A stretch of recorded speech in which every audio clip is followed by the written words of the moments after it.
All right. I am live.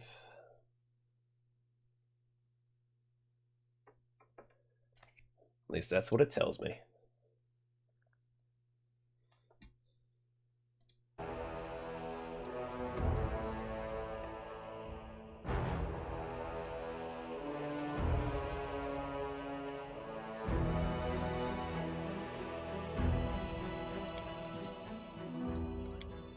What was I doing? Oh yeah, I was doing Knock Knock's quest, I think. Yeah, because I started last stream with Knock Knock's quest, and I start this stream with Knock Knock's quest. And this is his final quest. Well, I think there's one more stage to it, but you just go and visit him. So I guess this is the second. No, because you have the Oleg's trading post. Then you have the shrine issue. Then you have the king coming back, and then you go and see the shrine again. Oh wait, it's supposed to be alone, right? But I need to get there with Knock Knock. Okay, it's fine. So let me just do this, get rid of... It takes 20 hours to get rid of people. No! Okay, hold on.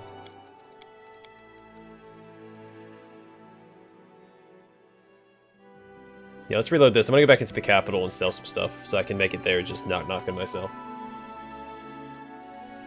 That's one thing I don't like, is, when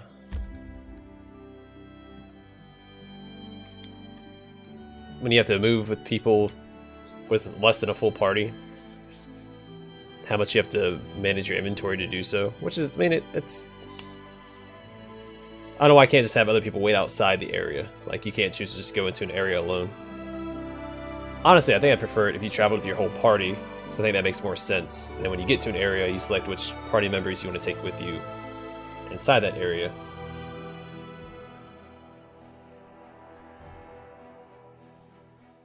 Because why would you not be adventuring with all of your companions at the same time? They're your companions.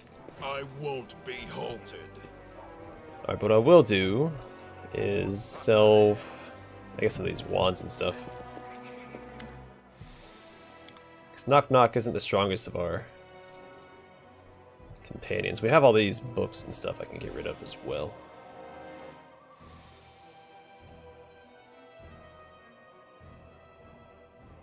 I'm not entirely sure. I don't think you can do anything with those, so we'll just get rid of those.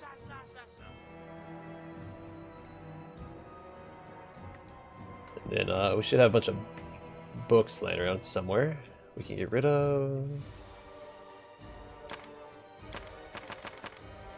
There shouldn't be any books I need to hold on to, so I can sell all of these.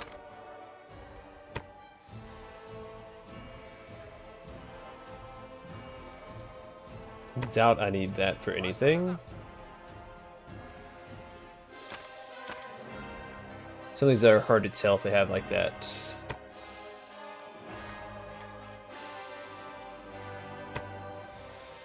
outline on them, if like indicating that they're a quest item.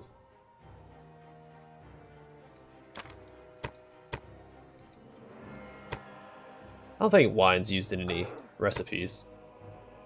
I could be mistaken. Sweet syrup is used in recipes for sure.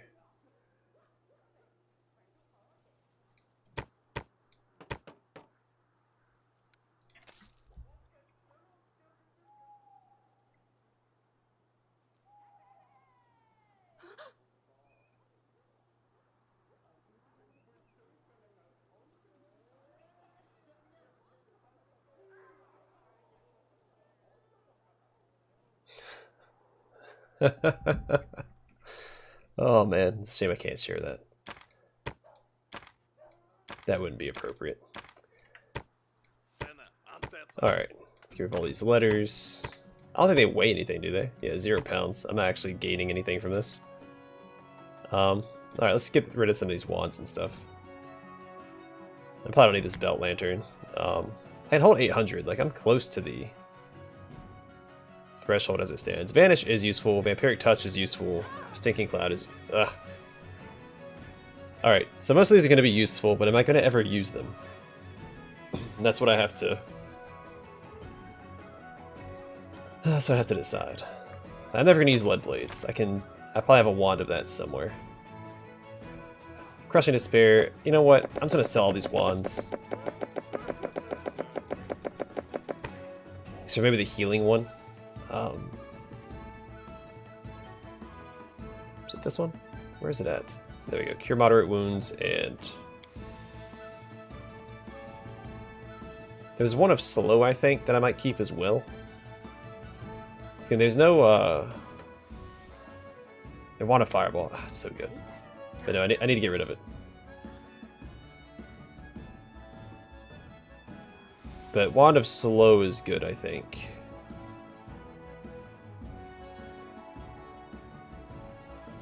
Because there's no resisting slow. Actually, the Wand of Restoration Lesser is really good to have as well. There we go. Those will be the ones that I keep. And we're still over encumbered by 137 pounds. Alright. I mean, I'm never going to use all these scrolls. I think what I need to do is go through Octavia's spell list and memorize what I can.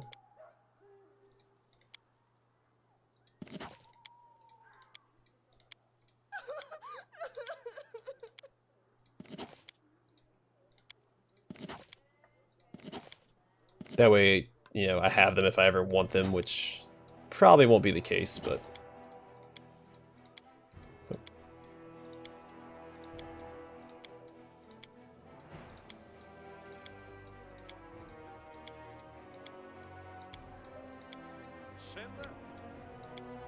I'd rather be prepared than not. Also, I should probably buy more Raised Dead Scrolls while I'm in town. Before I forget. Of course, I'll probably forget before I'm done copying spells down.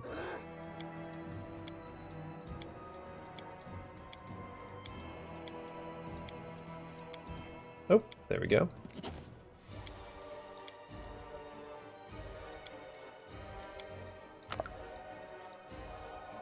Actually, these might be good to keep on her. The rest of them not so much.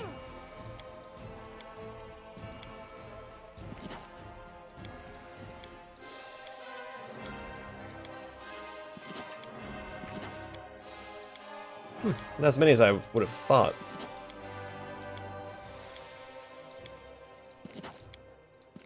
Cool. Alright, let's sell everything except for the important scrolls. The ones that I invest in, so... Those can go, that can go, that can go. 51 Scrolls of Bless. I'll keep the heals. Lead Blades can go. Light Wounds I don't need.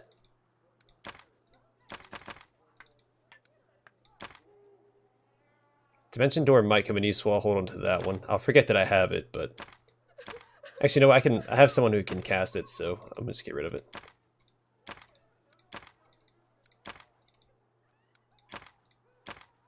It's a lot of Fireball Scrolls. Get rid of it.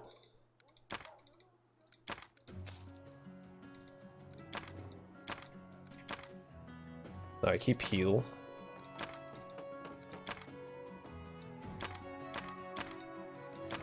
Though these would be good to keep for Jaythal, I'm just gonna get rid of them, because I have plenty of healing for Jaythal. Actually, I have the most sustain for Jaythal available. I know inventory management is the most exciting. Well, some people enjoy inventory management. I like watching people manage their inventories in Let's Plays. Sometimes it's therapeutic. Sometimes it's frustrating because they get rid of stuff that I would want to keep. Honestly, I hate emptying out my inventory like this, but I can't go do Knock Knock's quest if I don't.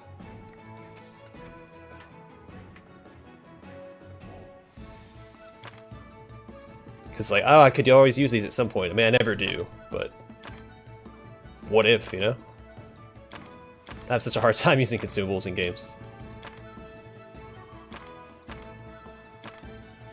I feel like it's pretty standard for most RPG players. Okay, that should be enough. I should be able to move with the Knock Knock, because he should be able to carry enough. So I'm only 71 pounds over. Knock Knock should be able to carry 71 pounds. Or weight, sorry. I don't know, the actual standard. Really? Still too great. Do I need to get rid of all these potions? Okay, fine. Alright, get rid of all the potions too. We'll go all out here.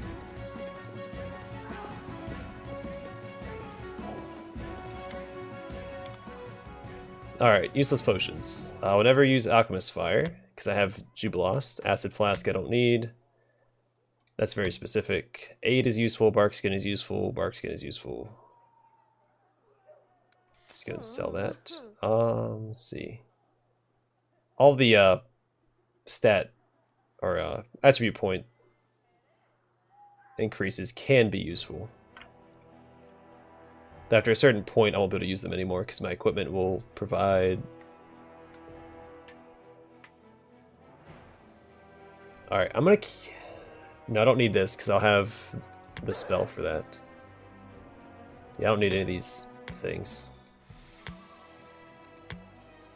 Let's have all the spells I need for these.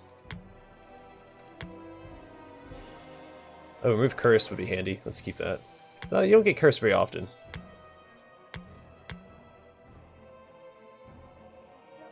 Shield of Dawn. I know there's a potion for that. Oh, Bakken gave me that.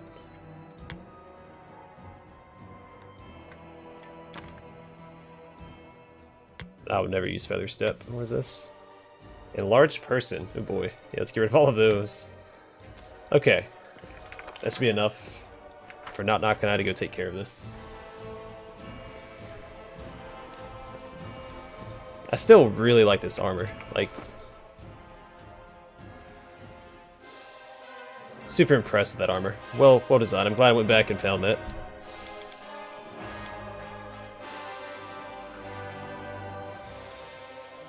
Like, probably the best looking, is it light armor? Or medium? I think it's light. But definitely some of the best looking armor in the game. Outside of like the heavy armor for Paladins, Blessed Path, and the Crusader's Mithril Plate.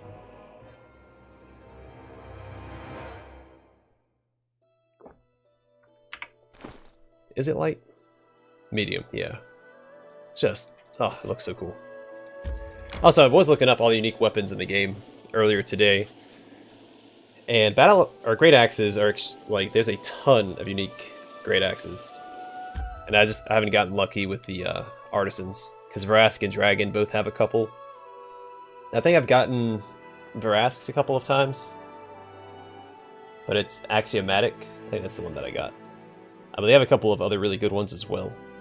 And then there is one in the Lonely Barrow, which I don't want to cheese, so I'll wait till I actually unlock I lead, you follow. the door with the key for that. And then there's one at the final dungeon.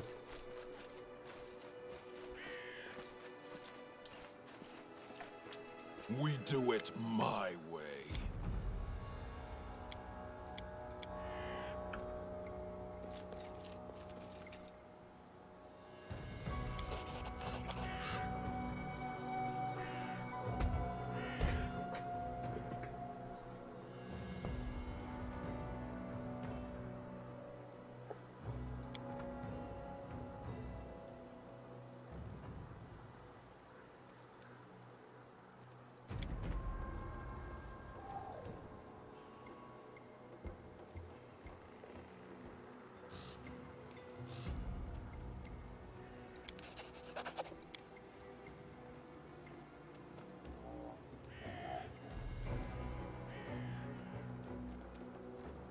I wonder if I can succeed in the bluff. Probably not.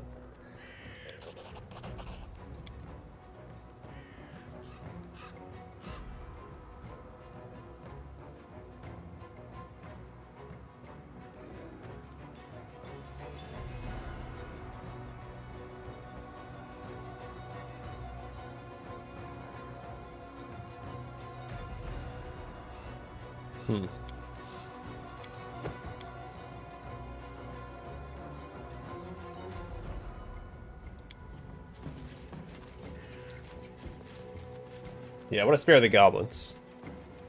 No need to fight them, as well as the king. Or did the...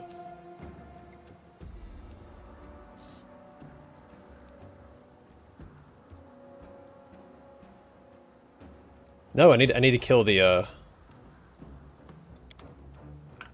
shoot, no. I have to redo that. Because the Barghest drops the 2 best kukris. I think it's the 2 best kukris in the game. They're both +5. I don't want to miss out on those. Because right now he has the basically all of his quests lead you to his best weapons. Because these +2s you get at the Goblin Fort. And then here you get the 2 +5s, which are basically just the next upgrade. You have to wait till this point to upgrade his weapons. Which he does so much damage, it doesn't matter. So we'll try this one more time. Alright, I didn't pass the perception check there. A little disappointed in that. Or this one. Alright, we'll try it one more time. Hold on. I don't want to miss out on that 2880 experience. Son of a gun. I gotta pick my choices a little more carefully. Max experience and loot gain. That's what I'm after.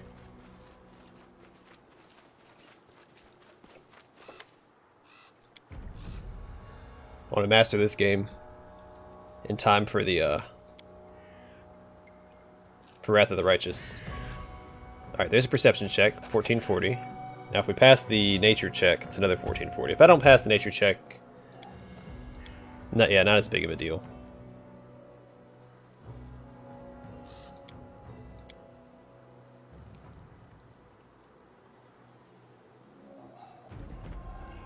I still want to do this. I think we'll attack after I bluff.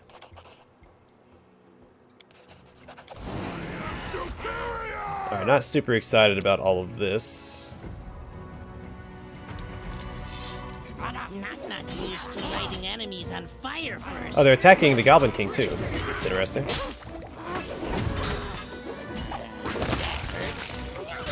At least goblins aren't very tough.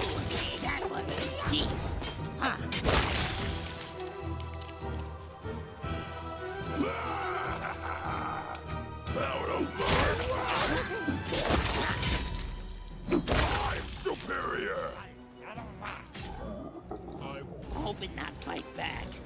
Best kind of fight.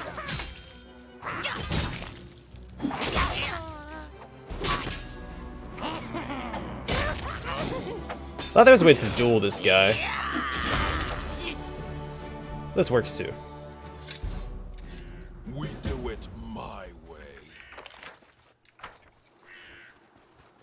I'm losing my temper. Alright, and here these are. 2 best kukris in the game, I believe. I don't think you can find better, even at the in the final dungeon. And I think they're basically like the sister weapons of the ones from the Goblin Fort. I think one's still frost and one's fire. We can't identify them yet.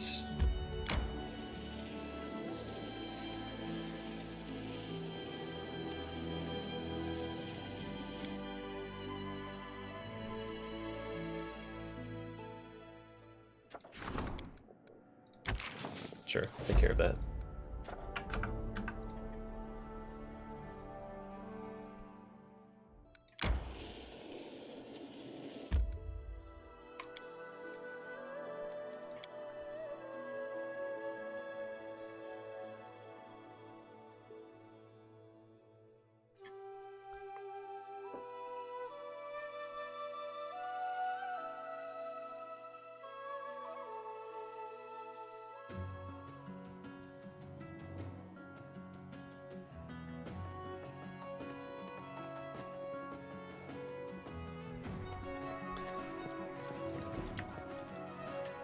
Alright, let's go talk to Knock Knock.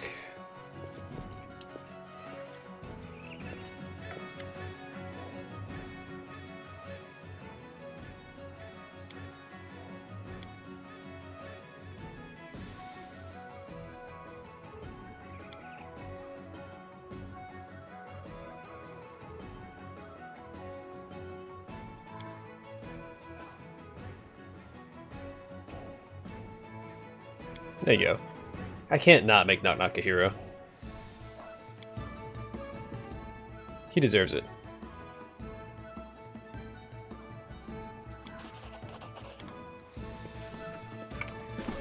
Alright, so these should be identified. Fiery Blood and Cold Blood. Oh, they're only +4s, so maybe they're not the best ones.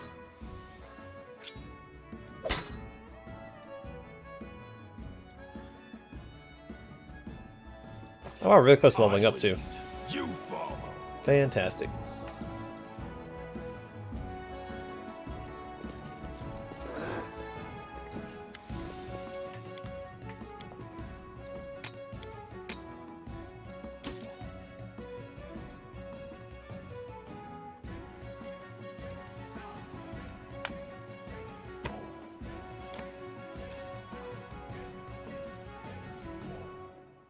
There was something I was gonna do.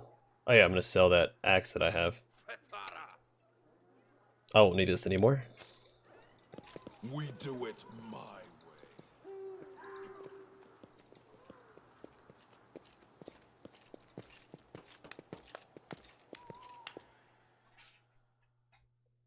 Okay, more kingdom management. Hot dog.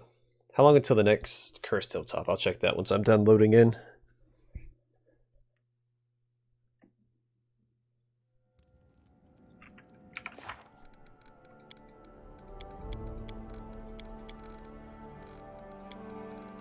"76 days, so we don't have a lot of time."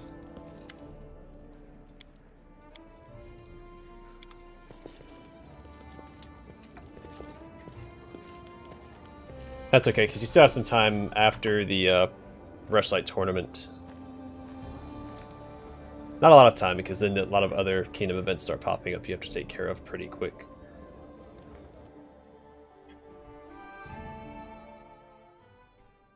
Actually, do I own the Dire Marches yet? I do. I haven't put a town down yet, though. There's no rivers here. But I think this is where you cross. Is this where Pike Crossing is? Yeah, I think it's here. I'm going to put a town here. Direburg. Ugh. I'm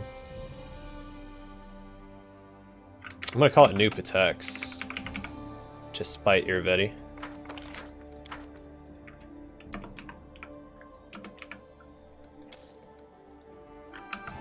That's my plan.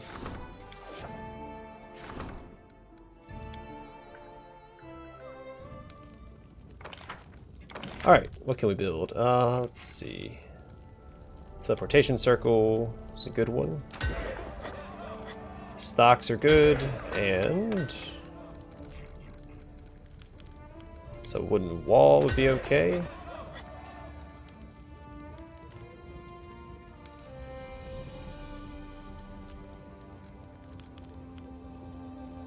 We'll throw in a couple more buildings just so we can try and meet the building requirements for what did I put down? The tavern, so the longhouse next to that.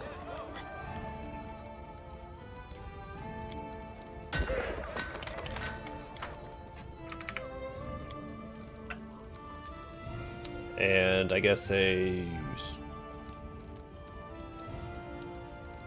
where's this shop at? Tavern.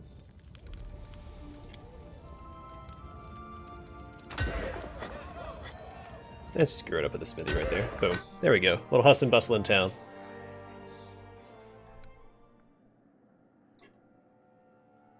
Oh, didn't mean to exit out of that.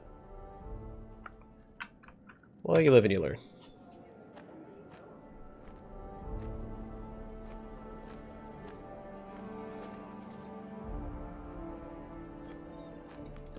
I'm sorry, did the name not change?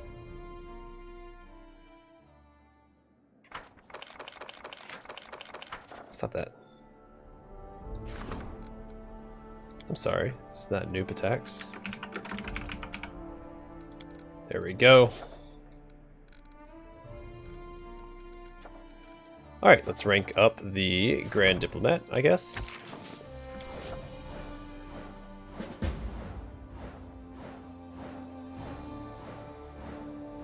Oh, whoopsies. Hold on. What'd I miss here?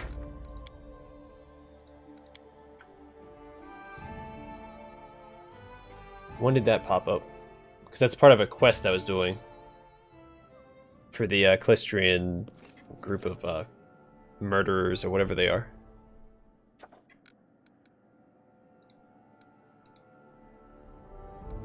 Let me try to get into what happens. I'd rather do the Grand Diplomat. Is it gonna make me fail it? Or maybe it's an event that I'm working on. Maybe I failed it. No, here it is again.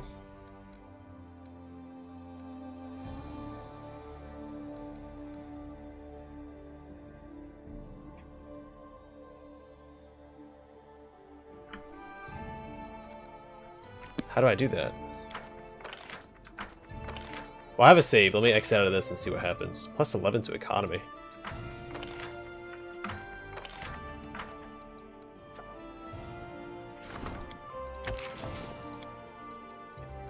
Yeah.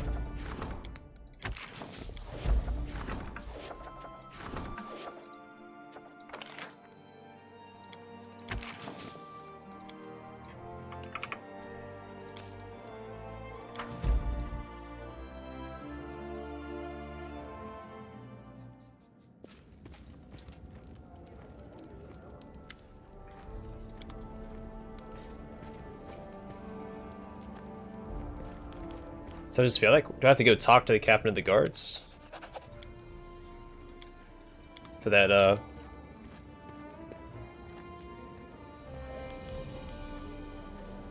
for that quest?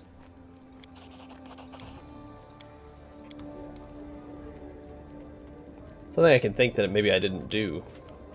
I also don't think it told me I had to do that.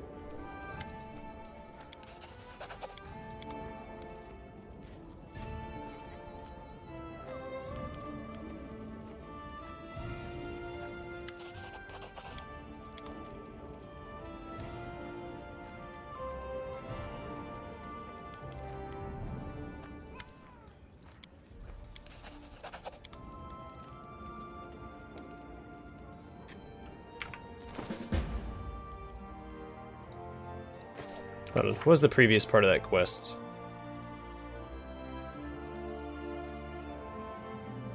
It just says that it was failed. Do I need to go talk to...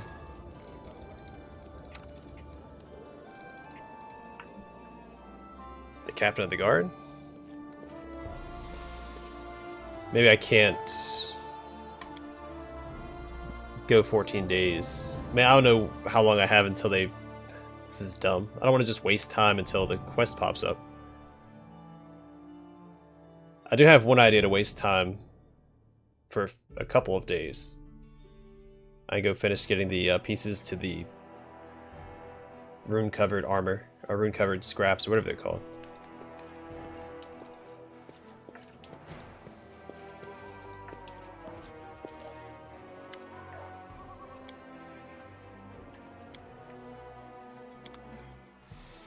I won't be halted. Alright, I gotta try this one more time. So I want to fail that quest, so I think I'll rest. See if it appears.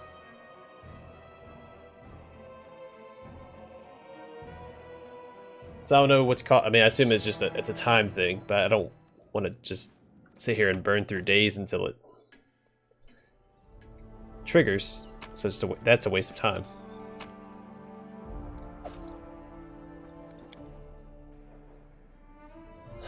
So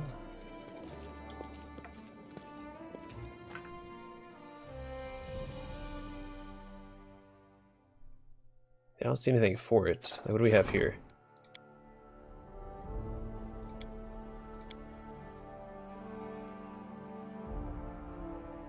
Oh, how long until this is resolved? Oh, 1 day. Okay. Well, that's not so bad then.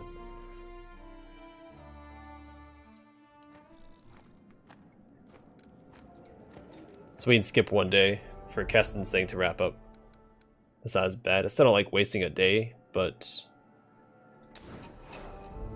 there are worse things.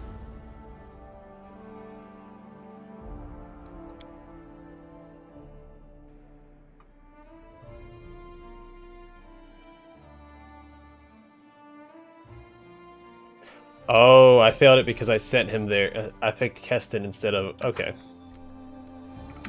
Well, then I guess I can't fix it. I'm not going to bother fixing it. I'm going to go back here so I don't waste time. No, a lot of reloading. But again, I'm trying to master the game. I want to figure out how the quests work.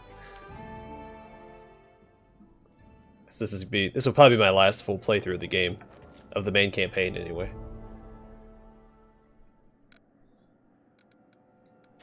Yeah, so there's nothing I can do about that. I guess I could cancel this, right? Oh, it'll immediately fail though. Yeah, I'll just take this stat. Yeah, this will be fine. Sad that I failed the quest, but what can you do? I didn't read the description. I should have read the description, obviously. Oh, well, you live and you learn, right? Can't win them all.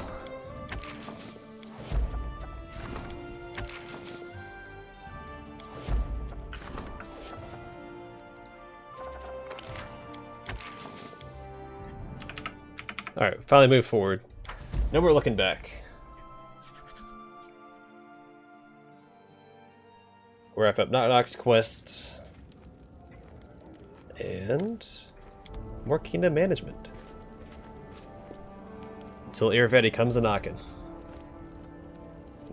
Oh yeah, we get to see if I get the same... Yeah, looks like it's gonna be the same as last time. I guess that makes sense, so you can't cheese the artisans.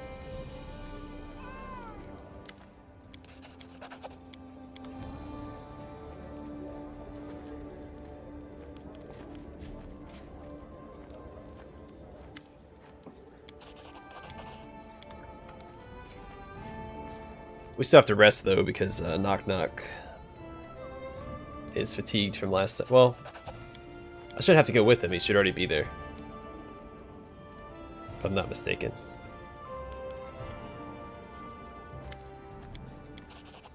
Oh, that one was different. I had the tornado instead of life ender, whatever the other thing was called. +3 shock, heavy crossbow, Switter, +2 luck bonus to initiative, and the ability to cast summon medium elemental once per day for 7 rounds. What do you currently have? Speed. Dimension door. I think this is better. Oh, hey. It's a battle axe, son of a gun.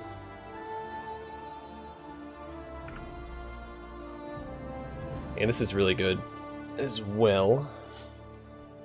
And it's a monk weapon, so if you had like a scaled fist, that would be good. Primal hide. +2 luck bonus on initiative and perception checks. I mean, yeah. It's not that. Oh. And how about here? Nothing new. Okay. Yeah, still need to rest. Actually, I may not have had to. Oh well, it's fine. I won't be halted.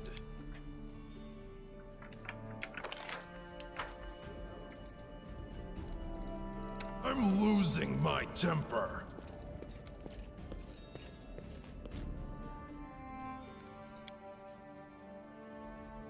Yeah, supposedly, I think Dragon has 2 different great axes he can potentially give me, which I'd really appreciate. And Vrask also has 2.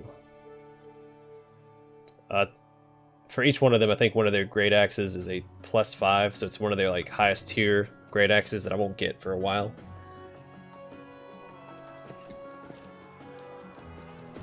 And then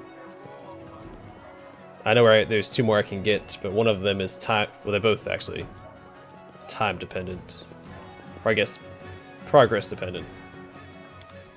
Unless I want to cheese, which I don't. So.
We do it my way.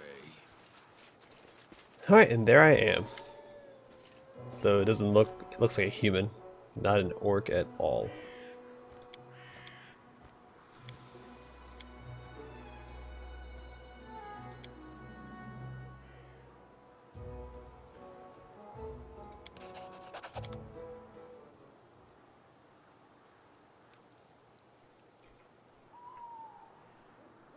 And this is a perfect opportunity to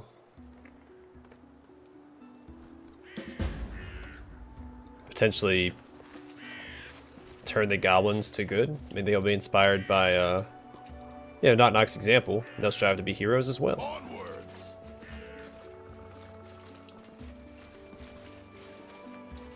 Oh yeah, I guess the lizard men won't be marching with me at the end of the game, because I killed all of them.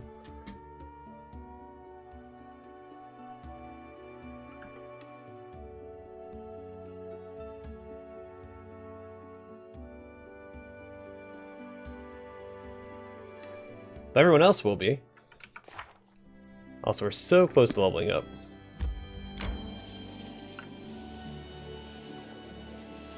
I'd definitely like to do that before Patax.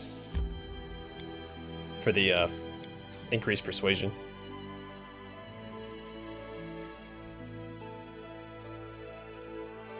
Well, I mean, we'll definitely do it before Patax, but we also have the Rushlight tournament, which has individual persuasion checks. Or diplomacy checks.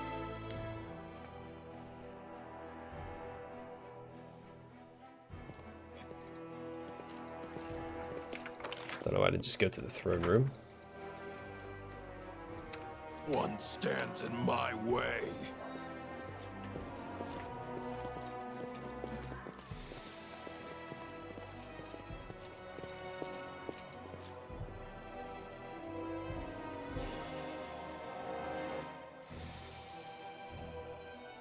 I might take some time and go do the Desecrated Cairn so I can get that last piece of the artifact. I lead. You So I want to see how that armor looks on my Barbarian. It might replace what I currently have on.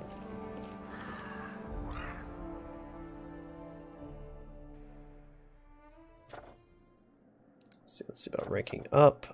Sure.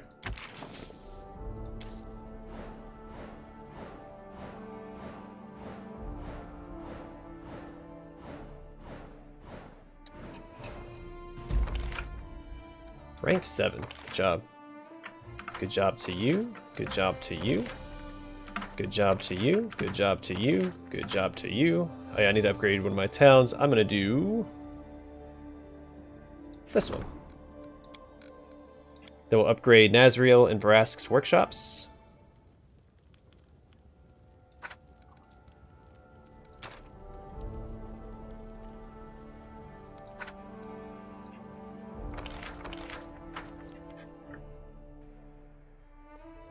Hopefully they give us something good for that. Alright, Bartholomew, better yourself. Could purchase 100 BP for yourself. Alright, really not interested. I mean, this isn't going away, so I will put him on this. 85% chance. Toss of a coin. I'll take it.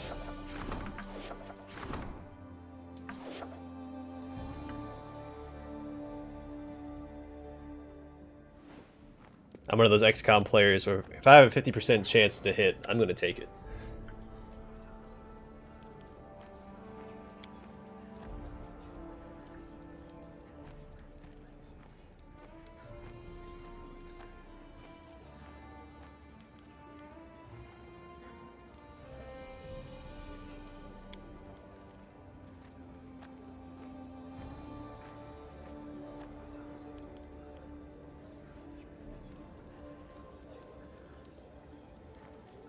What do we have here? Espionage. Yeah, I think I'm gonna do espionage. Deceive him. Plus, I have a low espionage score amount.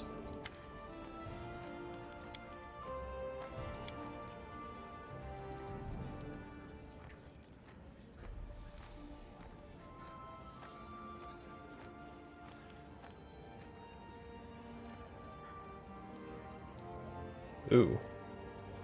That's not good at all.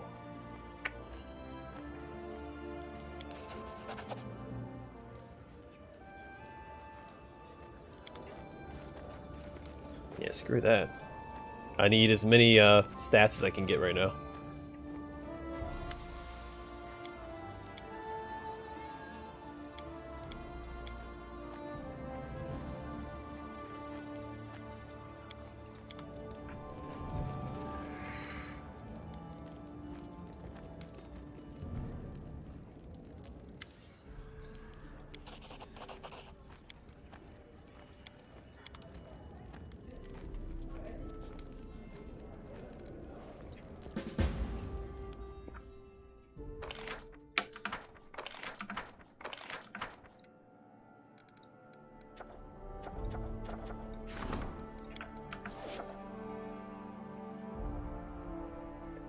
Alright, we could get Willis Gunnarson's book for Jubilost. Test of the Quill should have it, if I'm not mistaken.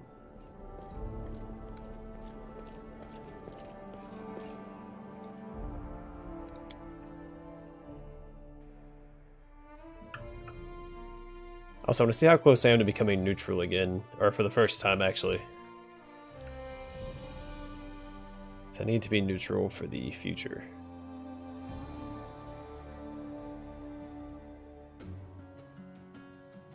For the secret companion you can get.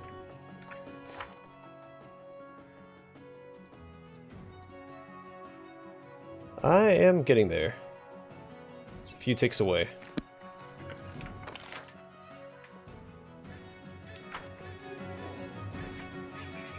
My way.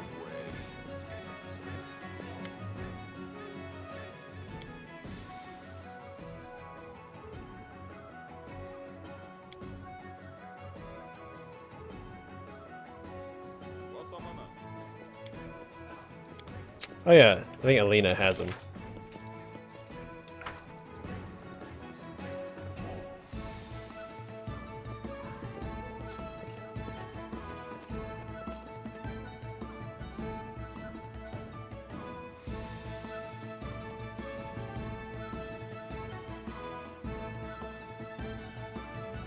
Oh no, Verdell.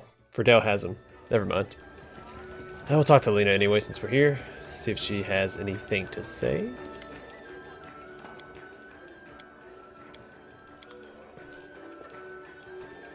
I wouldn't mind less direction for quests in the game, and maybe having it more like come to the tavern for information. So I feel like it's a really good staple of RPGs. Like Baldur's Gate did really well with that, where if you ever got stuck, you go to the tavern, order drinks until you heard rumors to set you in a certain direction. But I mean, it's hard to get lost in Baldur's Gate. You just have to explore every area and talk to everybody. But I wish they utilized something like that a little bit more in this game. Though I guess if you're the ruler of the land, you're not as likely to be hearing rumors in the tavern. People will probably be quieter around you, so.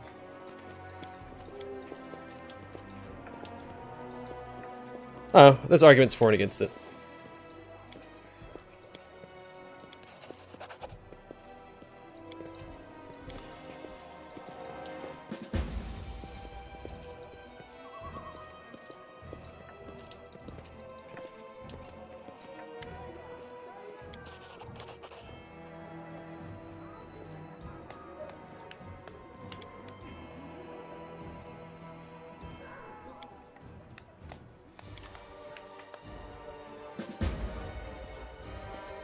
Alright, we've got some time to kill.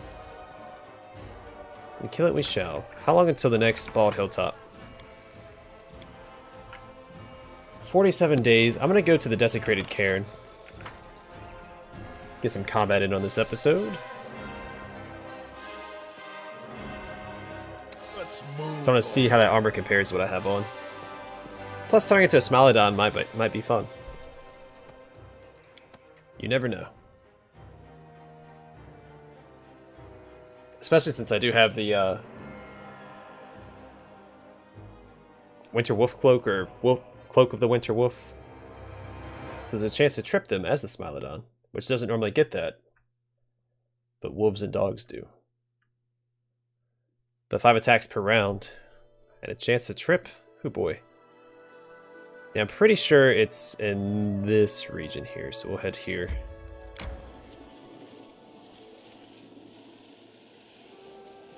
What am I doing? Let me reload that. I can teleport.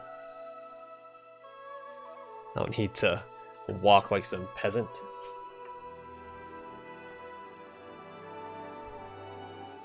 So I'm not even wasting that much time. Even better.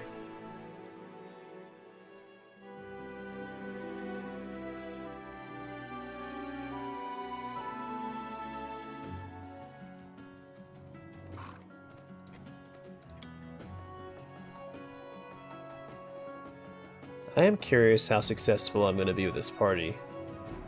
The spawn of Robogug. It's probably going to be a whole stream in of itself.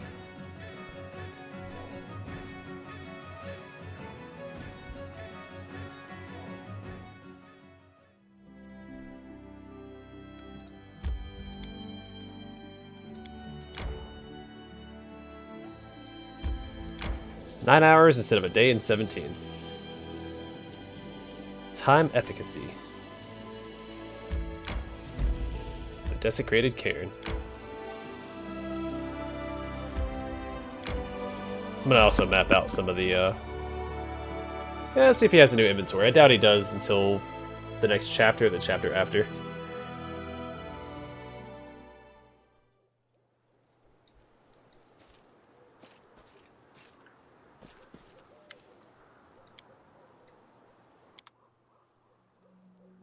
Oh no, he does have new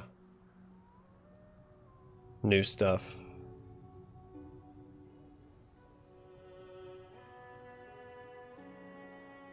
Some very niche items, but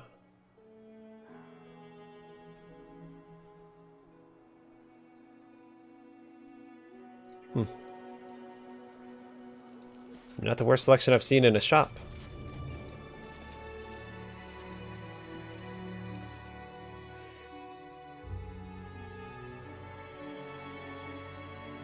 See, I don't know what the thresholds are that cause his inventory to upgrade like that. It might be just based on time. Like how long into the game you are, as far as like days go.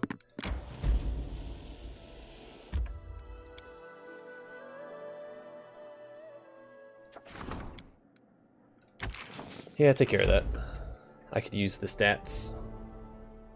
So I lost a lot of stats there in a short period of time.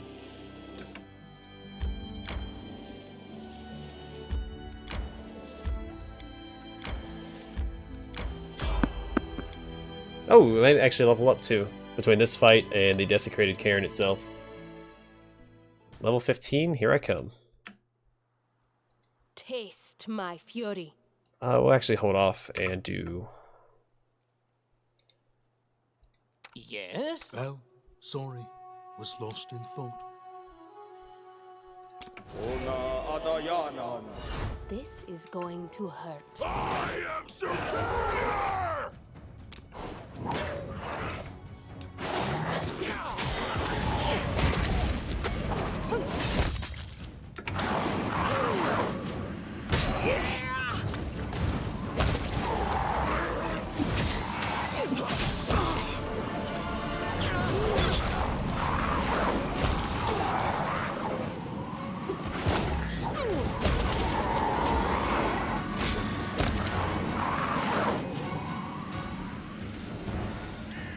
I won't be halted. Super close.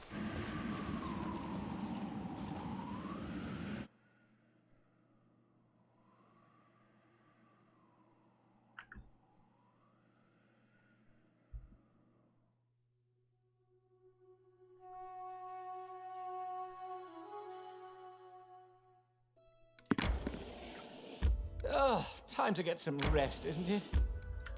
I suppose so. Jubilost, you've traveled quite a lot. Haven't you ever met an undead on your journeys? One like you? Never.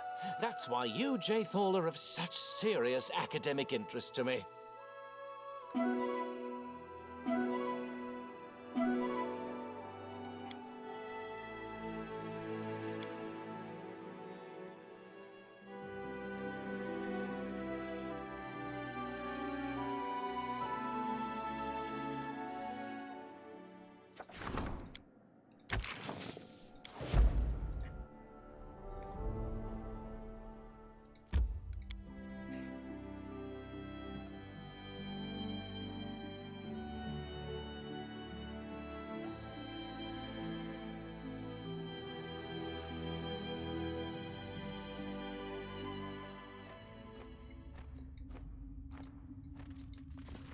We do it my way.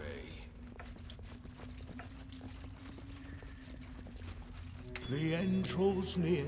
Magritium Durinos. Onwards!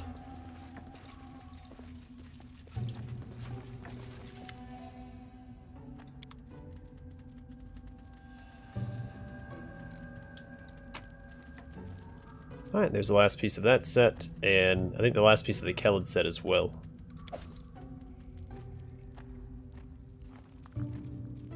As well as the Tura. +3 gnome hooked hammer. Oh, it's a chance to knock people or make people fall asleep. Or enemies fall asleep.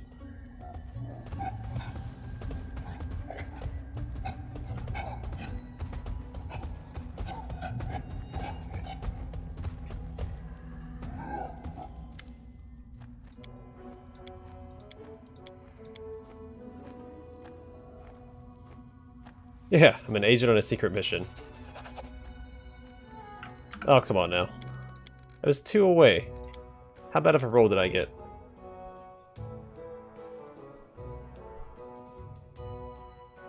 Plus, that's a... The only reason I'm reloading that one is because I do want that neutral check, because I'm trying to become neutral.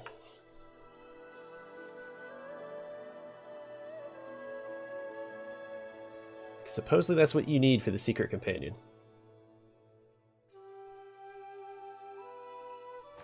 And if not, then there's always a scroll that allows you to reset your alignment back to default, which is chaotic evil in my case. How curious.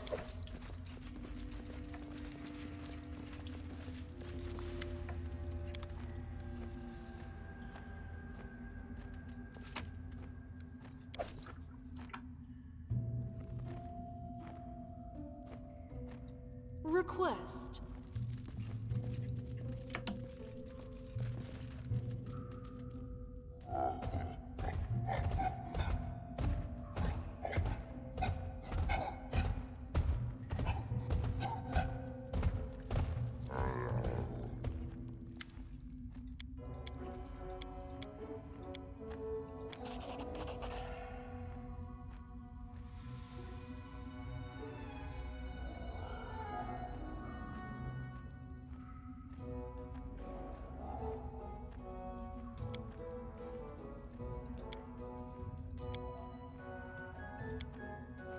Let's make this quick. Well, I didn't go how I was hoping. That's fine. My way! A clever ploy. Yeah, the whole reason I cast that, Here we go. Consider me provoked.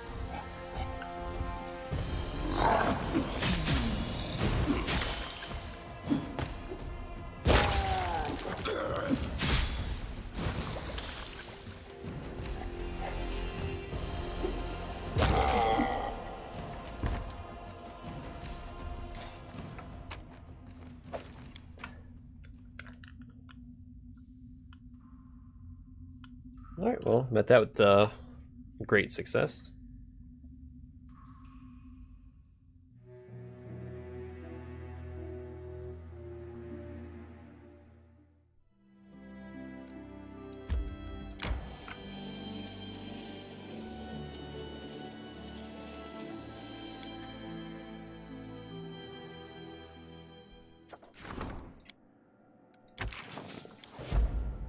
Is that a problem? That was an opportunity. I'll take it. I'm hoping I make it back as the 12th. Shoot. I only have 12 days.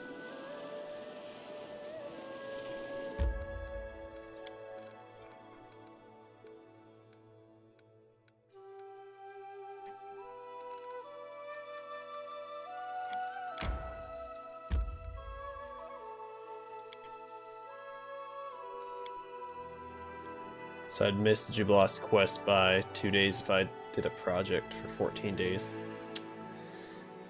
Ah, that's upsetting. Spent a little too long in the desecrated cairn. There we go. Hey, but I can see if that relic is better than what I have equipped. We do it my way.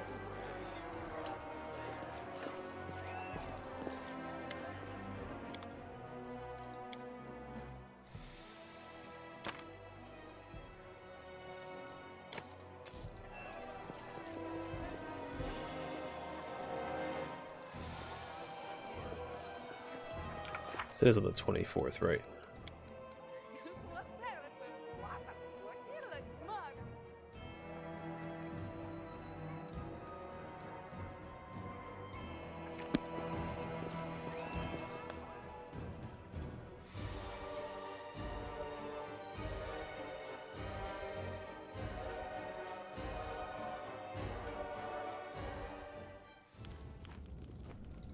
I lead, you follow.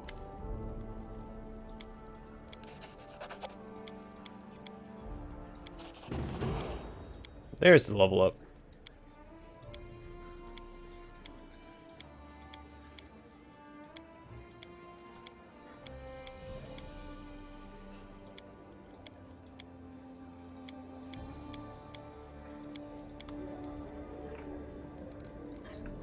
Alright. How does it compare? It is a +5. Armor class is a little lower. +5, turn to a smile on it will, and the natural weapons get a +5 enhancement bonus, so it's not actually better.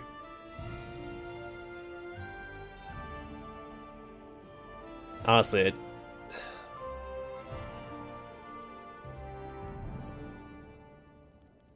maybe if the colors on my default outfit were a little better, it would look better, and if I didn't have on this white coat. It's a shame because the white coat goes with this armor extremely well as far as effects are concerned, but not as far as color goes, so yeah, we're gonna keep this on. That's a shame, I was excited.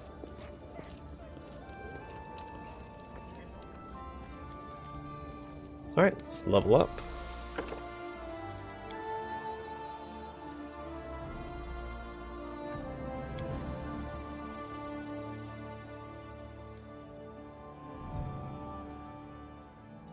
Including finish is really good.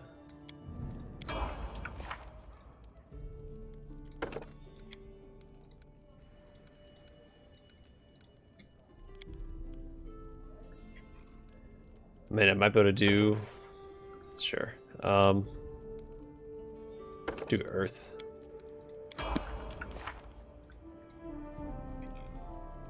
She's done with Arcane Trickster.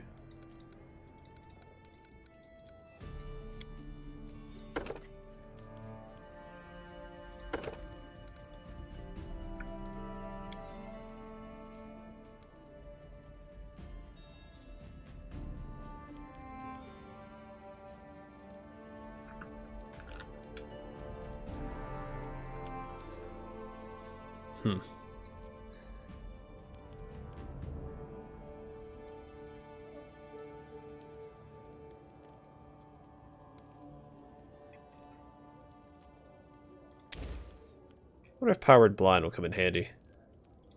Oh yeah, legendary proportions. Obviously I need that.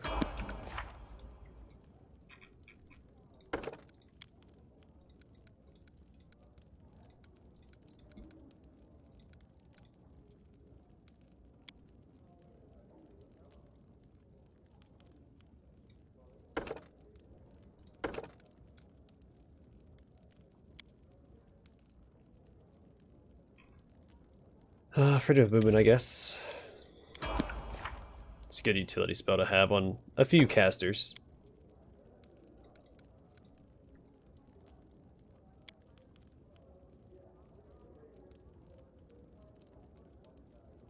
Sure, selective channel. Probably never use it, but I have it. So I don't like to heal during combat. Well, it will come in handy during the Spawn of Robogug fight, so I take that back. I could give her heavy armor proficiency, but I'm content with where she's at right now. I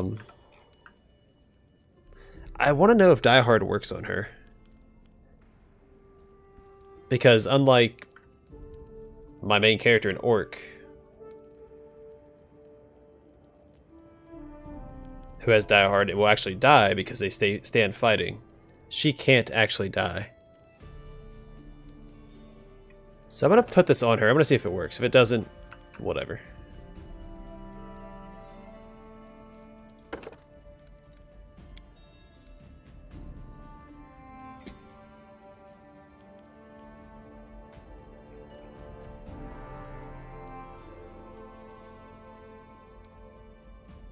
I don't know.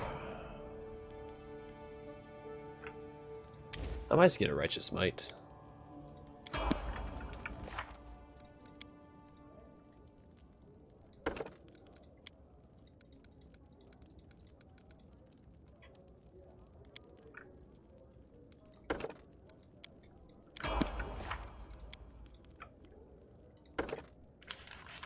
Oh man, ears are a little itchy. All right.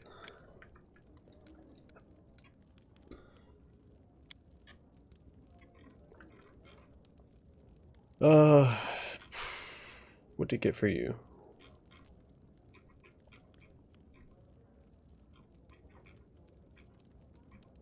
Here, get dodge. If you grab air, I guess? I don't know if I've ever grabbed air. Sure. Electric Blast, that sounds like fun.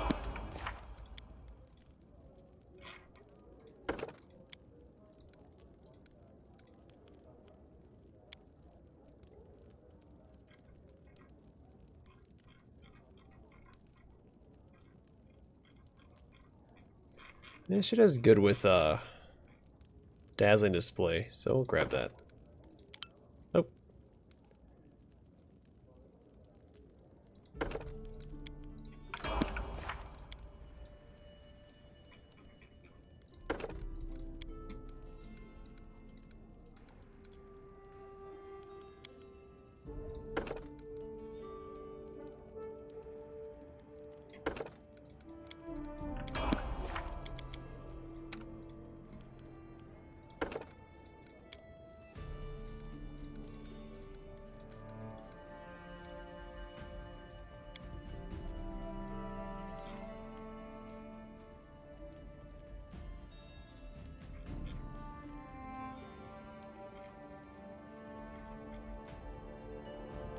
Does she have, I guess Improved Blind Fight might be okay.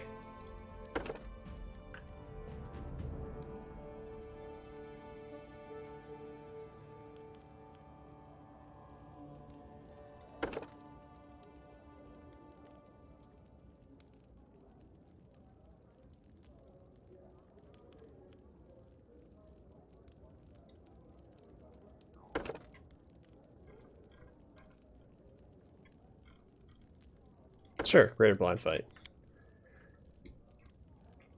And then here, grab Scare and maybe Mind Fog?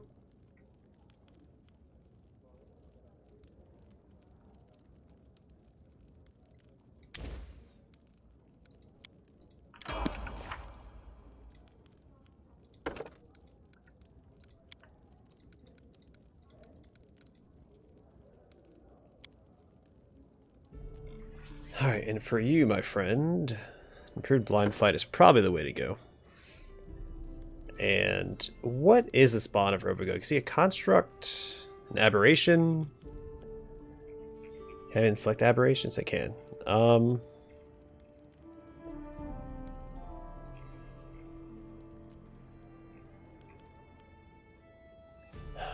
Humans would be good for the next chapter, but I'm not going to bring him along, so I don't think that matters.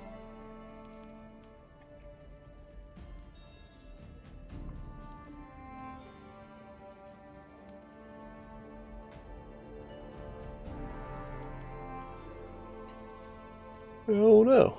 I guess... No. We'll go back and pick animals, I think.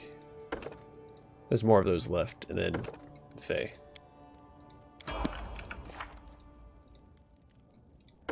Nope. Dragon Disciple.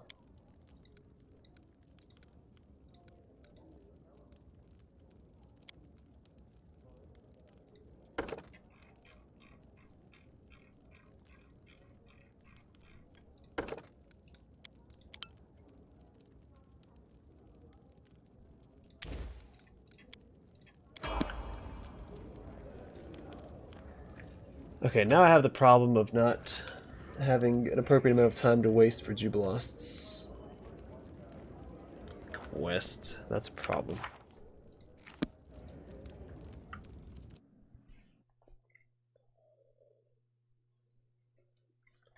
It's the 12th, we have 12 days.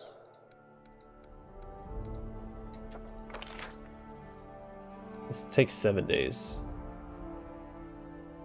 I'll have Cathedral, so that doesn't help me.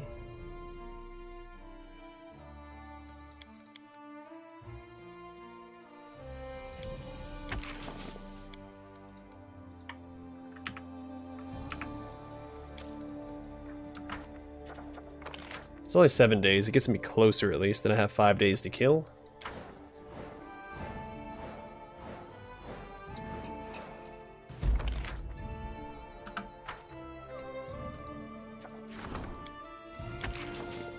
Wow, 35%.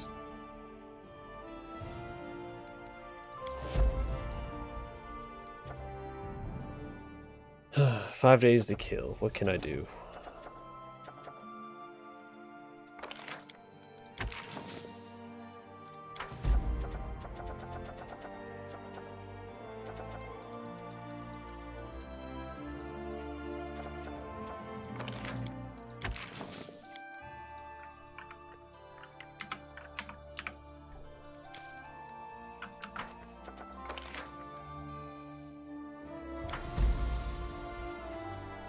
Don't really need that upgrade anymore since I'm not going to do a lot more building from here on out anyway.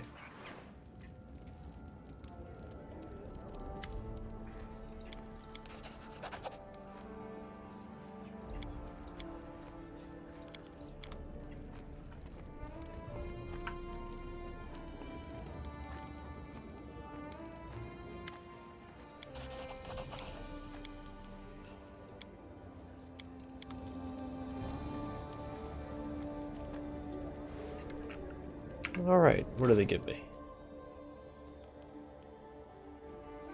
She's giving me the sword 3 times in a row, I'm pretty sure. That's a little disappointing. Say +3 deflection bonus to armor class and a +3 fortitude bonus and will saving throws.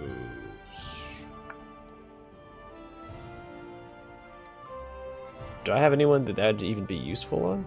I'm pretty sure everyone's armor class. I only have +2, I guess. +5. +3. +3. I guess if I wanted to open up a ring, he has +4. +3.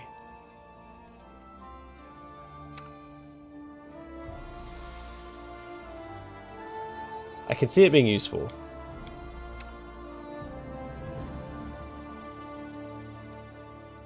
He has +2. This would be more, so let's go and give it to him.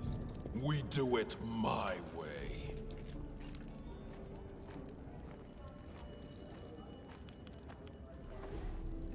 Execute who?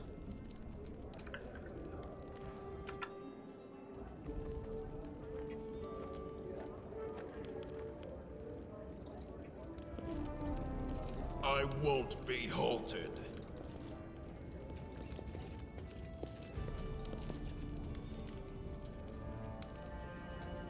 Oh.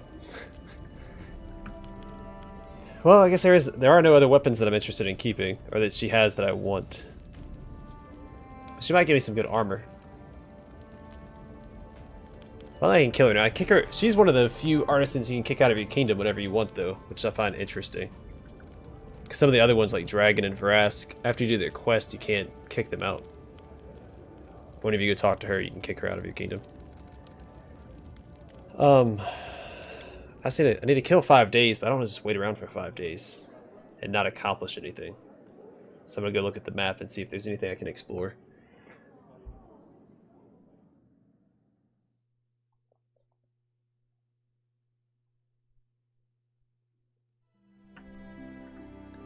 Alright, well, let's check my quests. Nope.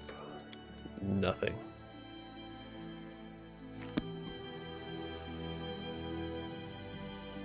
Can't do anything with the Lonely Barrow right now. Still need... How many charges do I have left on that key? It can't be many. 7. Good boy. I guess I could go around and collect some of these points. That'd kill some time.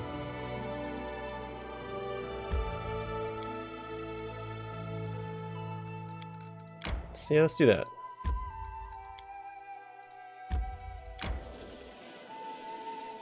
Not the most exciting use of my time, but it benefits the kingdom and kill some time until the 24th. I'm not actually in my kingdom here. Interesting. So I can't do that. I'm sure there are others elsewhere I can go find, so it's not a big deal. Ooh. Yeah, I might take the storyteller off of this quest. Because he has a low chance of succeeding anyway, so...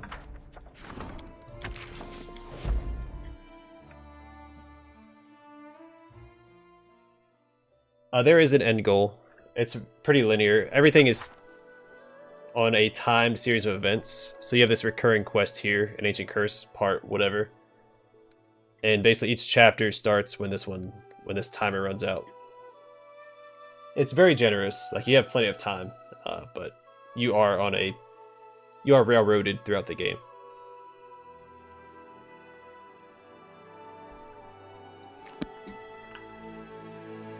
And yeah, I used to not stream a whole lot. I just started since my since school let out. Since this past semester ended.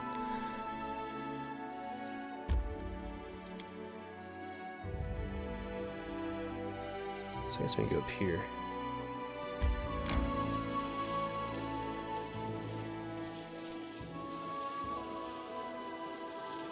I'm still pretty inconsistent with the streams, but I've been pretty consistent the past few weeks. I'm proud of myself. Is it Eastwatch? It's not much closer. Might be faster if I go...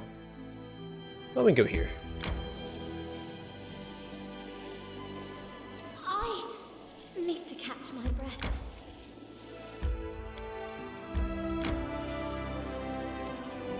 My strength fades. Yeah, I guess you can compare it to XCOM, except for it doesn't really ramp up as much. Well, actually, it kind of does, yeah. Because there's your kingdom comes under attack when that timer runs out, or 2 weeks from the timer running out. You have to go deal with the invasion here. So yeah, it is actually very XCOM-ish. Yeah. Hey, what are you studying in college? And my stuff is going pretty good. Can't complain. I don't excel at online courses, so when everything shifted to the online, I wasn't excited about that. But still doing well. Let's see, where's that at? Caitlin's.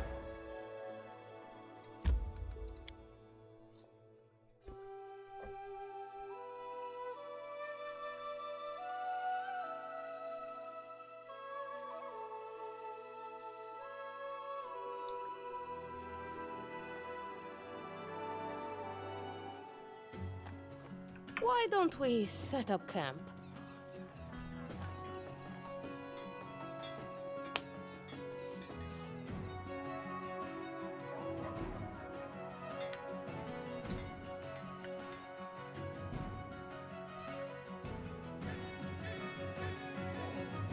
We should only have 4 days to kill.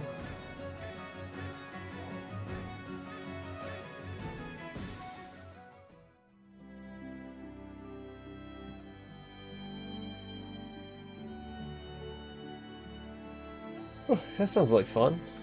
I was interested in doing something along those lines at one point, but then I decided to pursue my true passion, which is history. I know it's not a STEM degree, but I enjoy it. And just because that's what I major in doesn't mean that's what I'm locked into. I'm a very adaptable fellow, at least I like to think so. Actually, I did 1 semester of engineering, and it wasn't hands-on enough. Everything's computerized, and I just don't think that's fun. Time to get some rest, isn't it?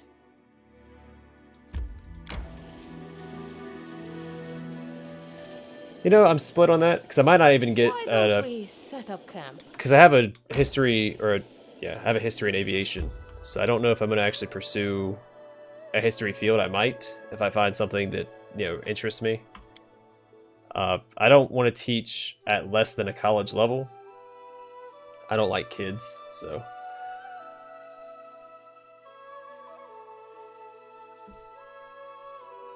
But I mean, I could just have a degree for the sake of having the degree, because it's free for me. And then go back into aviation or something. Head on! I haven't decided yet. I still have another year and a half of school left. Or 3 semesters.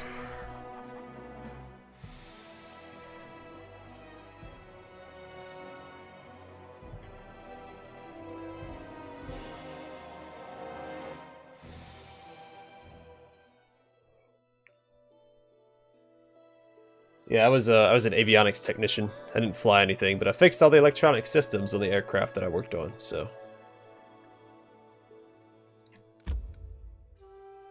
Troubleshooting, isolating, and placement of faulty components.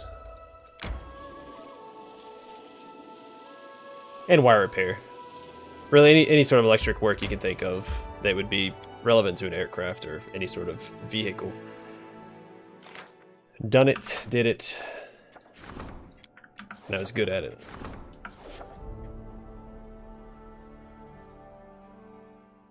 But it was extremely long hours, and oh crap, it's the shoot. How long does it take for me to get back here? All right, good. It's 4 in the morning. I have to get back to the capital right now.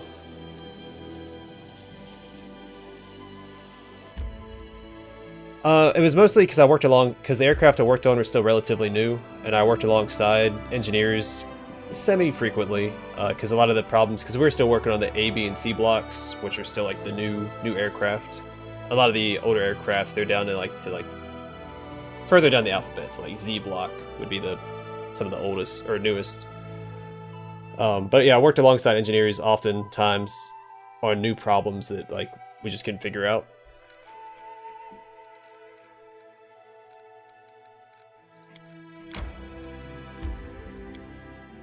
So that's where some of my interest came in, and then obviously the money that engineering usually comes with.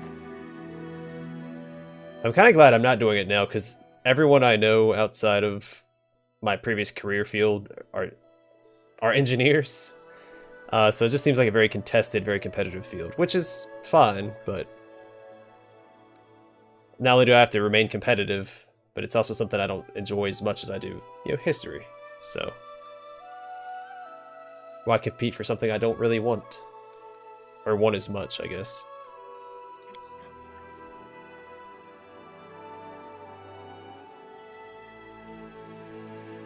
Well, I guess so, yeah. I guess I'm enjoying school. I mean, I like school. I love education. So I might end up pursuing a teaching career.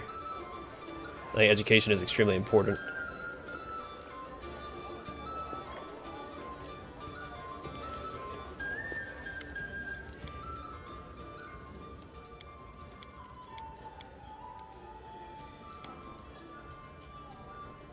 Alright, I'm gonna reload that because I want to pass that check.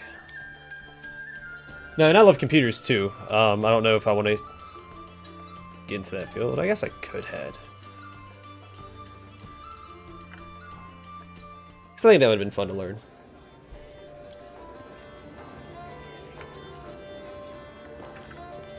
Probably more lucrative than what I'm pursuing now. Because it's always growing field.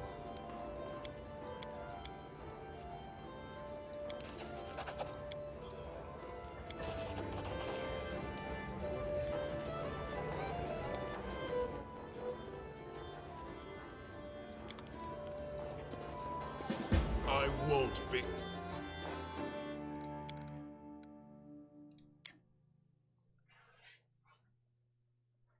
I feel like the computer job market would also be pretty competitive, because I know a lot of people that are doing that as well.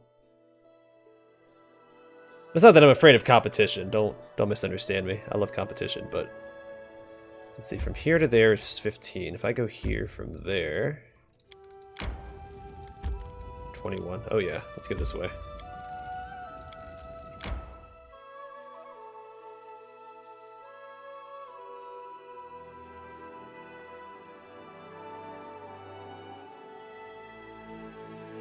Yeah, that's something that they always drove home back in my military days. The US is behind on cybersecurity, especially compared to, you know, other powers like Russia and stuff.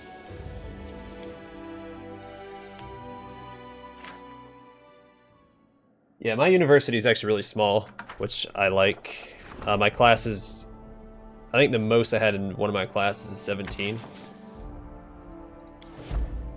Though luckily I'm not the oldest person in my classes. I'm usually the second or third oldest, which is nice. I don't stand out as much.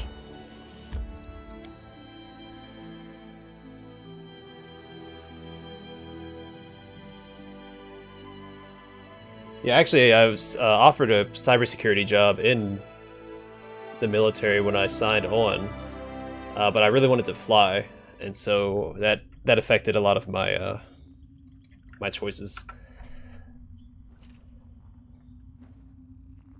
But looking back at it now, I wouldn't trade it for anything. I really enjoyed what I did.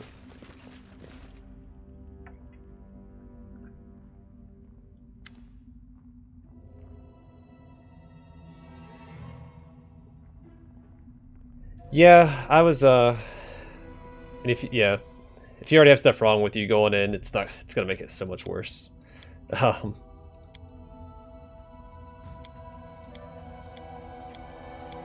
Yeah, I don't recommend it to everybody. Some people the military benefits, other people not as much.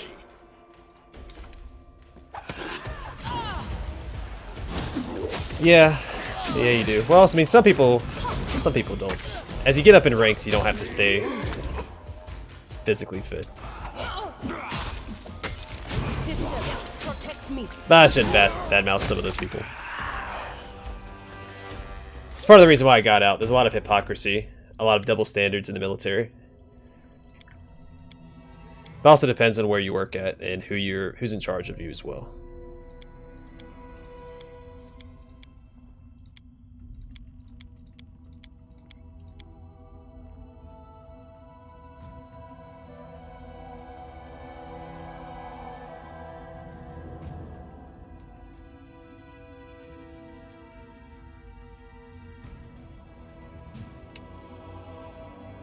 Yeah, do what you think is right.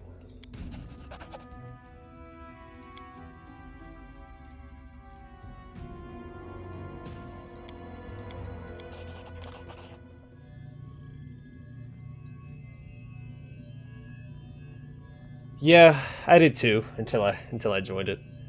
Some people are good for sorry, let me restart. Started stumbling. Some people who join the military have the right mindset and try to do the right thing, but there are some people that do it as a last resort as well, because it's not really hard to join. And some people abuse that fact. We do it my way. But there are some really stand-up people in the military.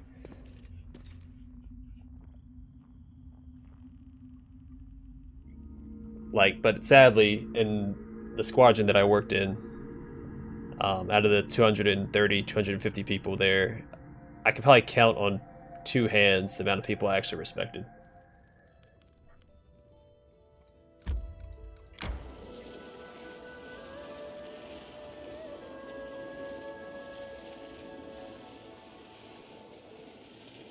Oh, time to get some rest, isn't it?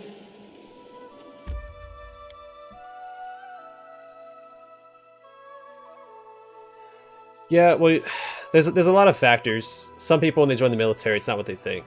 And then I almost say like there's this high coming out of boot camp, like you're all motivated and you have like this passion to be in the military. You're excited, but But then you go off to your individual stations, your training, and then my training, I had to sign a 5-year contract because my training was a year long. And you go through all these schoolhouses. I went to 3 different schools for training. What the heck's going on? Anyway. And the schoolhouses, the rules and everything are really strict. Like, it's almost impossible not to get in trouble at some point, unless you just don't do anything. You can't go out and have fun or anything. Like, it's extremely strict, and it burns a lot of people out. And then you also have just people that suck. There's one guy, he actually ended up being my roommate in my barracks. He just wasn't a good person. Like, everything about him sucked. And I don't like saying that about people. I think you should respect respect everybody, but he just...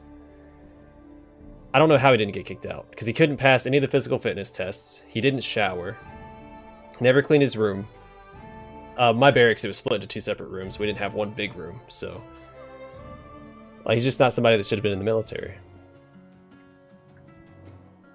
But then, yeah, some people, like... I wasn't initially an avionics technician, I got... I was forced to change schools after going through one school.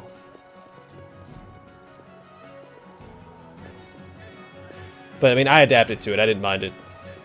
I saw it as an upgrade, if anything. And then, but some people, they get dropped because they don't pass their initial MOS training, and they don't take to it.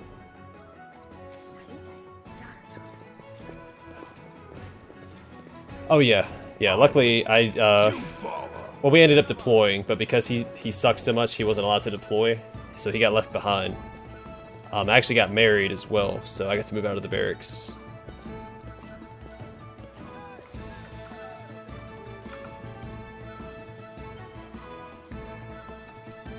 Yeah, I mean, there's a myriad of reasons why people join the military and then aren't good at it, or are good at it.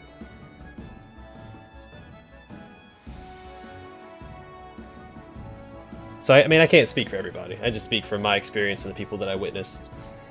And then some people just make bad decisions. Like, they're just prone to bad decision making. So they join the military, and then they're constantly in trouble because they make these bad decisions, and you can't do that while you're in. Because it's like, yeah, there's a lot of rules. There's a lot of regulations you have to abide by. So you make these bad decisions, and you're gonna get in trouble. There's actually a pretty large, I won't be halted. drug ring on the West Coast as well. While I was in, a lot of people got arrested for that. Like, some people just can't adapt to military life.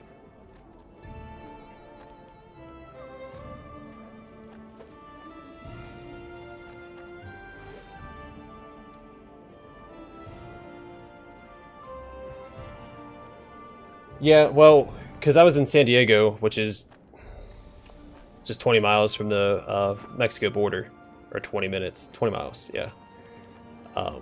And there's just a lot of drug traffic there, and some people got mixed up in it, selling drugs. Like, there was a big ring of it. I think 76 military personnel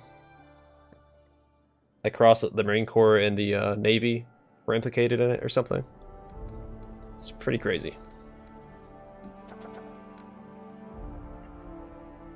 Yeah, I was the only one of my friends to join the military, which is funny because in high school, I'm not one of those people you would have imagined joining the military. I was one of those, I think they called it scene kids. I was a scene kid. You know, I was a punk. And then when I went to join the military, everyone's like, oh, you should join the Air Force or whatever. You know, it's easier, yada yada. Because I said I was going to join the Marine Corps. And that's what I ended up joining. I joined the Marine Corps. Out of spite. But I enjoyed it. Time to get some rest, isn't it? But it was my time to get out. They wanted me to re-enlist because I had the qualifications to re-enlist, but I just didn't have enough time to myself because I was working like 16-hour days every day. And I was married. Like, I'm trying to balance, you know, home life with with work life, and that's just really hard to do. So I decided to just focus on home life and pursue my education.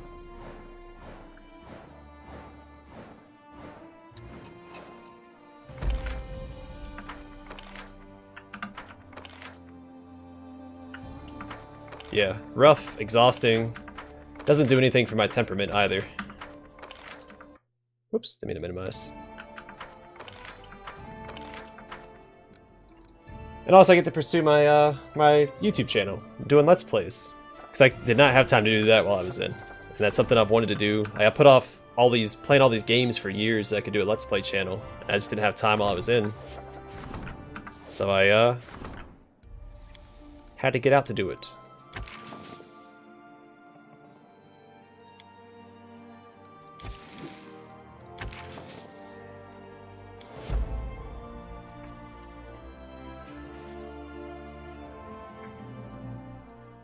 So yeah, may not have time for hobbies. I can, you know, do whatever I want. I don't have to request to go anywhere that's 50 miles outside of our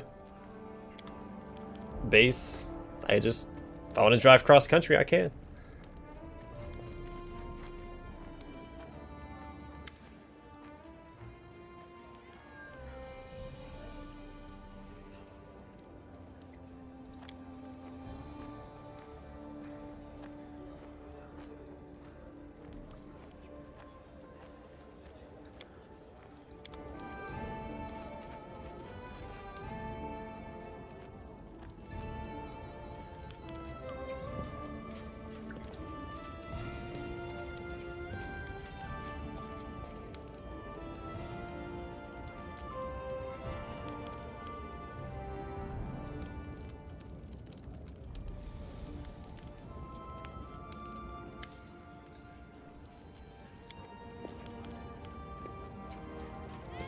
Oh, this is one of my favorite quests.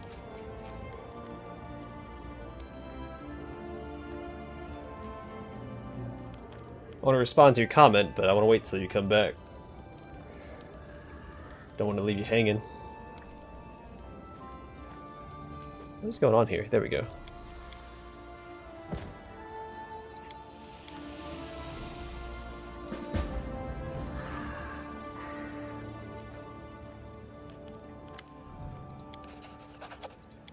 I think that's an Estoc or rapier.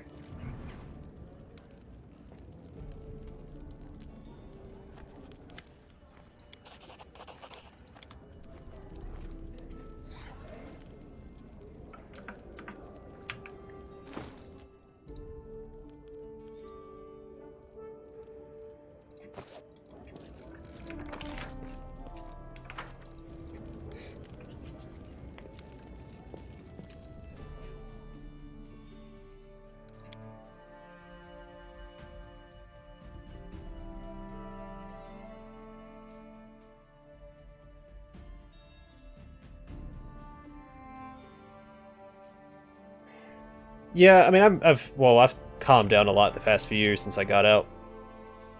I mean, I've always been laid back. I've never been a high-strung individual, though I did have a lot of anger when I was in, because again, I was always tired. There's always, you know, something going on. Communal punishments and stuff that set me off the deep end. I hate being punished for other people's wrongdoings. Head on! Because some people just can't be corrected. But,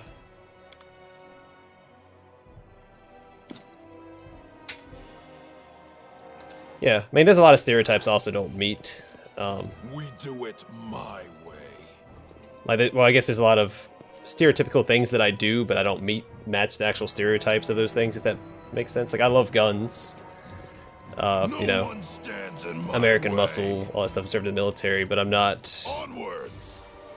I'm not a redneck. I'm actually more of a metalhead than anything. If I had to, you know, put a stereotype on myself. I don't believe in stereotypes like that necessarily, but I lead, you follow. they're supposed to, and oftentimes they do if the person responsible cares about the people around them. But when you get those people that just don't care about the people around them, they don't work. So like, me being married, I lived off base, so I would go home at the end of the day. But if someone messed up, I would have to come all the way back in. Or if someone couldn't pass their barracks inspection, I would have to come back in. Things like that. And it's just... And then we're in San Diego, so traffic is really heavy, so it takes forever to get back and forth during those hours. Now, in some cases, it makes sense for our job. Some of the things made sense for us all to have to come back in to get it resolved, but for things outside of our job, no. I don't want to come back because someone failed field day. That doesn't make sense to me. So, but yeah, I feel like people that stay in longer, they retain the mentality. I mean, not even when I was in, as angry as I was all the time, I wasn't super aggressive. If that makes sense. It usually just showed itself when I was driving. Like I'd have a lot more road rage, which I don't have now. Also helps that I bought a dash cam, so if someone else hits me, that's on them. Yeah, I mean, I come from a line of military, but even my grandfather, who served for like 26 years, he's pretty calm.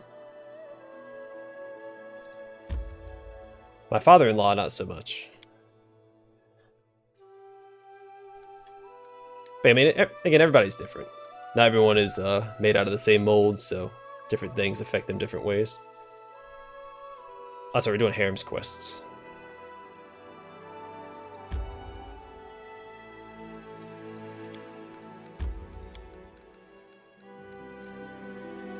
I try to be careful what I say because I don't want to lump everybody together. I hate blanket statements.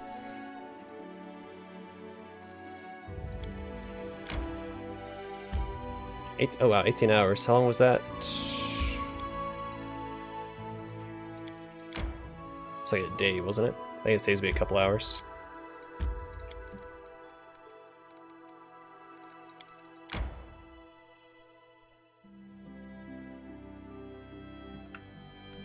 Yeah. Yeah, you gotta give everybody a chance to, you know, define themselves before you judge them.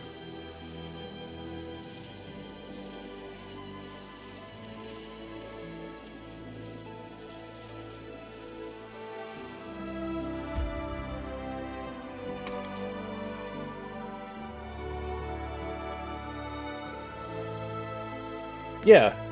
That, and then some people want to be in groups. Some people strive for that sense of belonging and want to be in a group, or belong to a faction or whatever it is.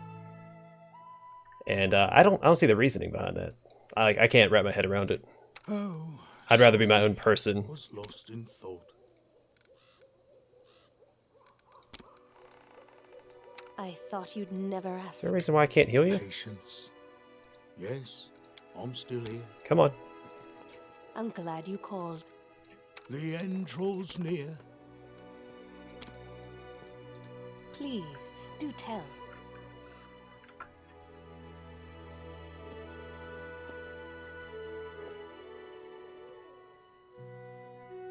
Yeah. I But then you get the groups of people that want to hurt other people, and then it does become a problem. Boy. You cannot stand against me.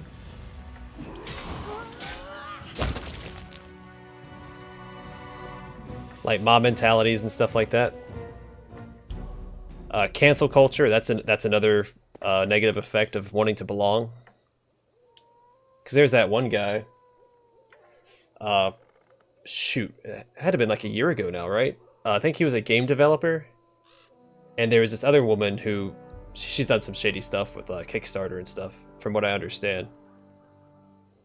She said this guy forced himself on her. I'm trying to say things in a way so I don't get demonetized. But she claimed that he forced himself on her. He was married, and I think he had kids and stuff too. And then she went and told all of her fans because she has a social media following, and then they just started attacking him on social media and across all these sites, calling him all these names and stuff. And he ended up killing himself. And it turns out what she was saying wasn't true. And so an innocent man killed himself because she had her social media, because she was mad at him for something. I don't know what it was. She was being spiteful and petty. Sid Alpha did a segment on it, if you've ever watched him. I know not everybody likes him, but I think he does for the most part, come across as pretty unbiased in his journalism. Repent. And he did a good segment on that story. To pieces. Like, people are just so quick to want to side with it. I don't know. It just, We do it. it's not something I can wrap my head around. Everyone deserves the benefit of the doubt. Everyone deserves a chance to explain themselves.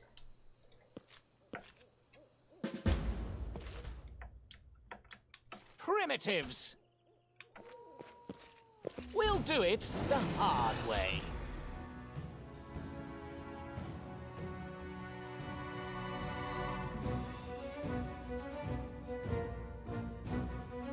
Yeah, I'm not sure. I don't keep up the Rooster Teeth anymore. But there was a... Yeah, you gotta be careful what you say on the internet, but I don't know. I also feel like discussions shouldn't be censored or suppressed. It is a public platform after all. But anyway, there was also... I know one of my teachers, they had a friend.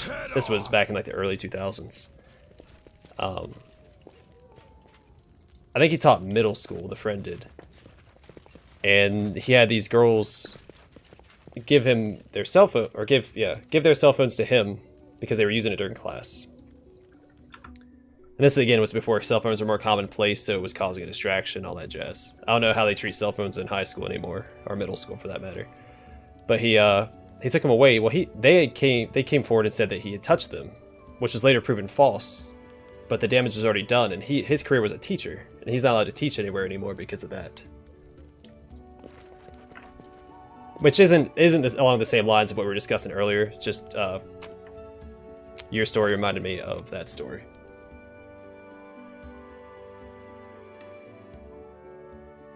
All right, well, I'll see you when you get back. You're probably already gone. Whoopsies.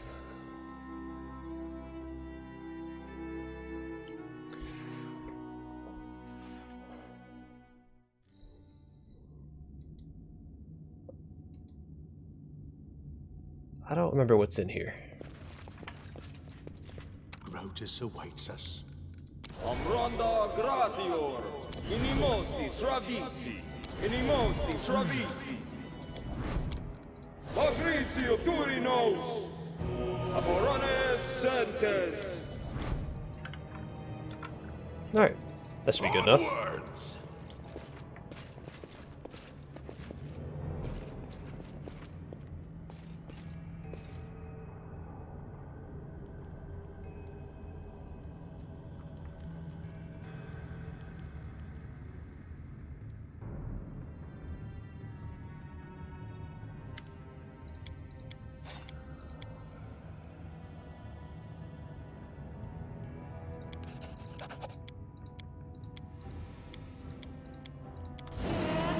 You should be. Consider me provoked.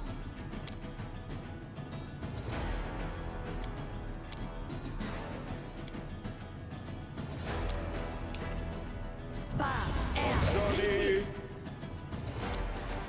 Javidur. This body holds.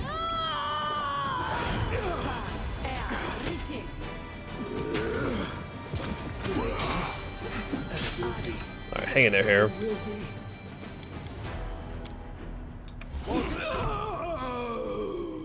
Oh yeah, Harem can't die. Darn. I mean, it's not like I can't resurrect him after the fact. Request. What's new? I'm losing my temper. Command me. We'll get some more Ready buffs and going. State your desire. Everywhere I go, a pall hangs I over won't everything. be halted. Though people say it was better before I arrived.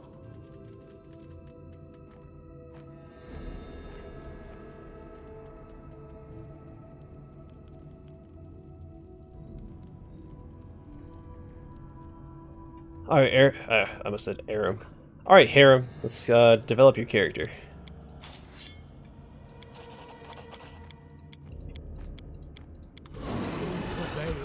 Does it? Everybody hold on. We'll summon some skeletons.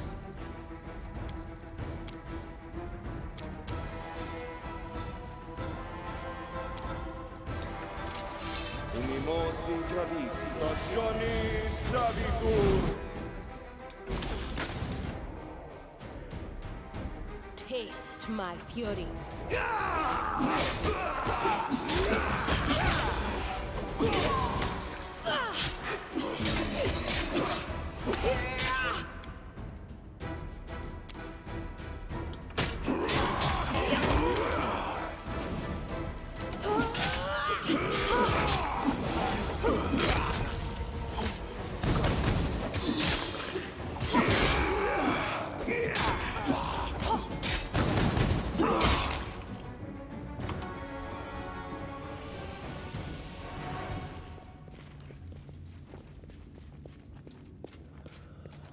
Oh man.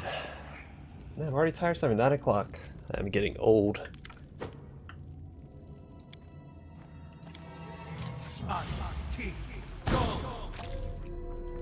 No, no, he killed the ghost.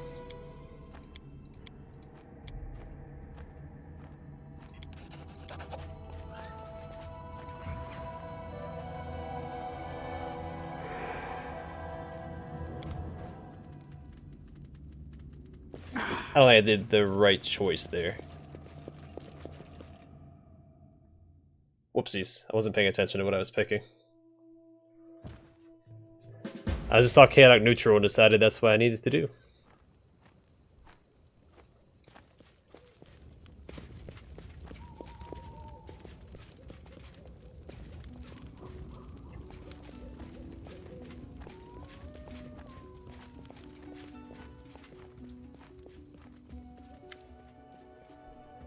He's alive, but I don't think I'm getting the ending.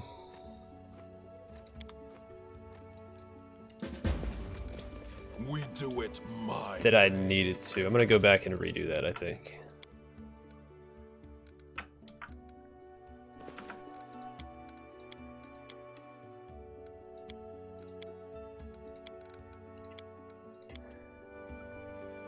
Because I want, well, it's only one chaotic neutral option. It's not that big of a deal. I still have plenty of neutral options coming up that I can still pick. I won't be halted. So we'll do this again. You have my You require my assistance? The angels need Of course, there's my cat. I'll have Mrs. bring it down, feed him, because it's time for them to eat. was lost in thought. My skills are getting rusty. He's behind schedule, actually. He should have been asking for food 11 minutes ago.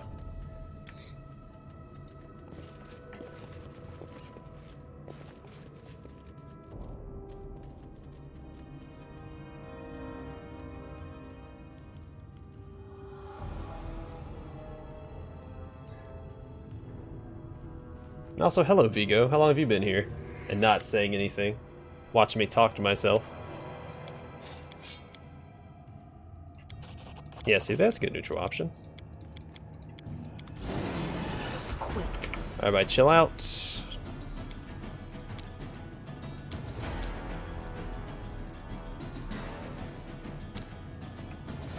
Oh, well welcome to the stream.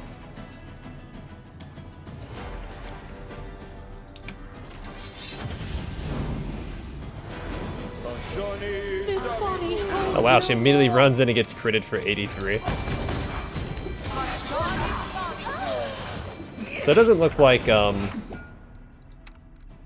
got her die hard. It doesn't seem like it actually works on her. Which is a little disappointing. Oh wait, I need to be attacking these guys.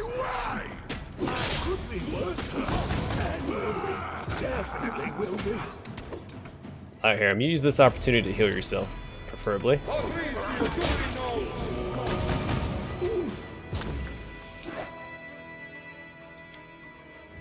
Consider me provoked. A clever ploy.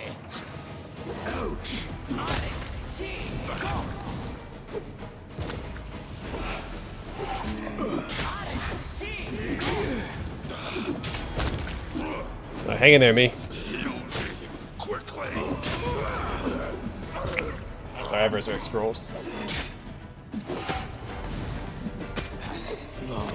Yeah, it's been like 80, 85 here.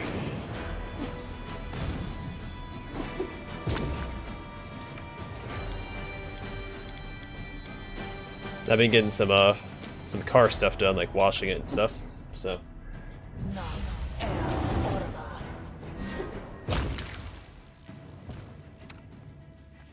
Not too shabby.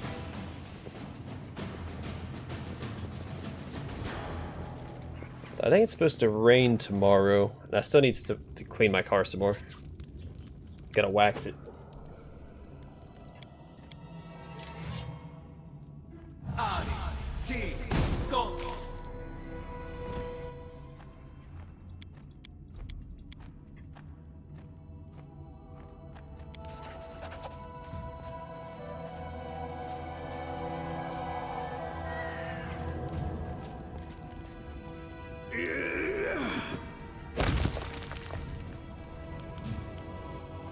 Well, actually, I went to the lake, not a great lake, of course, just a nearby lake, Sunday.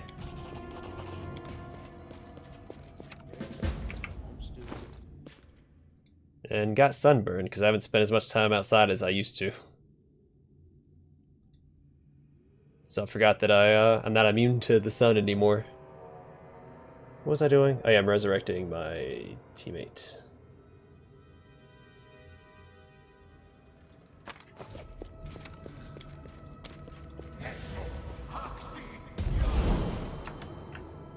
But of course. And we have some friends who have a pool, so when they open up their pool, we'll probably go there. Also, cleaning my car is pretty cool. I use the water hose and spray it into the wind and...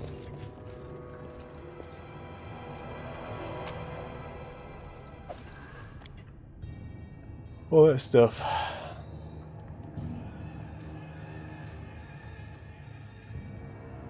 Actually, no, it rained today. What am I talking about? It wasn't 85 today. It rained today and it got extremely humid. Reminded me of Florida. So I was in Florida for a little bit during training. The Pensacola area, and that some of the worst weather I've ever experienced was in Florida.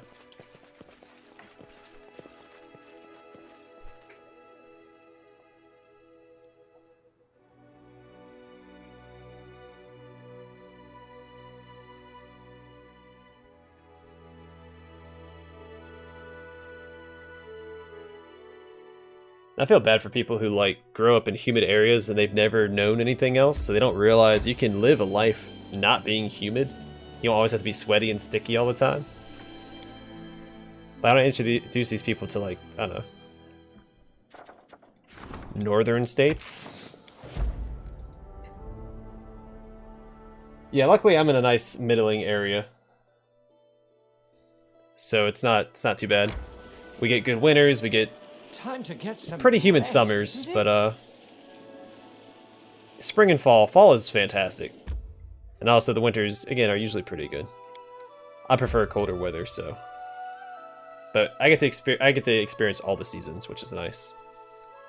I know some states aren't like that. Like California, for one. California, it's always 70 to 80 degrees and just really nice outside. Unless it rains on the, off chance, the once a month or so. Good outdoors weather, though.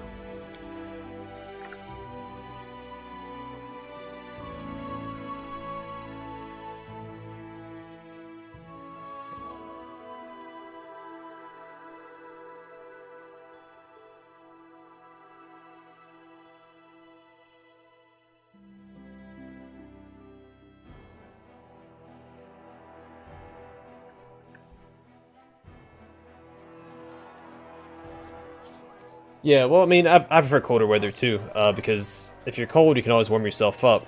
If you're hot, you can't really cool yourself down. Onwards! Because if you're cold, you put on more clothes or, move around to warm up. If you're hot, I mean, all you can do is get naked, and that's about it.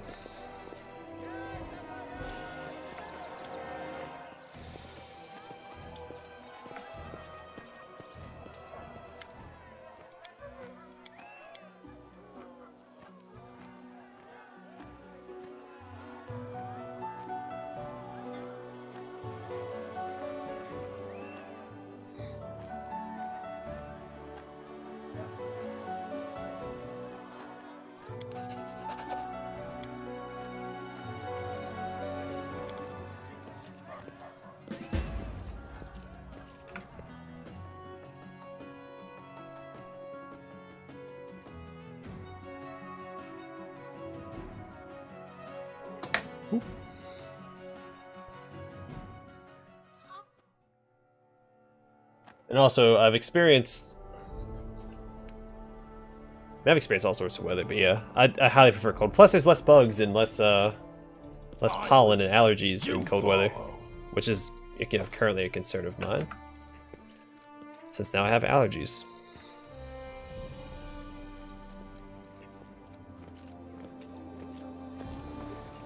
Trying to convince Mrs. Bring It Dawn to let us move up north once I'm done with school, but she doesn't want to move too far away.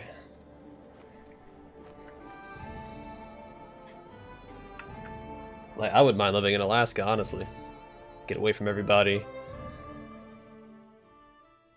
It's always nice and cold outside.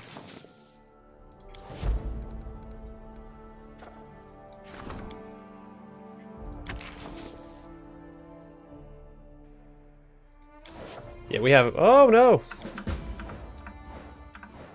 Oh my gosh, we took so many hits. Let's reload that. Yeah, we have bugs all the time. They're the winter, it slows down, but we still get them inside. But we live in a pretty forested area as well, so. Then there's a lot of trees being cut down nearby. And now we have a spider problem. I've been here for a couple years now. Never had a spider problem until people started cutting down trees, disrupting their habitat. So I need to get to the Bald Hilltop now? In a day. I have a day until it starts, so I think I'll just rest.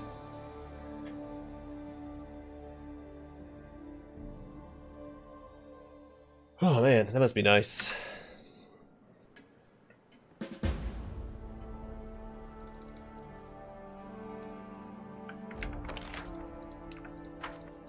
It's like, I don't mind bugs, and like, I find them in my house, I try to pick them up and take them outside, because they're not doing anyone any harm, they're just, you know, in the house.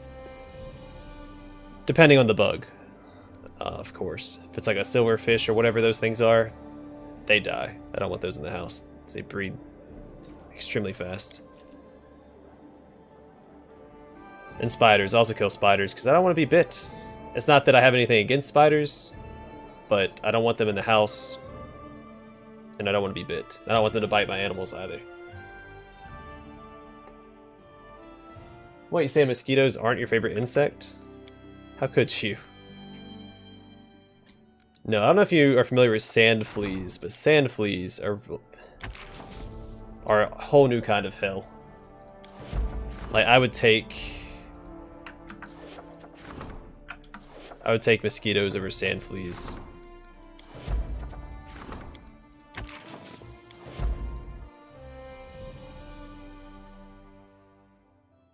You know, I'm not sure how long it is, but yeah, it's something like that. It is it's a pretty lengthy amount of time.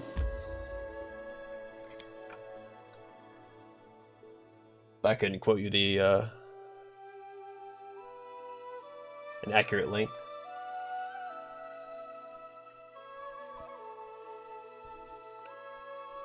Yeah, and all the cities on the southern side. Also, supposedly Alaska has a pretty high crime rate, which makes sense. Quiet, I'm thinking. Adayana. Ona Adayana. Ona Adayana. Ona Adayana. Unimosi Travisi. Unimosi Travisi. Unimosi Travisi. Unimosi Travisi. Unimosi Travisi. Aborane Sentes. Aborane Sentes. Well, I think it's a high it's not like a high crime rate, it's like a high percentage of people who commit crimes. But it's because their population is so low. And then also think about the people that would want to move to Alaska so they can get away with crimes.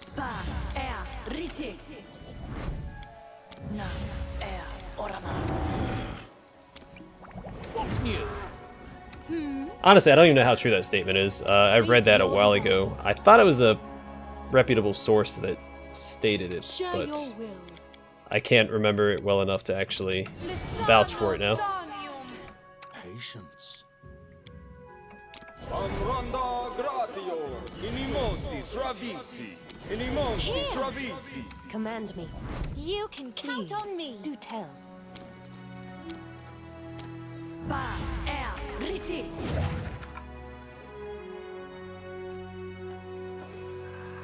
Yeah, it does. But it's, I mean, it's a nice place to live if you can afford to live there. I won't be your prevail. Oh, son of a gun. I forgot this was this. My way. Consider me provoked.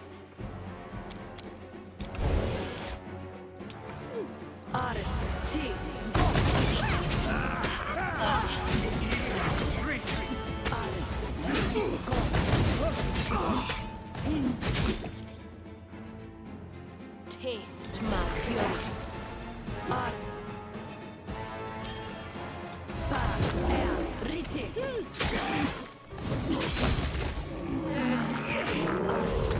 Yeah, I'm not a big fan of crowds either.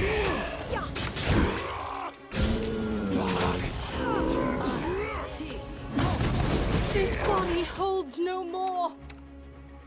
I always get antsy in crowds. I just don't This is for you. can't trust people enough to stand in the middle of them.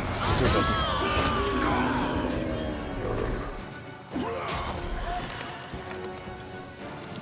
All right, job well done, everybody, and a diamond. Dinner's on me, everybody.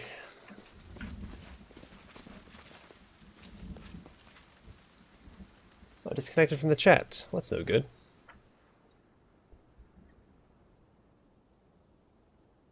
Yeah, it's a Mandragora. They themselves aren't very bad. It's the swarms that they spawn that give you trouble.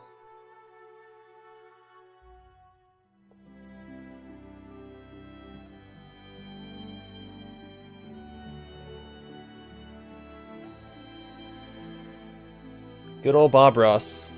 A lot of people could learn a lot from Bob Ross if they sat down and watched his stuff. Especially nowadays.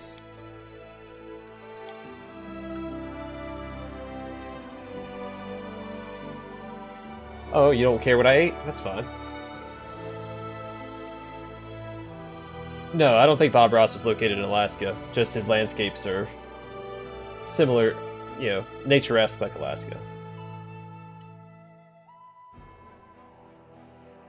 His show was on Netflix not too long ago. I don't know if it's still on there. But if you haven't watched Bob Ross before, I highly recommend it. Onwards. Well, since no one's asking me, I guess I won't answer. Since the only people in chat, they're allowed to share what they had for dinner.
What? I mean, I'll pay for dinner once I can sell the diamond I picked up. How about that?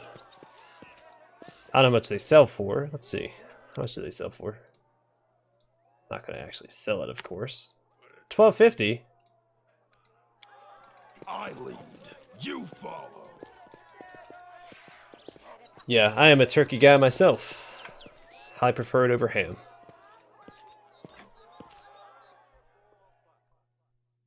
Though I did have ham sandwiches for lunch today.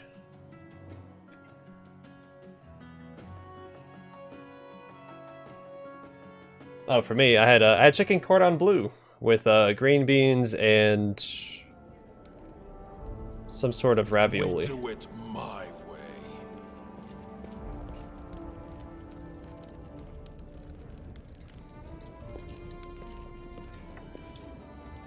I don't know that we have anywhere really good that's not chain in my town. We have some really good burger places in my town. I won't be halted.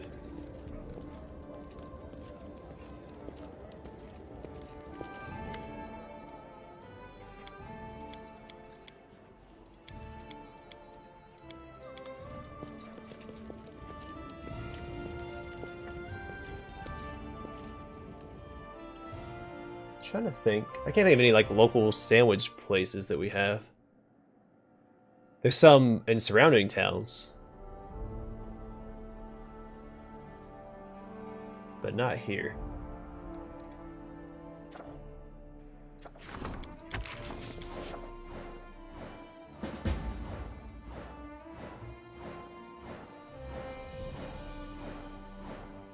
Yeah, that's what I miss about San Diego.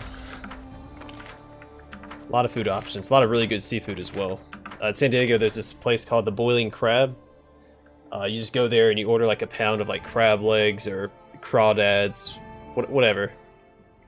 And you order a seasoning for it. It could be like lemon pepper, Cajun, whatever it is. It's expensive. It's a pricey place, and it's extremely messy to eat. But holy crap, was it good! And they had good sushi. There's this little hole-in-the-wall sushi place near San Diego University. They had probably the best sushi I've ever had in my life.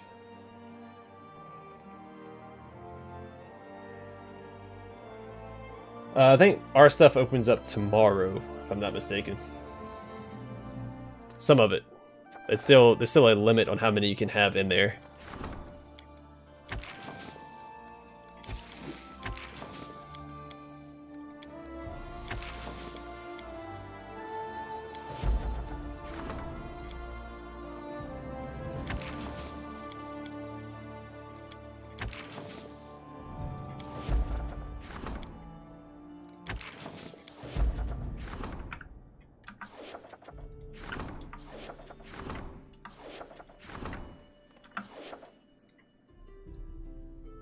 I think ours is 30% capacity.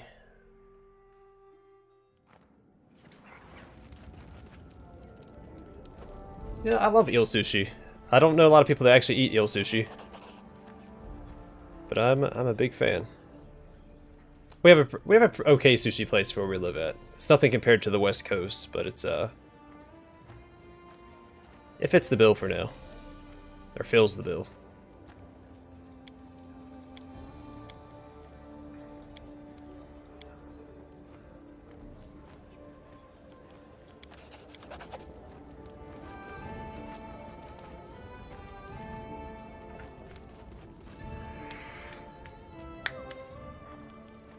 Yeah, we don't have a super high population, but it is a college town, so...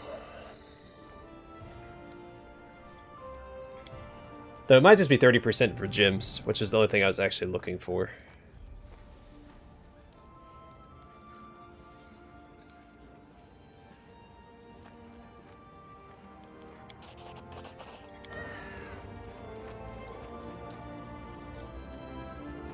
Oh yeah, I keep forgetting you live in the city. I'm like, curfew, that's crazy, but yeah. Actually, I really like tuna. Tuna sushi. And, sorry, yellowtail. Yellowtail's my favorite. It just has that almost lemony taste naturally, which is really good.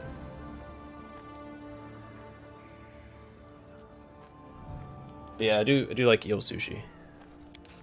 It's one of the rolls I always get when I go.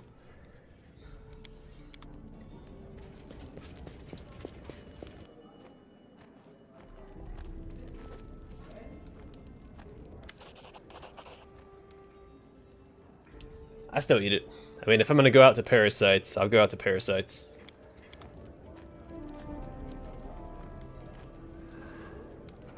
Iravetti, king of Pitax, invited our king to a tournament. But why? A demonstration of neighborly amiability, perhaps? Unlikely.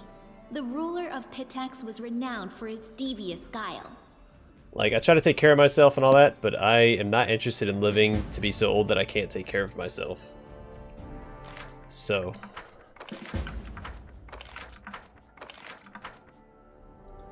While I may not be fast and loose, I'm not taking it too slow either. I'm like a nice, jogging pace, I guess. A power walk pace.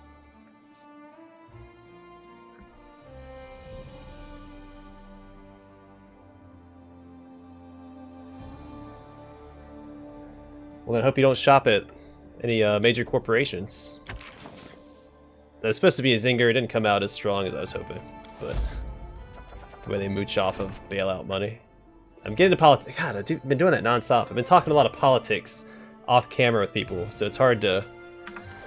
Ugh, sorry guys. That's my fault. Let me backpedal.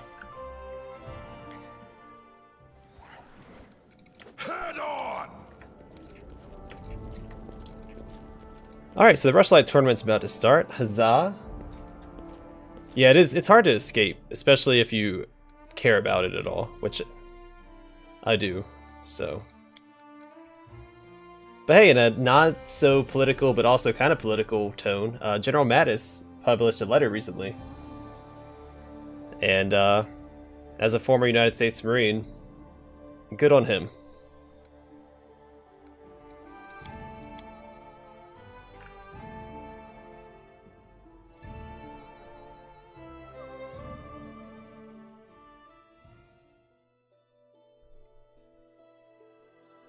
Yeah, I was extremely impressed. He's a very smart man.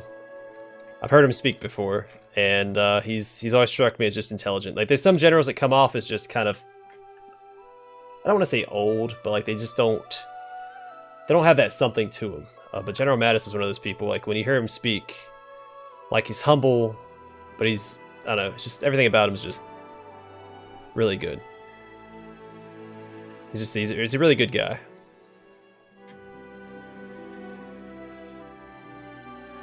I mean, I think it was just put out yesterday. I don't know the name of it, but if you just Google General Mattis, it's gonna come up. Yeah, like you'll see it.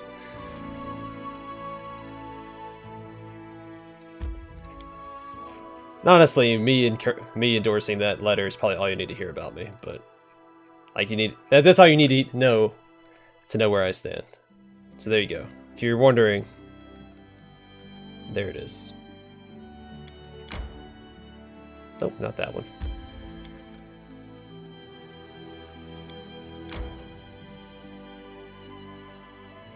Do I have to loop all around? No, I don't have to loop all the way around.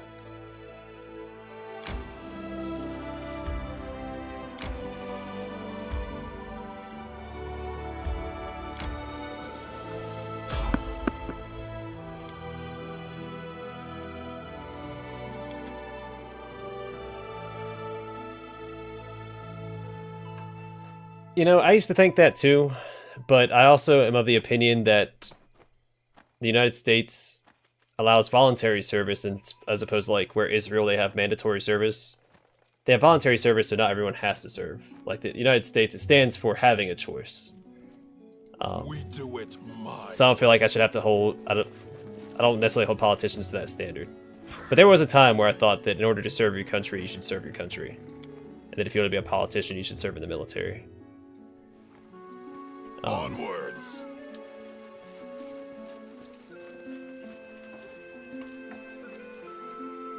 But I don't think my opinion weighs any more than anybody else's. And that's how it should be. Everyone should have equal voice. Equal say. So.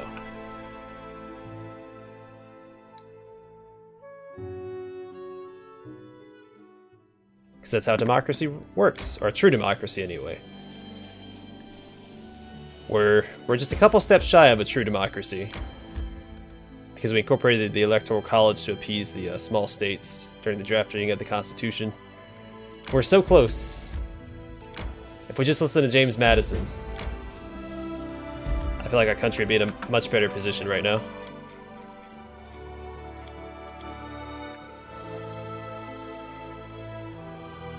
Yeah. So, I don't know if I want to say this or not. It's not really divisive, I don't think, but, do I want to go through this right now? This doesn't take too long. I think we'll knock this out real quick.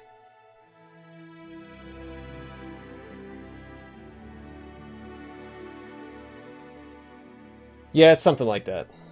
But we were so close, like, again, I did a government studies class, I think not this past semester, but the semester before. And we really emphasized just how close we were to like a true democracy and how close the Constitution was to being like a truly flawless document. But the states had their, because at the time, you know, it was all about state loyalty. They weren't United States citizens, they weren't Americans yet. So they were more worried about their states' powers and rights. Which is fine. I think the states should have you know, a lot. Honestly, I think the states should have more authority than the federal government. Because it's more representative of the people. Also, let me reload that. I want to listen to his voice acting. Oh, yeah, I'm pulling out my political opinions. Which, honestly, they aren't divisive. They're very, I don't want to say neutral. It's very, I think we just need to backpedal a few years and try and identify as Americans instead of political parties. Because it's dividing the country.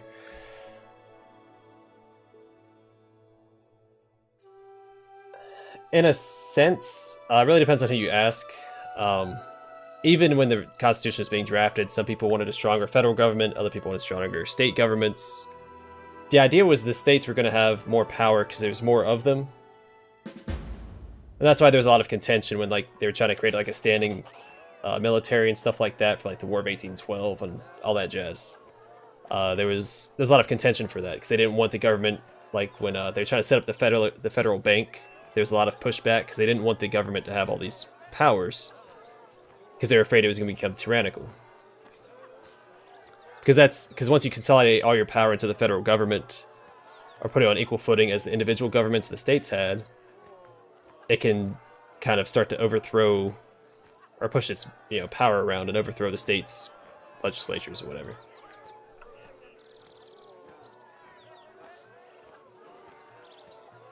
So I think the initial intent was for the states to actually have more authority because, again, because everything starts at the local legislation. So like when people vote for like their city representatives, their mayors, their city council members, that's the people having the most say. That's where the power starts.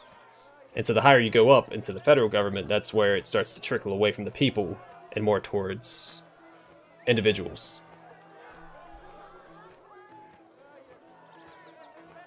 And because then when you look at the Senate was only, because we weren't supposed to have a Senate. We were only supposed to have the House of Representatives so that the population is represented by the people and those, by the,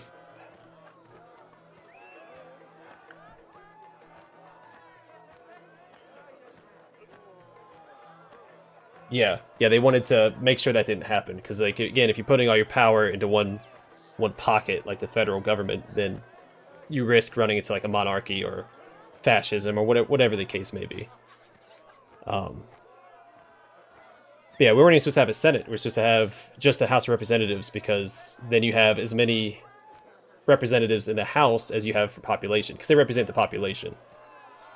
The Senate does not. The Senate, it's 2 per state, which is unfair for a lot of states that have a higher population.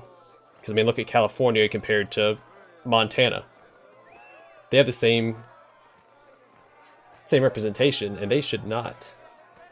Because it stifles the people's power when you limit the representation like that. And that was James Madison's argument, but then, because he wanted a true democracy. He wanted every voice to count. But the southern states and the smaller states were concerned that their power was going to be, because they had smaller populations, they were concerned the northern states were going to rule legislature.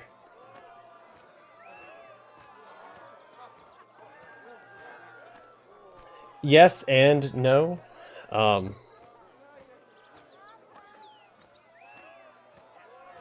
There is an imbalance because, again, like if you look at like states with small population, they have the same say in the Senate as a state with a large population.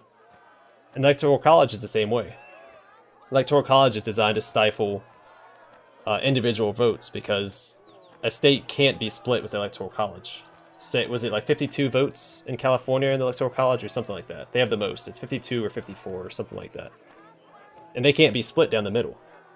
It can either be entirely one side or the other. So then if they vote for one side, the entire other side isn't being represented in that state.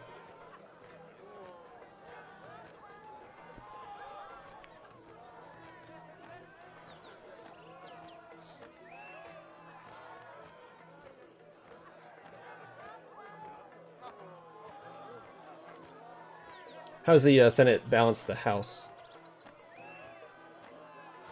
I'm not saying you're wrong, it's not something I've thought about. Because I usually I end up... See, right now I'm already ranting about politics. What's wrong with me? Jeez, I just... Well, Ugh. my crown-bearing brother, welcome to my home. Stuff yourself. Actually, you know what? I'm discussing Be my history, not guest. politics. It's fine. You've proven yourself in combat as well as affairs of state. Let's see. Well, lower how population you states, do yeah. at having fun. But when it comes to federal government in those positions, it doesn't... The state's power doesn't matter. I think it should still be the individual votes that count.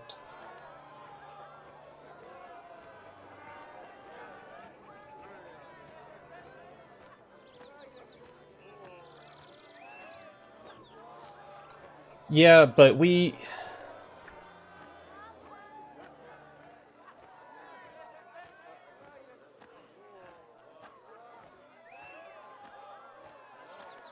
I mean, that's a fair argument for it, yeah.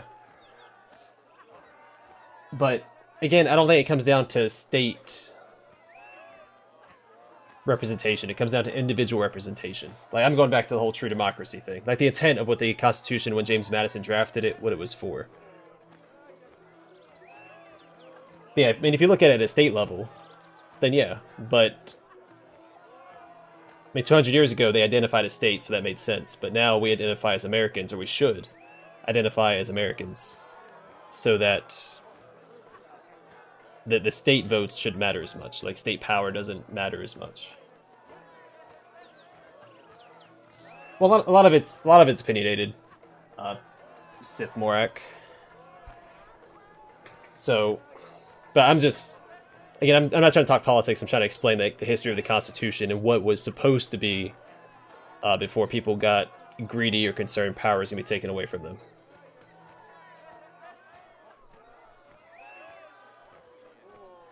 What a gloomy, dark place this Rushlight tournament is. How can you not fall into despondence when you see all this ridiculous brightness, pride, vanity? And I'm a huge advocate myself of true democracy.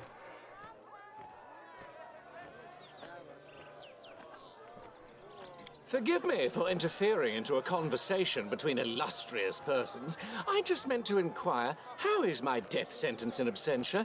When I inquired about it the last time, you still couldn't determine on the type of execution, honorable sir. Oh, the Constitution, absolutely. Plus, being a service member myself, I swore an oath to defend the Constitution. The Declaration of Independence was just more of an FU to the to England.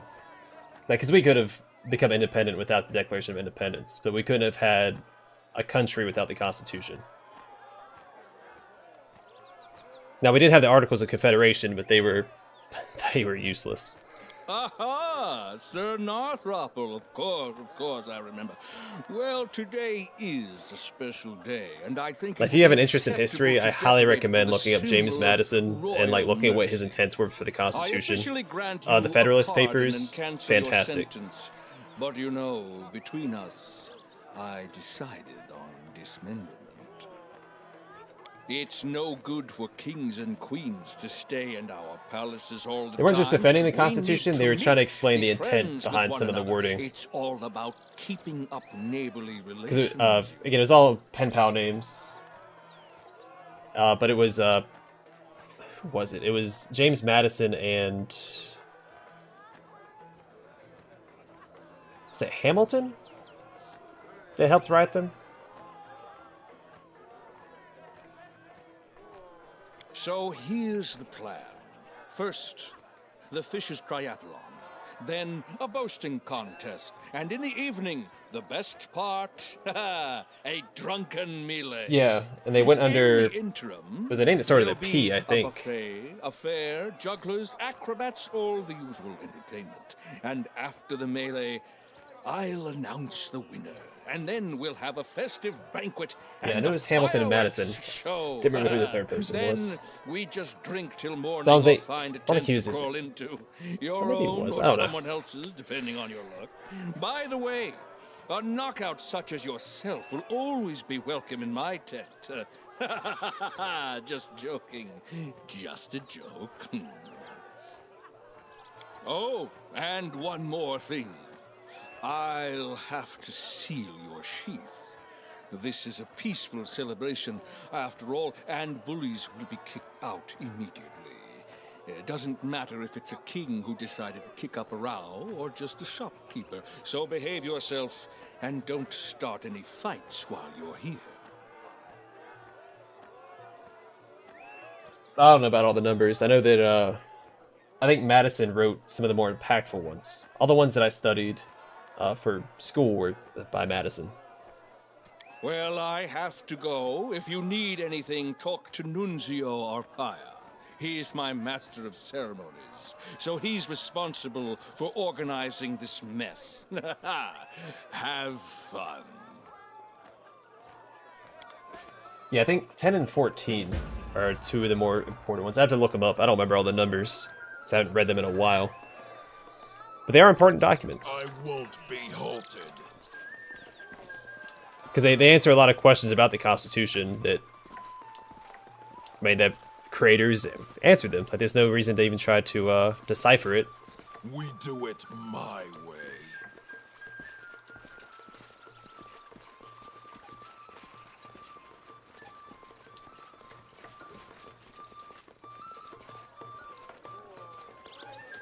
Alright, you know what? Actually, I'll just move down the river first. I think that'll save me some hassle. Let's move already.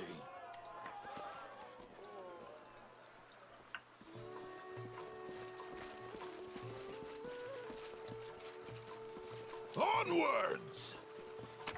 Well, what's the best way to do it? It's his way. Hey, the Goblin Merchant. There's an achievement for making him cry, which I didn't do. I don't think I have the chance to do it now.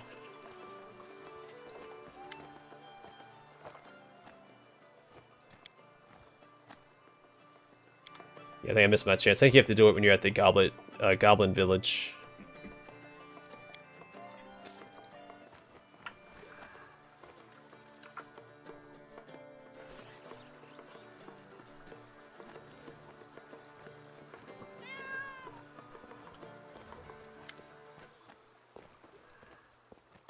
Yeah, I think I have to in the next playthrough. Nope, he ran. Oh, you can't even kill him. I'm getting arrested. Hold on. Let me load. I can't. I'm getting kicked out of the Rushlight tournament. Now I have some shopping I have to do. I forgot about that.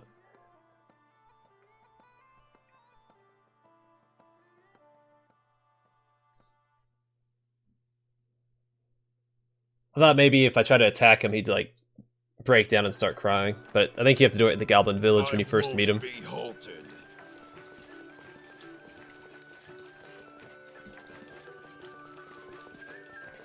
Oh, here we go. You know, come across these guys. Alright, I'm gonna reset my chat because nothing's updated. Because I think, yeah, last stream, it said I'd been streaming for 2 hours. And I was, I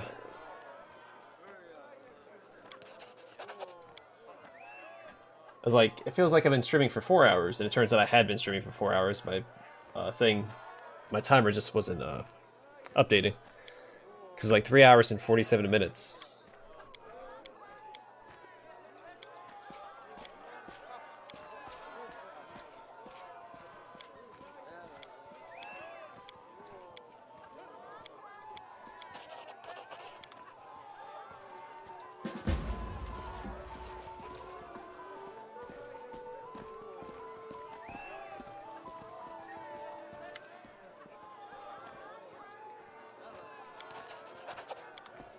Yeah, get out of here, you jerk. We do it my way.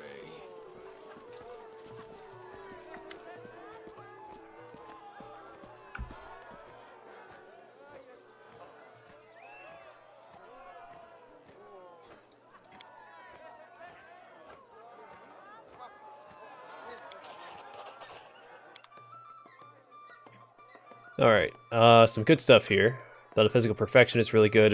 Ring of Protection. Ring of Circumstances. I think it's the most expensive item in the game. Was bugged. My first playthrough, it didn't work. So I spent a bunch of money on it for nothing. Evil Alignment. And give that to J-Thaw. By good characters, Another Mental Perfection headband would be good. I'll hold off on that for now. This is actually really good. I don't remember what she has for a belt. Not what she needs. Well, no, I think that's fine. The Belt of Physical Perfection would be superb, though. But we'll hold off on that for now.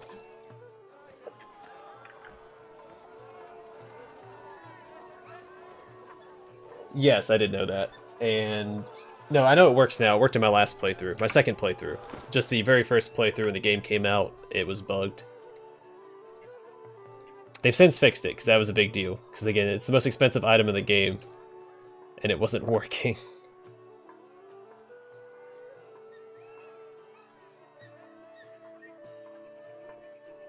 Which one should I get rid of? The Constitution or the... I guess the Armor class.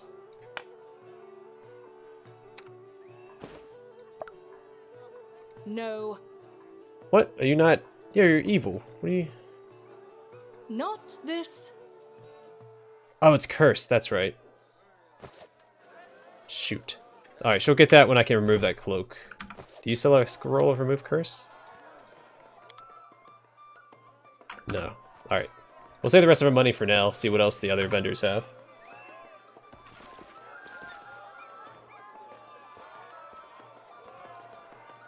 Oh yeah, I forgot about that. I think it's like 500,000 or something.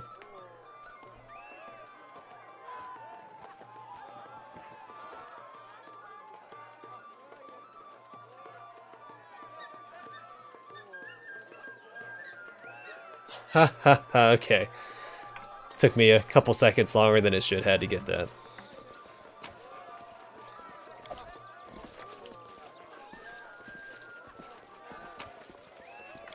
Onwards. No, the book... I think the book is just for the achievement, and I think you might get a discount in her store as well.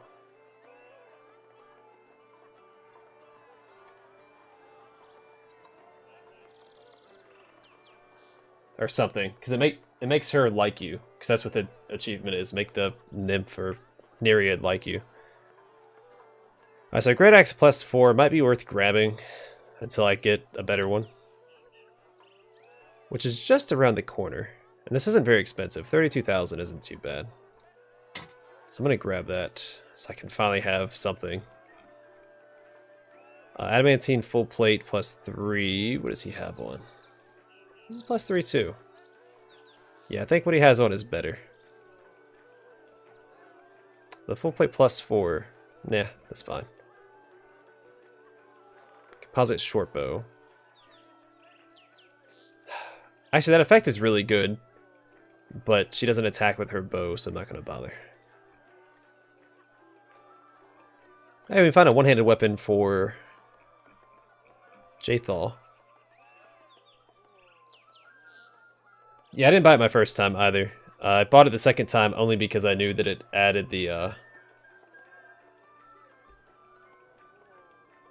was for the achievement. Actually, I don't even know if I got it. I never checked.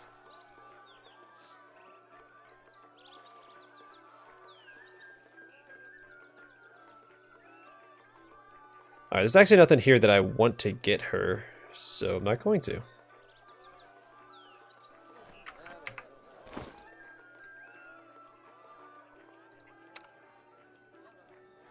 It's still less damage, that bothers me, but it's an increased chance to hit, which I think is better.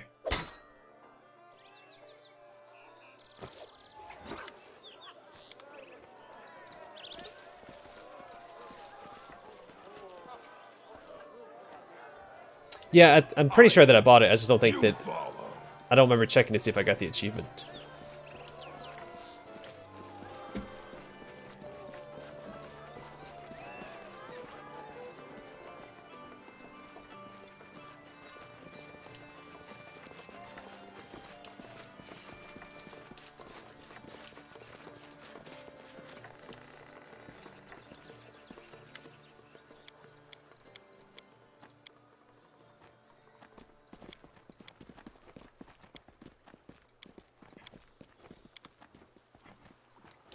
We do it my way. Yeah, I can get through the Rushlight tournament real fast. Since I'm not reading the dialogue out loud, it shouldn't take too long.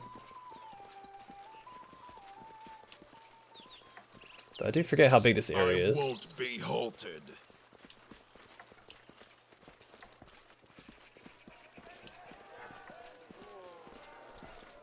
Sith Morak, you said you've never seen this game before. What sort of games do you play?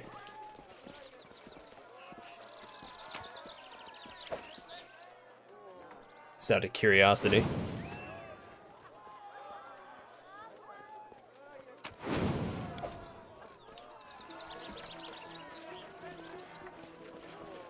Head on. Okay. Have you watched anything else on my channel, or did I just get recommended to you here? Because I play some strategy games myself. At some point, I'll play some stealth and horror games, but Do it my way. so try not to lock myself into a specific genre. I like to sample, have a variety.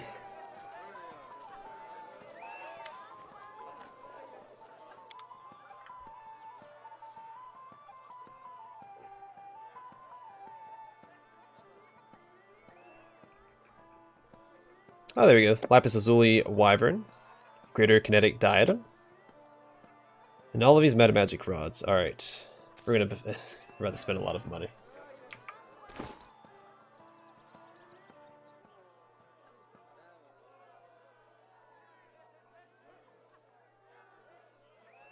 Oh. Yeah, that's a good one. I feel good about that Let's Play. I feel like I did a good job with it. Shoot, I have Kinera with me. Hey, Harem, here, have your new helmet. Lose some intelligence, but that's okay. Mental Perfection would be perfect for... Jublast.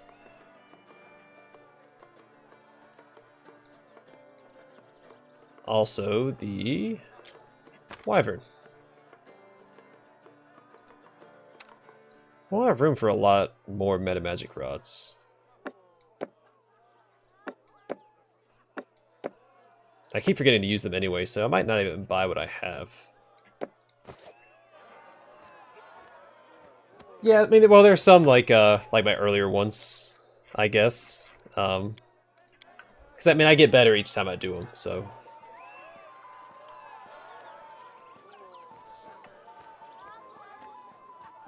Yeah, I take my time starting the DLC. I'm very meticulous about trying to complete certain areas and doing things, making sure I complete everything before I move on to like the next section or area.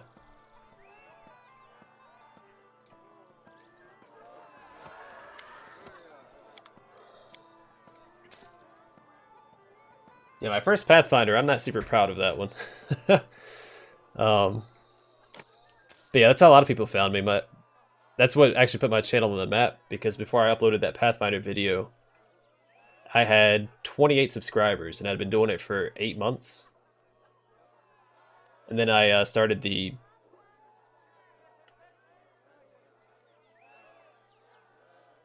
that Pathfinder one, and then it got like thousands and thousands of views. And I was blown away, because before that, I think 40 views or something, or 100 views may have been the most any of my videos had gotten. And then I did Pathfinder, and I think that one's sitting at like 35 or 40,000 views now.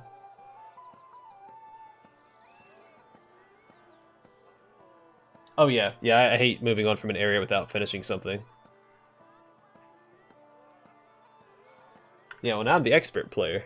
Now no one can relate to me. Now that I've made it big on YouTube with my 2,400 subscribers. You're basically talking to a celebrity, so...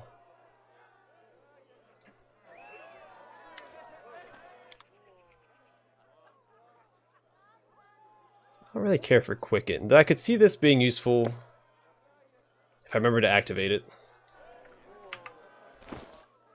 on her and her ray spells. Oh, nope, not now. Okay, I think I got everything that I wanted for now, and if not, again, I can get to these merchants again later. So not the end of the world.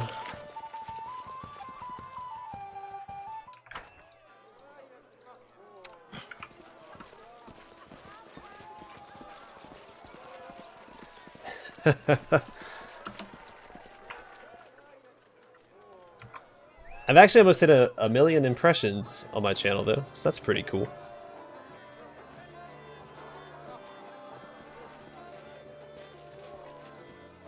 Impressions don't mean anything. Well, impressions mean that they've seen my video posted somewhere, but they haven't necessarily watched it.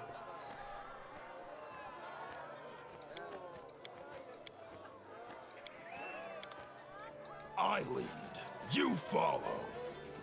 Oh, really? Wow, you've been around for a long time then. Congratulations. One of the OGs. Back when it was just me and my wife and my best friend subscribed to me.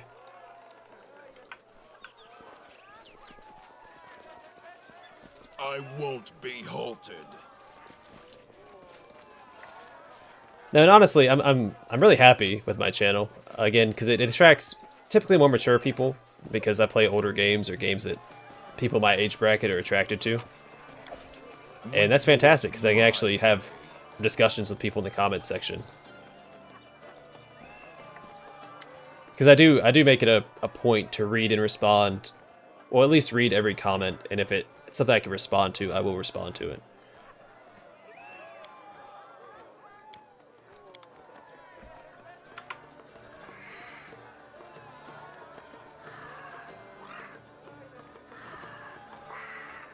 Yeah, I've done a lot of stuff. I've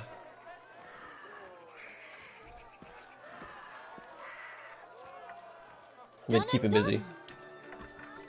Yeah, there aren't a lot of people doing Pathfinder, and I think that helped. Wrath of the Righteous, a lot more people are going to cover it because they saw how big Pathfinder got. I did as you asked. I'm pretty sure I had like the 3rd most popular Pathfinder video, and that's comparing myself to like Co Carnage and somebody else. So.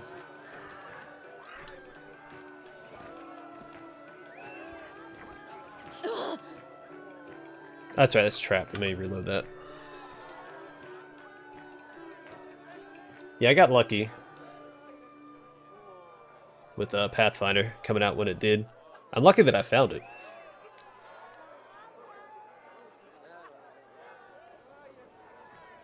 I've never actually watched any of his stuff. Because he has his face cam, and I don't like face cams. That's right, shoot, I need to find that trap. But I appreciate that. I'm glad you think I have a good personality.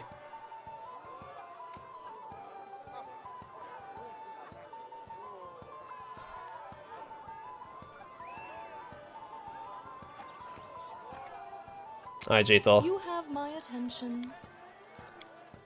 Find that trap.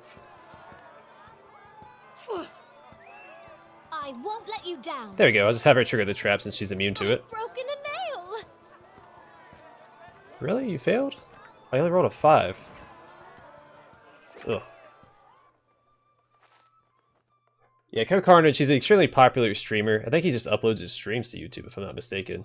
He plays a lot of RPGs like this. I never watch his stuff. I can't vouch for the quality of his content. I mean, it has to be good if people watch it.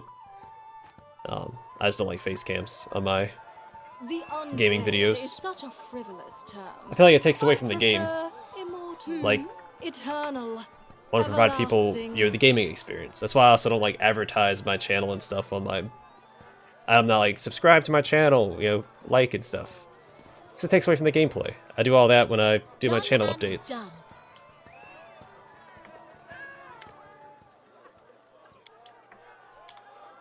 I won't be halted. Was I supposed to get an item here?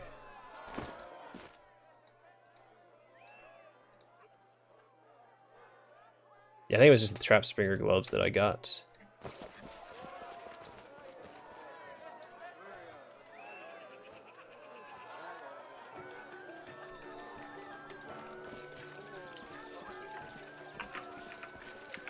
No, I am really jealous of Code Carnage though, because he gets to like voice act. Again, I think someone mentioned before that I think he paid for the highest tier so you could voice act a character in the next game.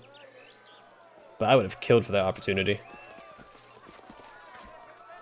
Because I mean, I love the Pathfinder franchise, so that would have been really cool.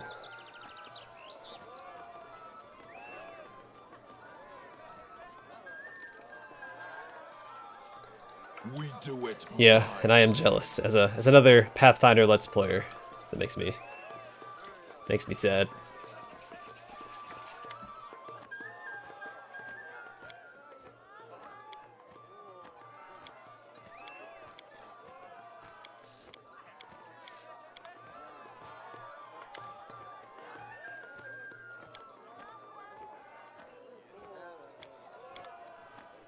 Onwards.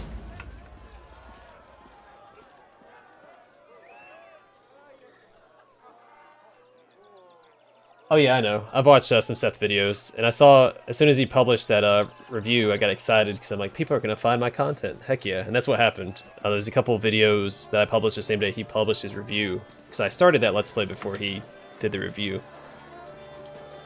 But I got a bunch of hey there people in my comment section, so.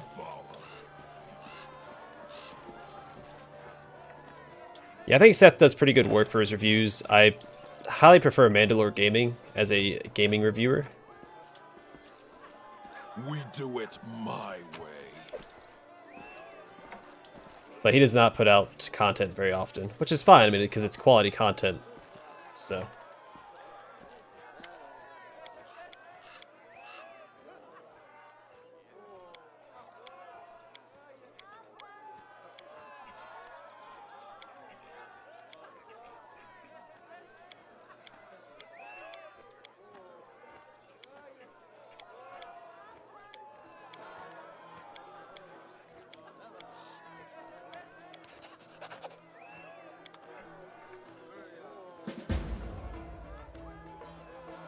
Oh yeah, I love anything esoteric, any like Lovecraftian style stuff. I've covered some Cthulhu games, or Cthulhu Mythos games on my channel. I played Call of Cthulhu, and I played Octung Cthulhu. And there's more I plan on bringing to the channel. I want to play Dark Corners of the Earth, and some of the older stuff.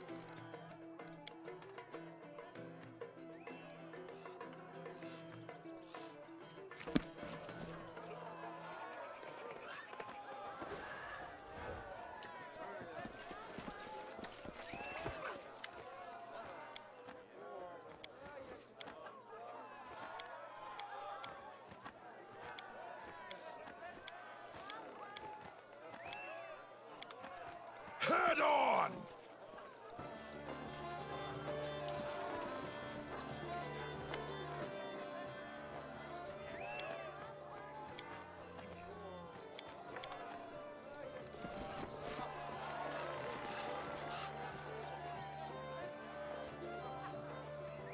I think I saw that one too. The Star Sector Do it my way. game. It might be on my wish list or something. Again, I have a ton of games I want to play on the channel. I just don't have the time to cover all of them. But I'm working on it, slowly but surely.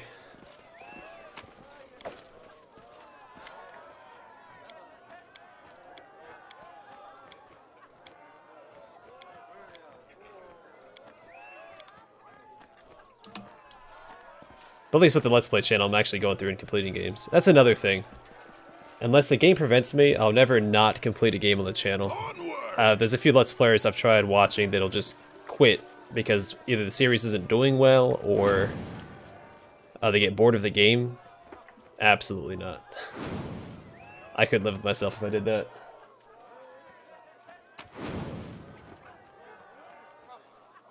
Oh, I love me some sci-fi stuff. I love, like, well, I love 4X games. I lead. You follow. Space 4X games, typically. Any sort of space exploration, colonization, stuff like that is just a blast. But sci-fi in general I enjoy as well. I mean, Knights of the Old Republic, best game of all time, is sci-fi, so... It's more of a sci-fi fantasy.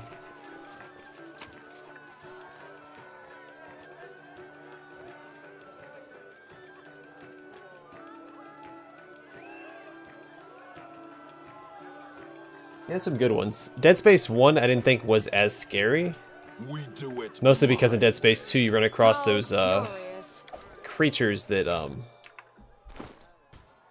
they like hide behind containers or whatever, they poke their head out and then they charge at you. That was terrifying. One of the few times I've ever actually been scared in a game was when those things were poking their heads out and then charging.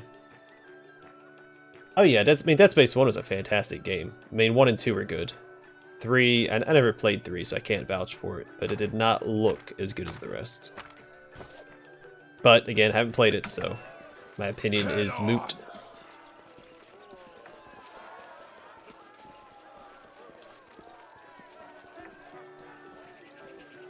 There's actually for October I wanted to try and fit in there's an isometric horror game that I've played in the past called Stasis. It's not a very long game. It'd probably be like 8 episodes or something. It's a very short campaign. I was thinking about playing that on the channel. Onwards.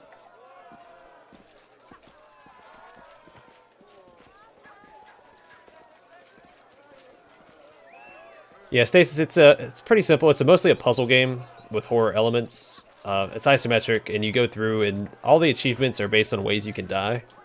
Of course, I'll talk about it more when I play it on the channel, but I really enjoyed it. It's a very dark game. I guess it wasn't as scary as it was dark.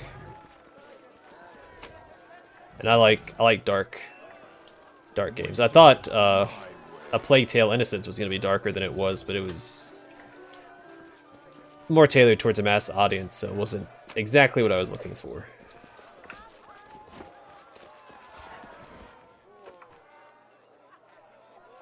You talk like Predator and stuff, as far as asymmetric multiplayer goes.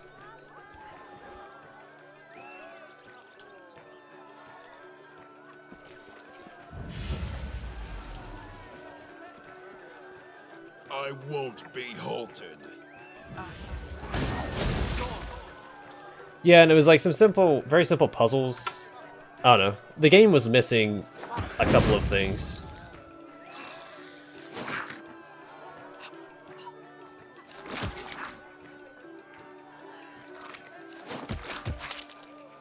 You talk about Plague Tale, Vico?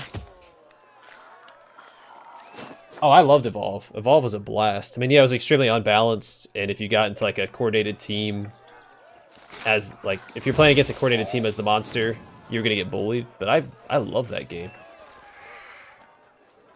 Yeah, I enjoyed A Plague Tale, but it was not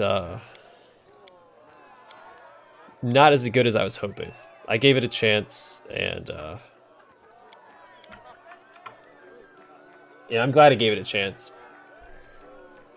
But it was definitely missing some stuff. The soundtrack was really good. And I felt like the premise of the game was really good.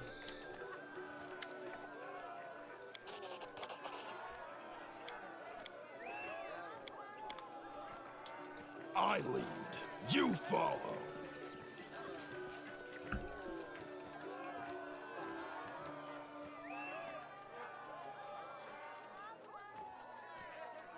You know, Resident Evil 3 is one of the few that I've never played. I've played 1, 2. I've played, shoot, what are those two games where you pick a character to play? There's like the police officer, the journalist, the plumber. I played both of those. I played 4, I played 5. 6, I tried to play and I couldn't stomach it. I never played Code Veronica.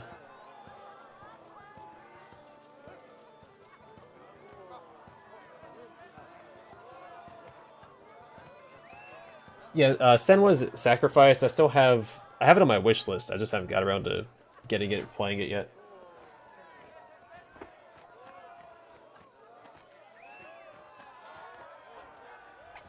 Yeah, I was a big Resident Evil kid. I haven't played it as much now that I'm older, but still love the games.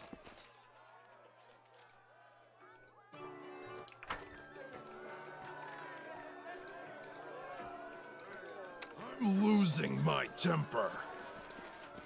Still trying to think. What is the name of those Resident Evil? 1 second. I gotta look it up. It's gonna bother me.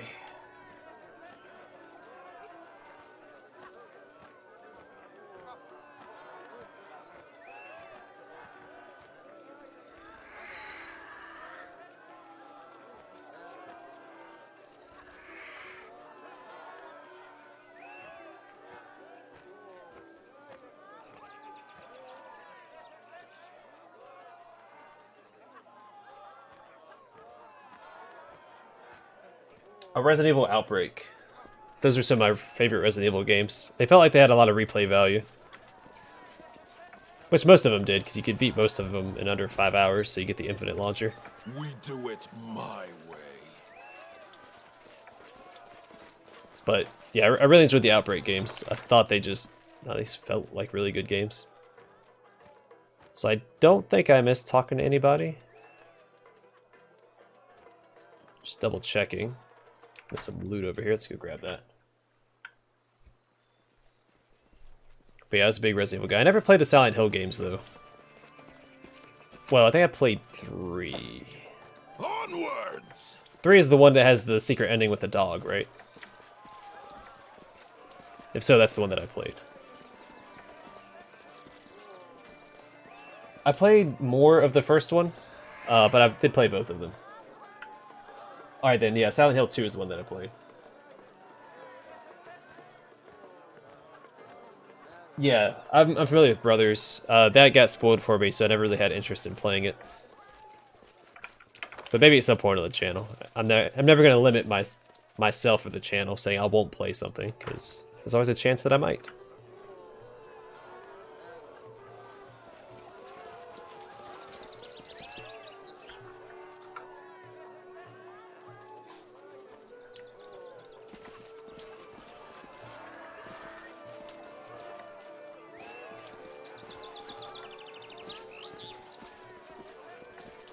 Head on!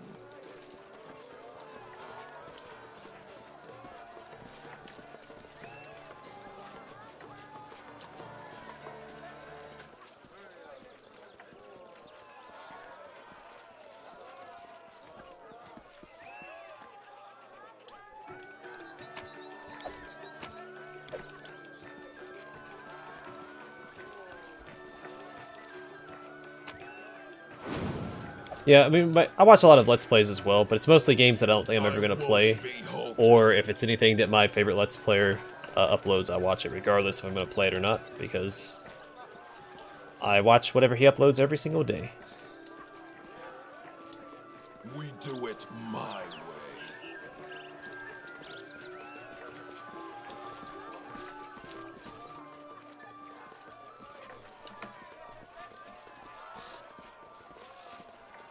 I lead, you follow.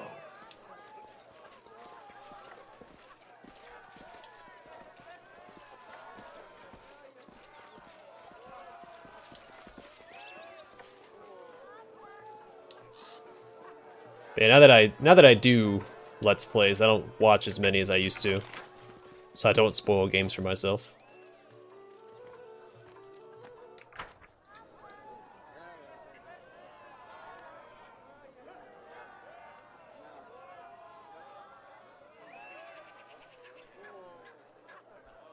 Yeah, I've been stockpiling games for a long time to start the channel, so I have a lot of games. Because I'm like, oh, I'll play this on YouTube one day, and I'll buy it on sale. It also helps, I do play a lot of older games, so I can get them for pretty cheap.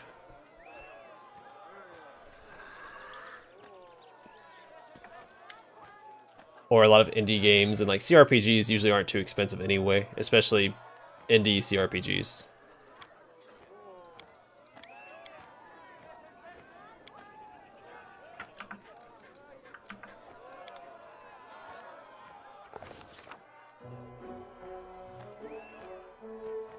Yeah, same. I watch like the God of War Let's Play and stuff like that, because I'm never gonna play that.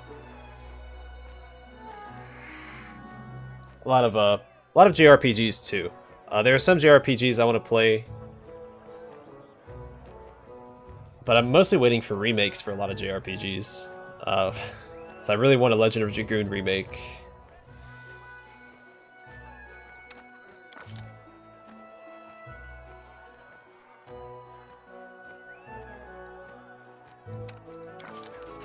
I'm gonna reload this. I want to succeed in all these to get the experience. Yeah, I watched Spider-Man Let's Play as well.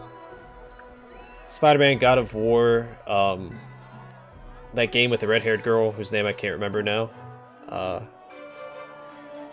Shoot. With all, like, the dinosaur robots and stuff.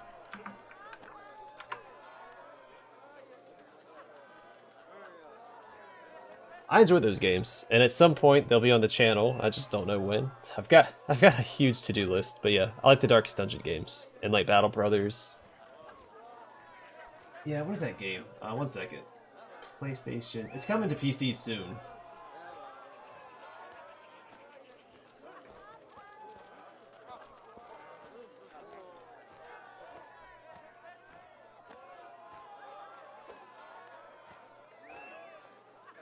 Horizon Zero Dawn. There we go.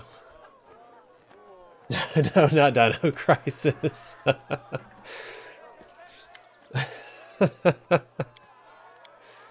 Not quite.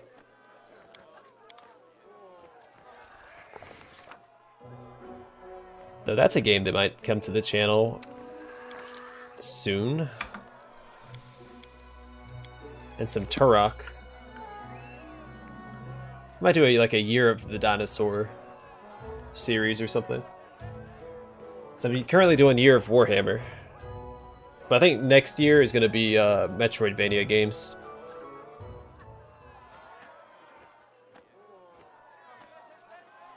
Oh yeah. Yeah, I'm a big fan of the first one. Actually, I don't think I've played the second one. Now that I'm thinking about it.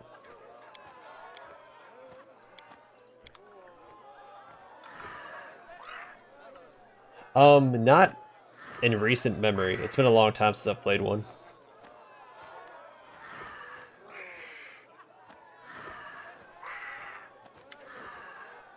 But I assume you're going to talk about the Jurassic Park or Jurassic World or whatever one.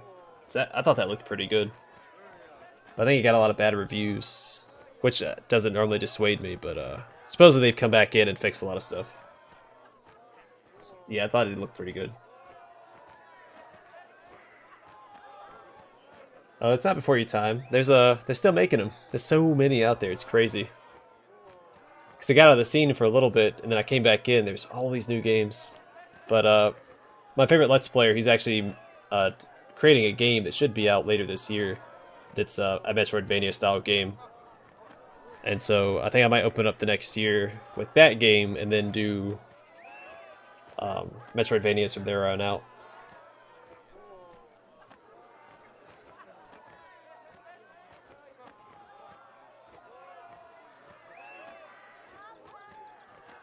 Yeah, I think if I do park building games, I'll probably stream those. I feel like they're better streamable games than they are Let's Plays.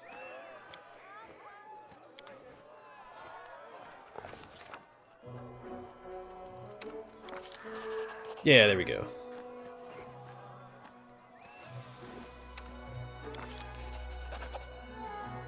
Ooh, 50 trickery. Can she roll a 15?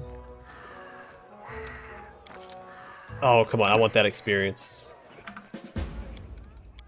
Coming back. I'll probably do the same thing with a lot of my 4X games. Because I have a hard time splitting up my playtime with 4X games. So like doing a Let's Play would be hard, because they'd all be like hour-long episodes or whatever. I think it'd just be better to stream. And then like there's no dialogue I have to read or anything, so I can just Alright. I have an idea.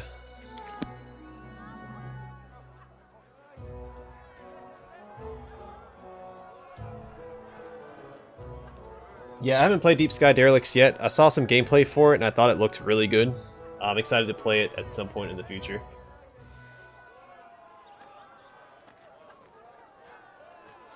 I never played the tabletop, but I would have this conversation.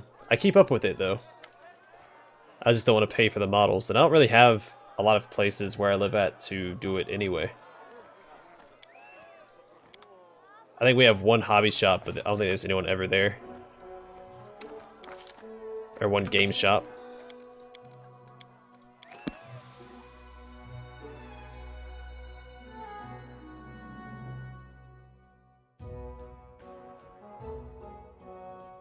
That's right, you're a Night Lords fan, aren't you, Vigo? Are you the... yeah.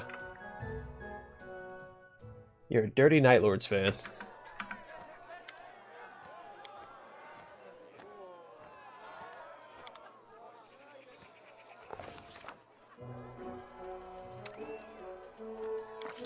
Shoot, I meant to buff up before I did this one.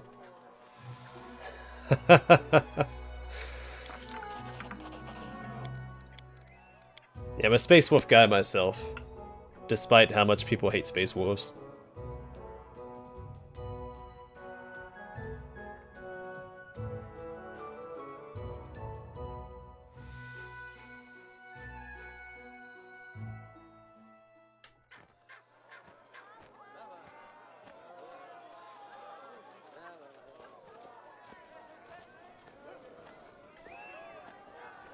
Vilka Fenrica is, I think, how it's pronounced. Yeah, they're space Vikings. They're not. I wish they'd focus more on their Viking aspect, because everyone else gets their own little cultural niches, and then the Space Wolves who are supposed to be Vikings get turned into wolves. No, I know, but Games Workshop is doing them dirty. I would have... I keep forgetting to buff up. Y'all are distracting me. Hold on. Let me do this again. No, I would have preferred if Ragnar would have died against Gazkul.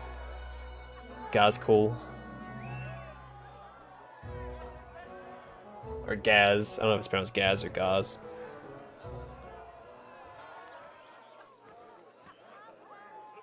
Actually, that's better writing the Games Workshop puts out, so you keep watching that, alright? And pretend that that's all that 40k is.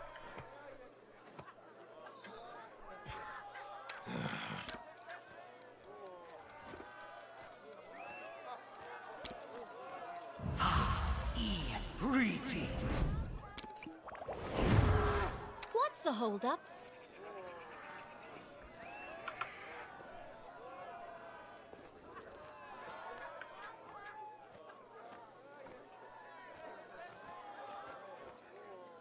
Some of it's okay. I mean, as is always the case, but they abuse plot armor way too much. And they, again, because Space Marines are the most popular faction, so those models sell well. So they want Space Marines to always look good. And it ruins some of the storytelling. Because the whole reason I got into 40k in the first place was because you never knew who was going to live and who was going to die. Like, are the good guys going to win? And by, I use good guys loosely here.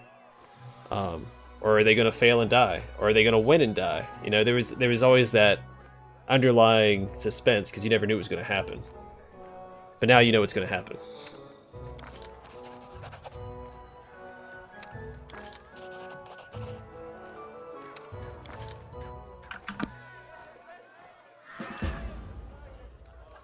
Yeah, it's supposed to be grim dark, not Space Marine always wins.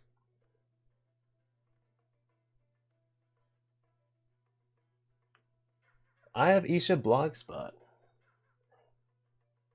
Yeah, I have it so that, because I get a lot of spam, so links get automatically sent. Well, I don't know if the chat, it might be different for the chat, but on videos, if you try to post a link, it basically gets sent to the trash, because I get a lot of really funny website links. Like, there was one that was called, like, Big Booby Girls or something, .com. Like, some just basic, extremely basic website, but it was, yeah. Don't want that stuff on my channel, because I'll get in trouble.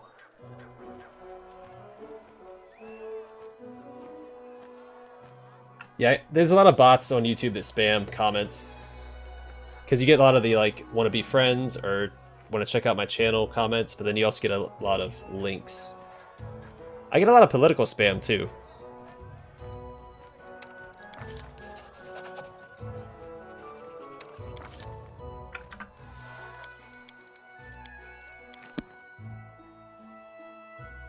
Yeah, Xbox does too.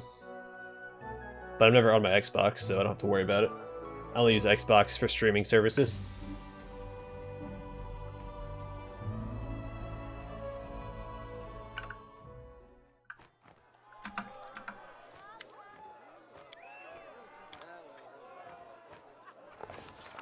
Yeah. Some very mediocre ones at that. I'm pretty sure I've gotten like bigbutts.com and like bigboobies.com or something. Like just ridiculous websites, like stuff I would have Googled when I was, I don't know, 10. I was like, does this work for you guys? Like, does this get you guys clicks?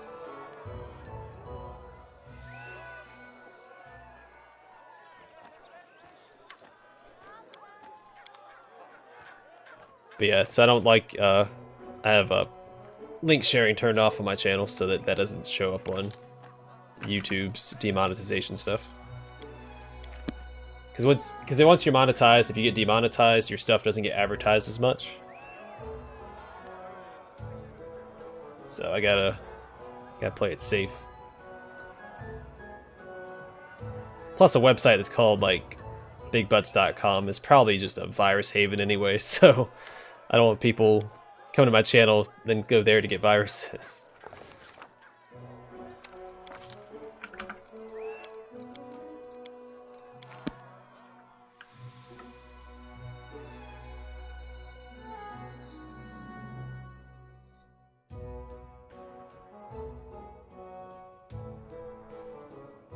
I wish YouTube would get a better grasp or grip on the whole bot thing.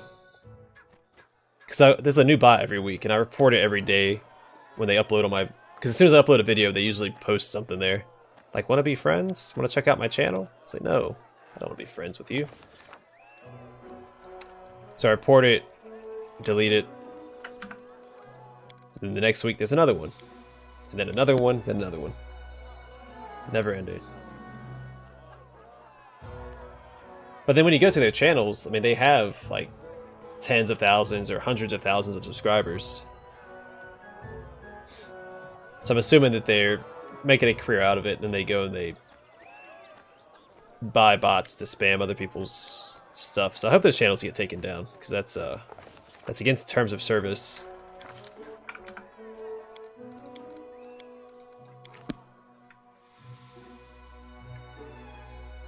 Yeah, it's because, well, with YouTube, there's like billions of videos being uploaded all the time. Well, maybe not billions, but millions and millions. Billions of accounts for sure. So it's impossible for them to regulate everything, and I get that. Like, YouTube is a huge industry.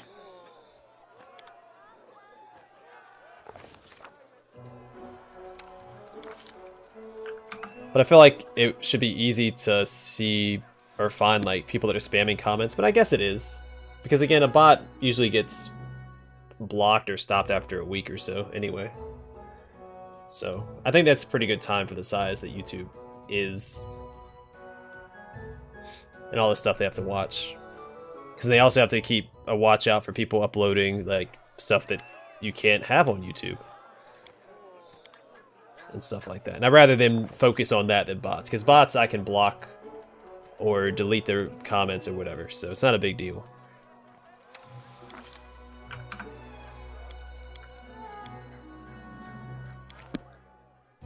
Like, YouTube gets bashed on a lot, and some of it is justified, but I think a lot of it's just overreaction. I think they overall have a pretty good setup. Because really, I know a lot of creators complain because like their pay keeps taking hits, but YouTube technically doesn't have to pay any creators on YouTube. They do to encourage it, but they don't have to. It's their platform. You can upload for free, and then you can get paid. I am failing this first check a lot. What is going on here? Yeah, I feel like that's a lot of creators don't understand. Especially the ones that do it for a living. For one, you should never base your entire income on YouTube alone, because that's too many variables could affect that.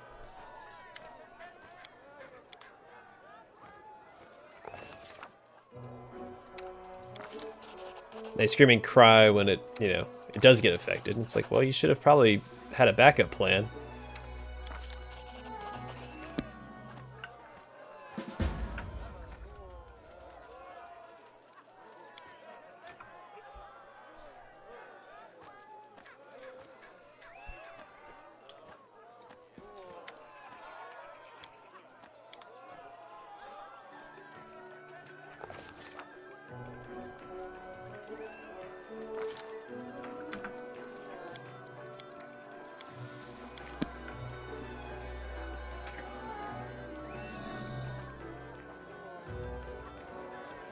But as long as they let me keep uploading videos, I'm happy, because I enjoy doing it.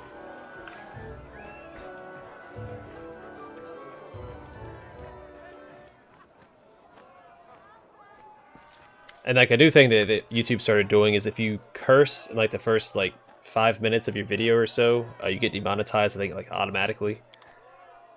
The people are freaking out about that. I'm like, can you just not curse for 5 minutes? It's pretty easy.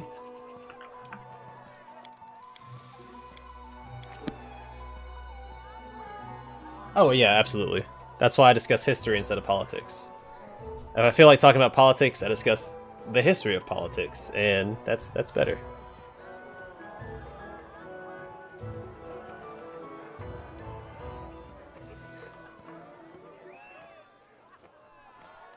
I mean, I do a really good job of not talking about it in my Let's Plays. That's because I don't have a chat there tricking me into talking about it.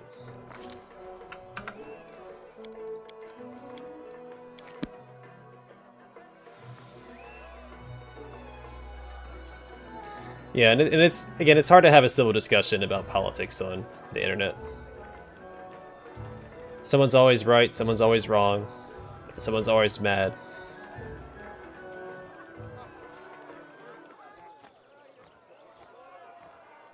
Yeah, I used to love Rooster Teeth too, back when it was like all Halo content. I haven't really watched any of their new stuff.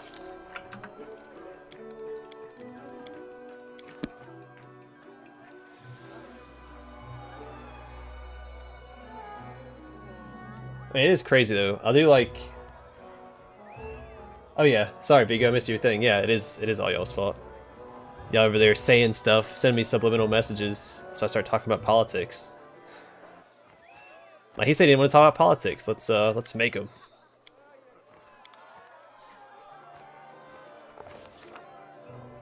I may have watched the first season of that. I like the introduction to the show. And that's about where my infatuation stopped.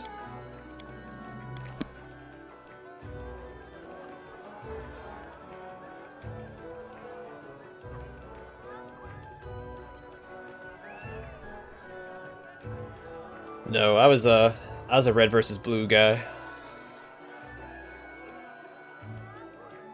And then when that was over, I just stopped.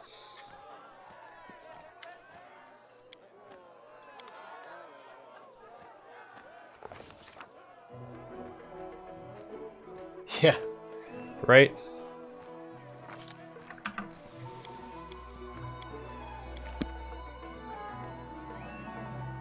I don't know. Politics isn't a complicated topic, but people choose to make it complicated. And therein lies the fault. Or the problem.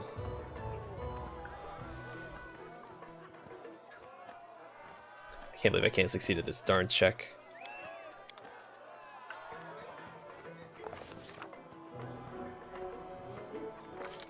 Come on now.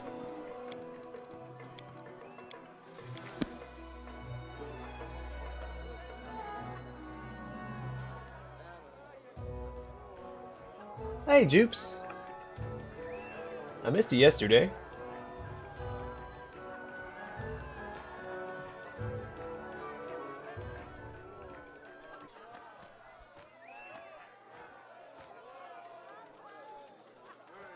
Civil, reasonable, willing to be wrong. That's a big one. But yeah.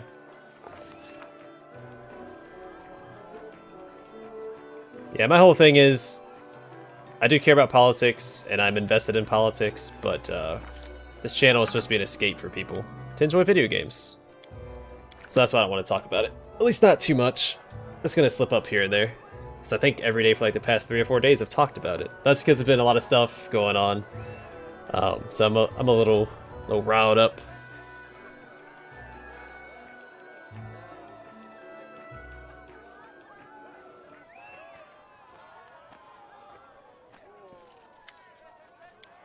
Can't believe I can't succeed at this check. It's not that hard, right? Diplomacy 40. I got 24. All I need is a 16.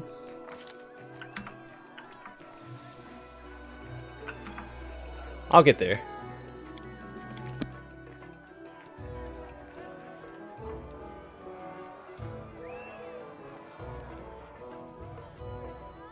I brought up David Dorn recently, but yeah, media controls the narrative, and it's really hard to not find misinformation. Like it's so hard to shift through all the crap in the media. So it's so hard to get the truth out of people because everyone's pushing an agenda.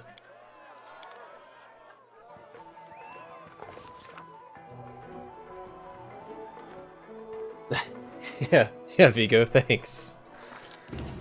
There we go, and we leveled up. Fantastic.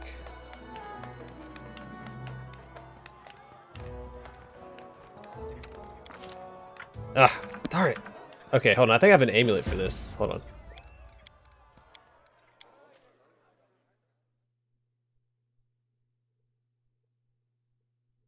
Yeah, I don't watch any of the mainstream news. Actually, I watch typically BBC and foreign news organizations because they do a better job of reporting the truth.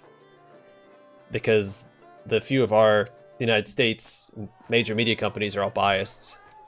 I would say that they're propaganda more than news now.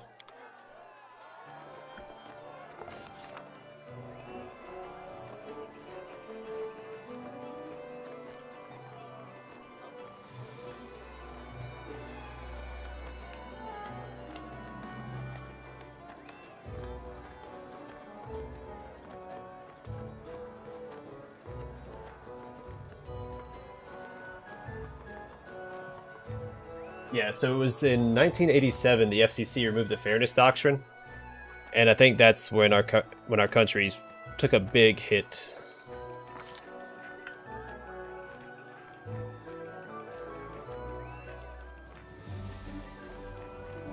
Oh yeah, I mean, I'm not saying any news organization is great.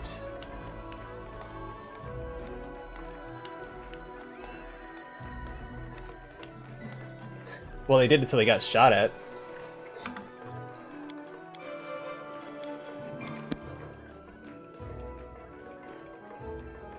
Yeah, like they can give you like the gist of something, but you have to do independent research, which sucks because media used to be media.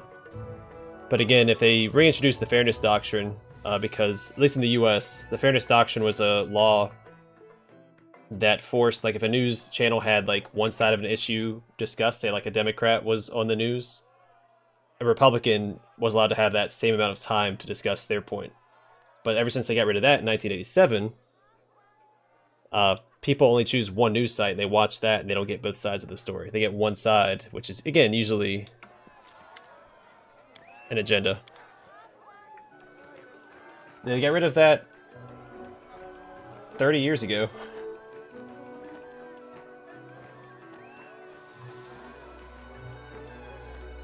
Oh yeah, I hold BBC in higher regard than our national news. But like even Germany was here reporting on the stuff going on in the United States. So I mean that's another outlet.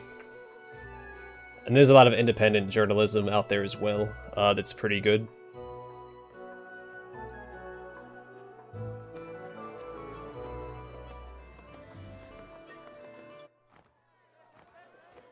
Honestly, Sith Morik, that's probably the best way to do it.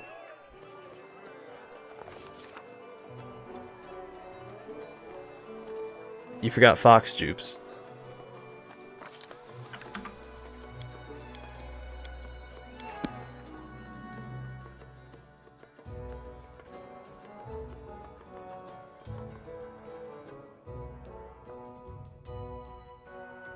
But yeah, again, and that's another big problem because again, the general populace, a lot of people, especially older people, like my grandparents, they still, watch the news and take it at its every word. It's not 100% accurate. They're only telling you what you want to hear, and it's shameful. Alright, I am not doing well. I just want the experience. Gosh darn it. It's giving me a chance to talk, so.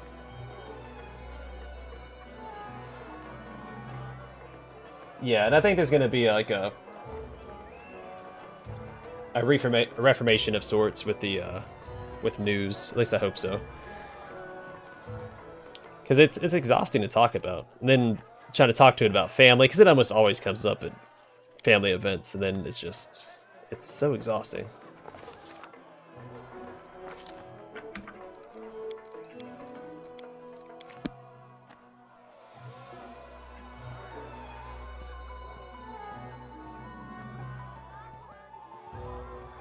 that's what a lot of that's why you see a lot of stuff that's going on right now, Sith Morik. People are trying to put in contingency plans for when their bases start dying off.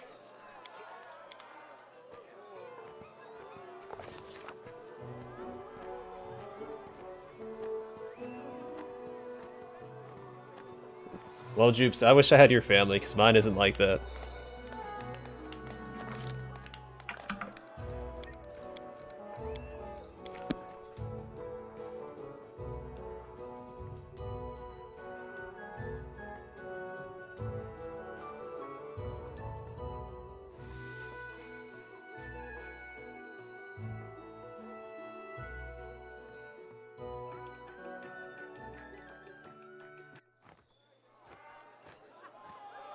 And C-SPAN. C-SPAN's pretty good, because it's just a camera. There's not even anyone talking besides the people in, like, in Congress. Yeah, this is awful. I've been putting all these points... Oh, wait, I need to put on that amulet. What am I doing?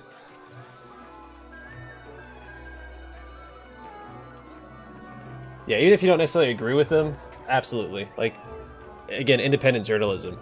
Giving people a platform to talk about the news in an unbiased,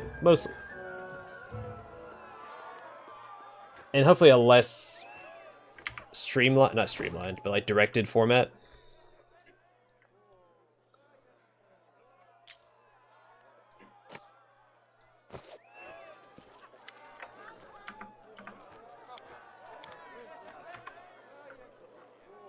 Well, thank you, Bogger. Yeah, listen to me, no one else.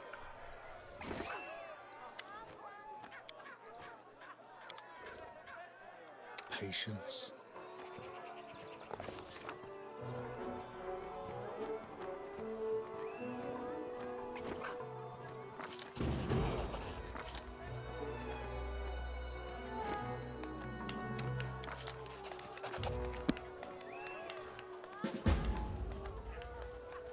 Yeah, and I think that's what the media should be anyway. They should just tell you the news, and then you form an opinion based on what you've been told.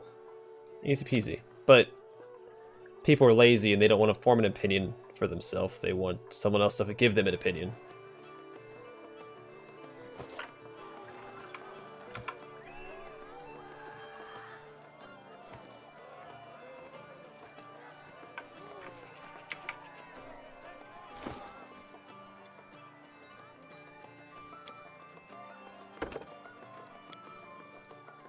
Me, I never like being told what to do, so no one's gonna tell me how to feel.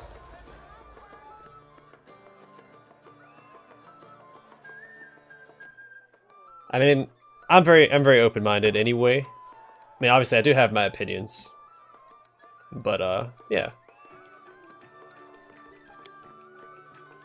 Hey, we're not talking directly about politics. We're kind of skirting the edges of it. All right, we're making this a safe space to kind of get your voice out there without actually talking about politics. Because remember, we're not talking about politics on the channel, guys. All right, that's not allowed.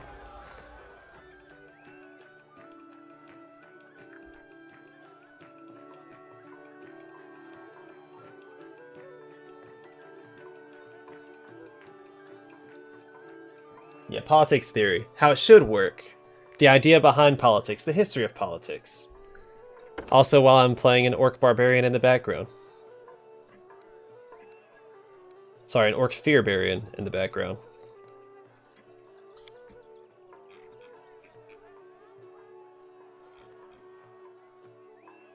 Maybe more restoration would be good. No, critical wounds, inflict that. And then...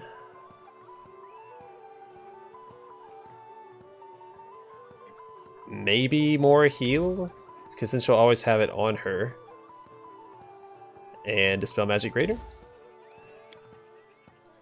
Sure.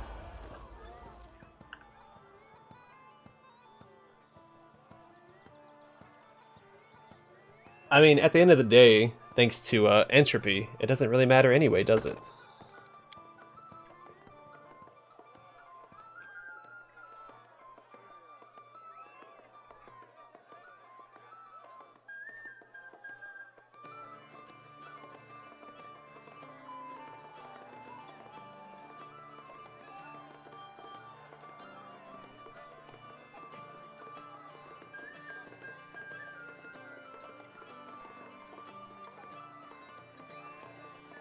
Entropy?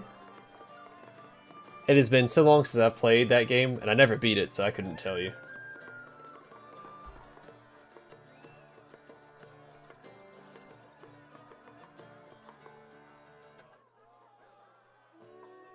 I mean, I vote for an orc, because, I mean, orcs are the best, or orcs is the best, sorry.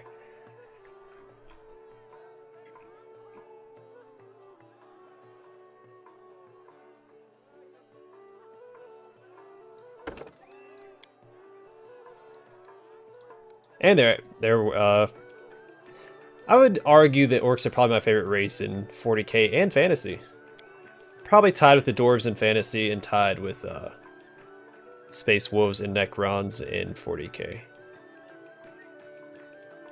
But it's up there.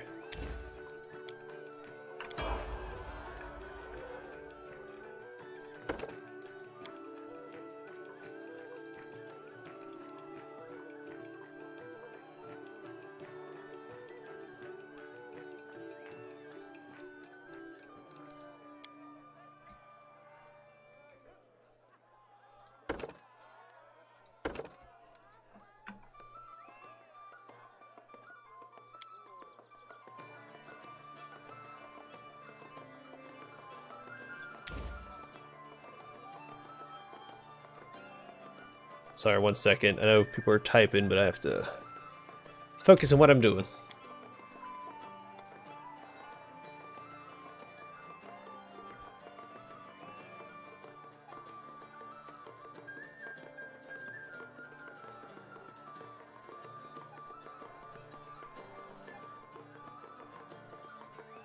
I mean, viruses probably don't affect the fungus anyway.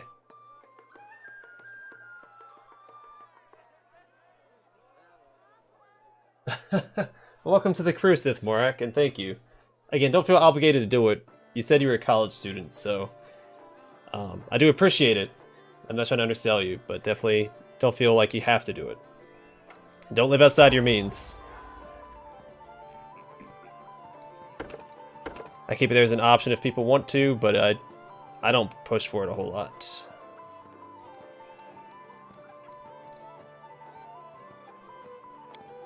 But if you retreat into the shadows, tell Vigo hi with his collection of Night Lords.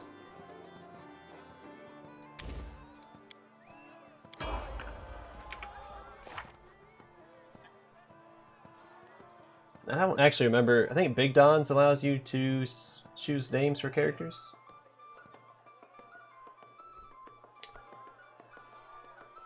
Or shows that you're smarter with your money, Vigo.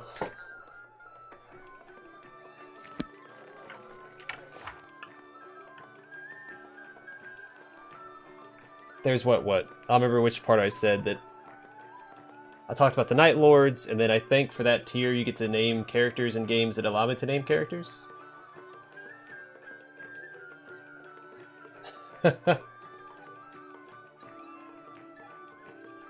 Wrath of the Righteous are going to add some uncommon races, Boggart. The Oread, the Dampier, one of those half-animal races that I still can't submit my vote for. I'm still upset about that.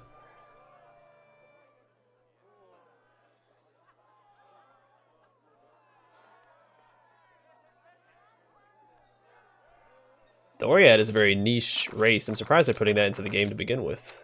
So it's very, again, niche. There's not a lot. I'll get some more animate dead here. I don't know what to get here. Spit Venom, maybe? Restoration? Yeah, we'll get a Restoration. Another Restoration. There we go. No, come back.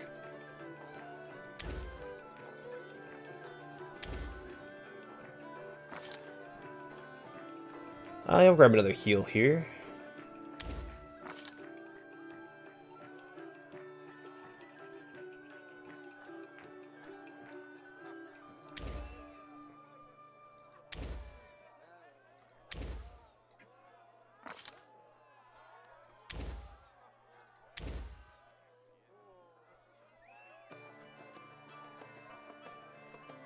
There it is, Holy Aura.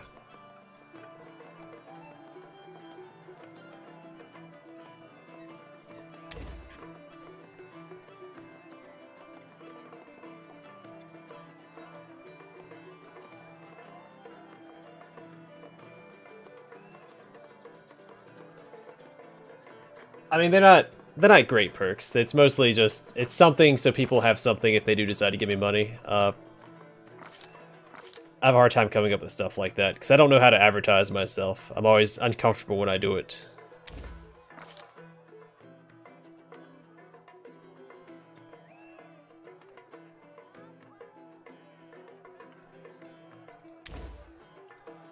Actually, we'll just get another death ward here, I think. Forgot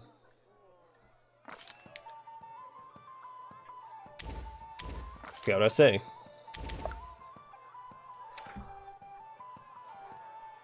But yeah, there are some perks. I have like membership only posts where you get to look at my animals. I think again at your tier you can, when I play games that allow me to name characters, you can submit a name. You get first dibs on it, and things like that.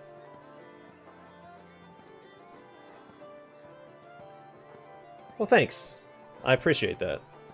Yeah, and again, I don't advertise that stuff except for my channel updates. Because again, I don't want to. People are here to enjoy the games. So when I upload a gameplay, that's it. And then channel updates are when I toot my own horn.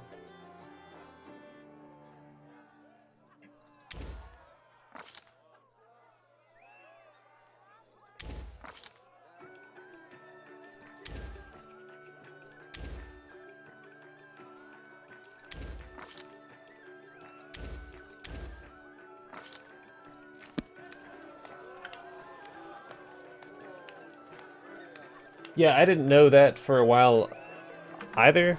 But I was perusing my like settings and stuff, and it turns out I had qualified for it, so I set it up just a couple weeks ago. I figured, why not? So I do have a Patreon as well.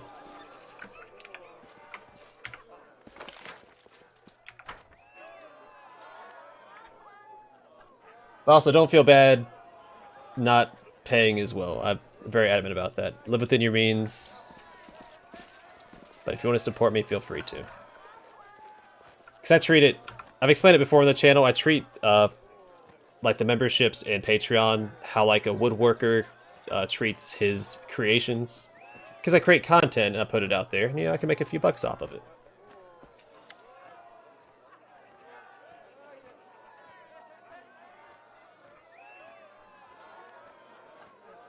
I'm the frugal kind. The fiscally responsible kind.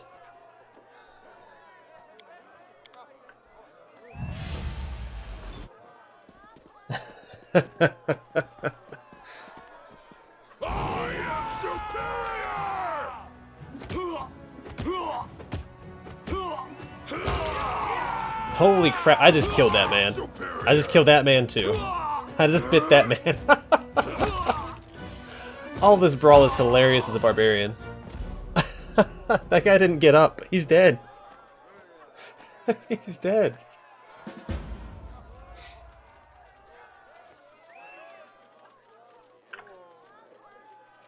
Oh my god, I killed that man.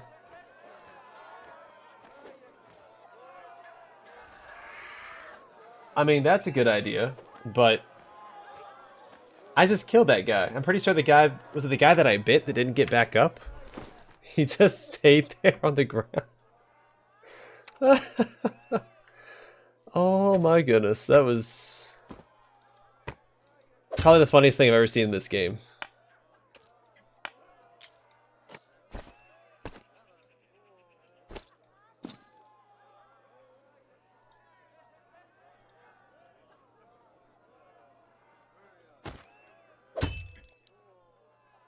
I disconnected from chat. Hope my internet didn't go out. No, it's still connected. Laptop's just a piece of crap. Alright, I need to go talk to this guy real quick. I'm gonna buy one more thing from the trader before we end the Rushlight tournament.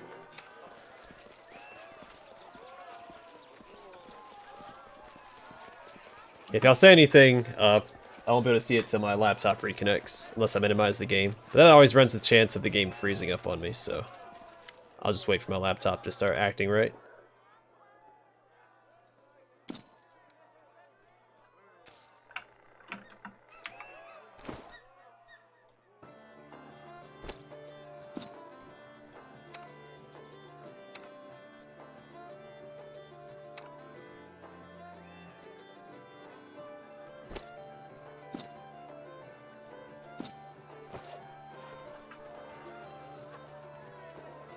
I'm unable to connect to chat. Uh-oh.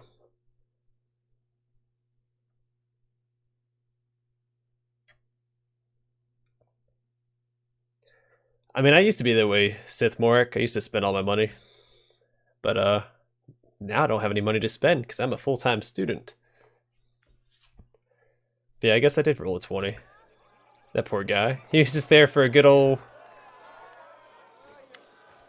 fisticuffs, and, I bit his face off. Oh, that was funny. I wish that was in one of my Let's Plays. More people would see it. Onwards.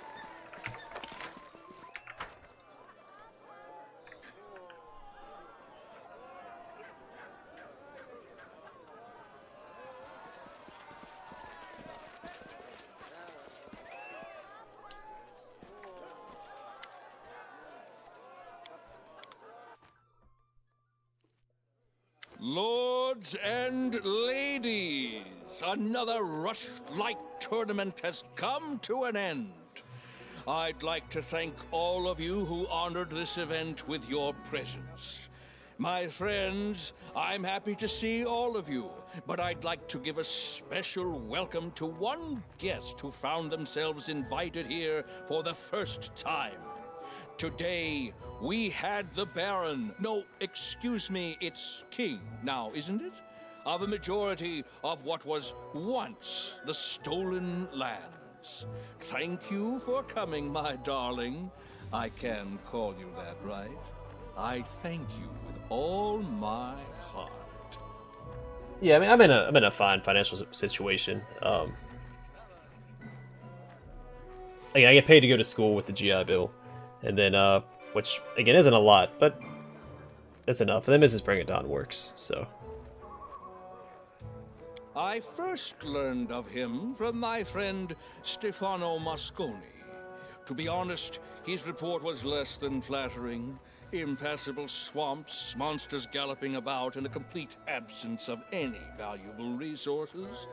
Nothing more than a dirty hole ruled by another bandit lord. Hardly worthy of your attention.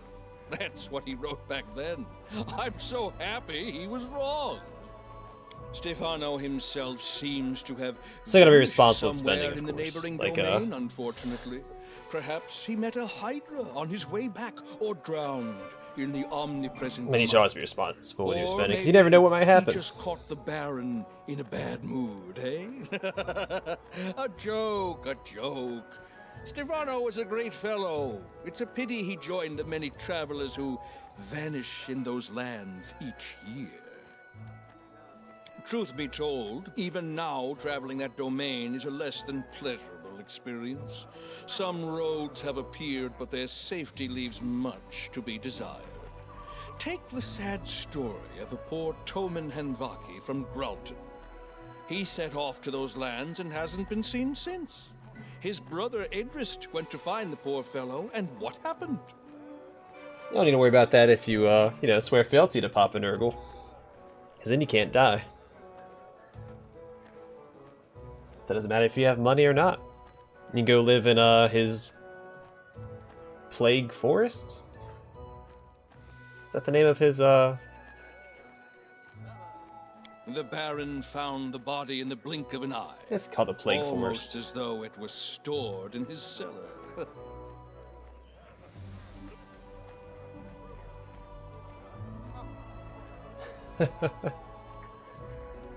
Yeah, whatever it takes.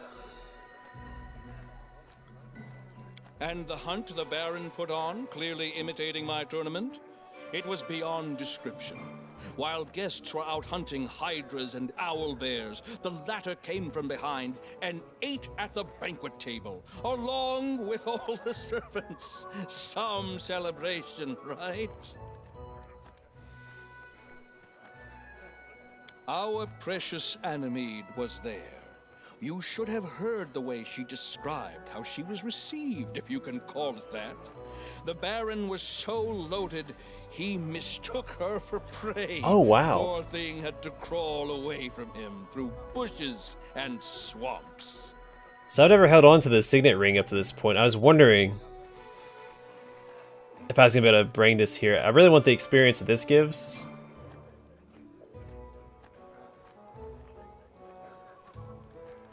But I also want to do the Intimidate. Plus 43. Holy crap.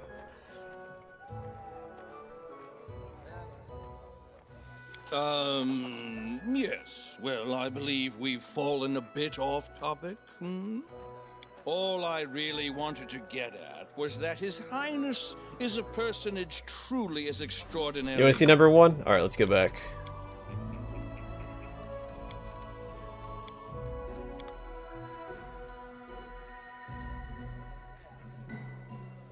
Yeah, I'm interested in seeing it too, because I've always sold that ring before this, but I decided since it has that quest item icon around it, I was going to hold on to it to see if I could use it. So I may as well use it.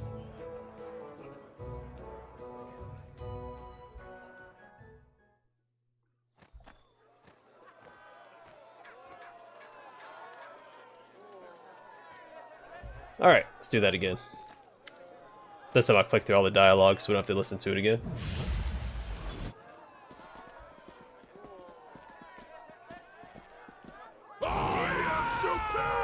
I have to do this part again?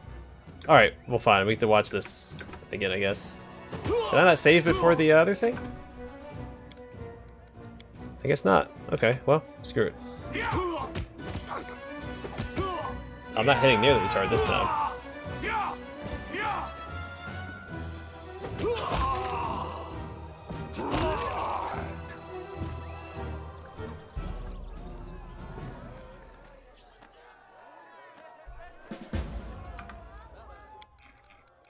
Alright, let's save.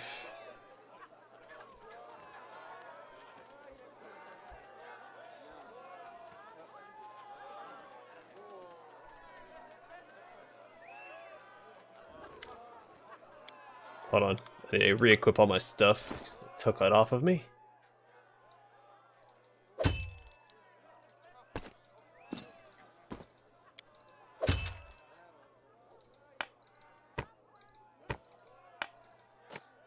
Wait, did I not buy... How long ago was the last save? Did I not save after I bought that item? Huh.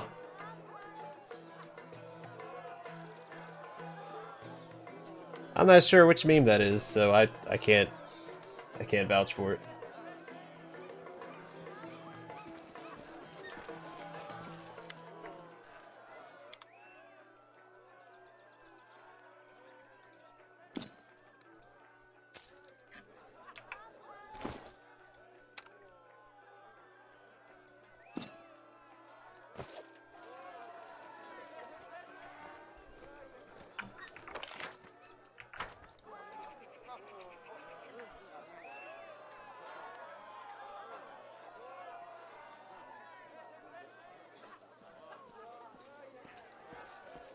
Oh, yeah, okay, I know what you're talking about. Yeah, I think that's how it goes. Ish. Ish, yeah. That sounds right. I mean, honestly, that's good advertising. Good on them.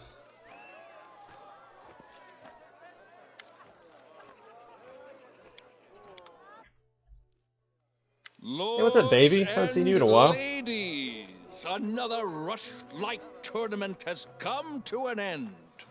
I'd like to thank all of you who honored this event with your presence.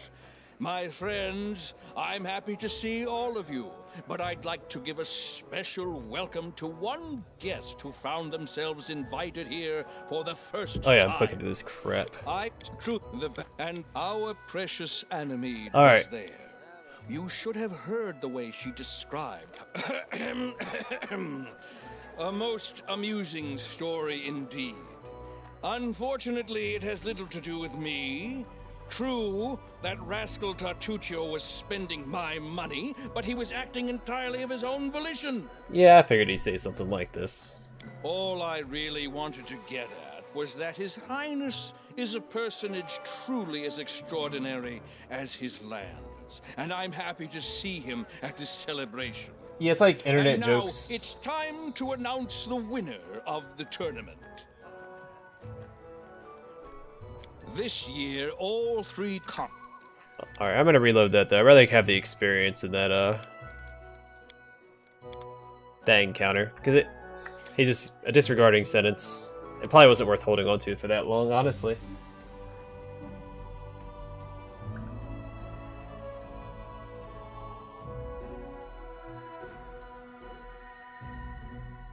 Yeah, essentially. Usually there's like a template, it's a picture so with some sort of caption.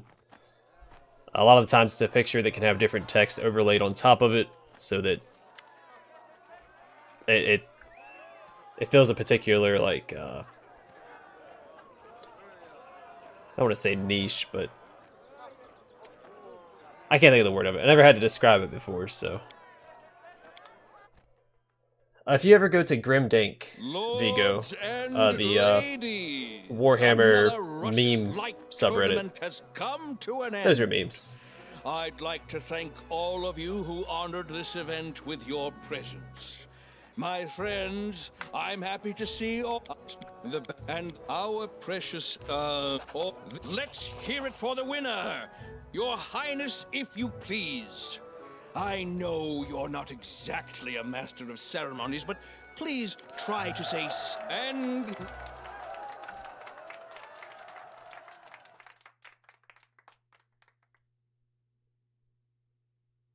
Oh, does it? Huh. I haven't played a Metal Gear Solid game since Resting 3. would be nice, don't you think? I watched someone play 4.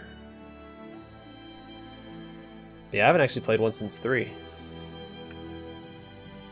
Which is my favorite of the Metal Gear Solid games.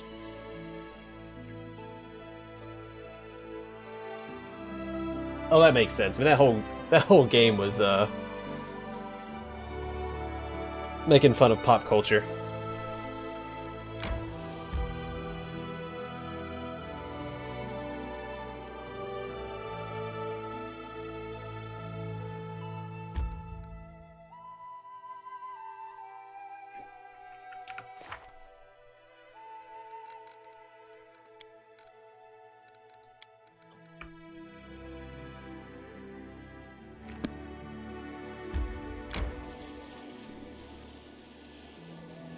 My strength fades.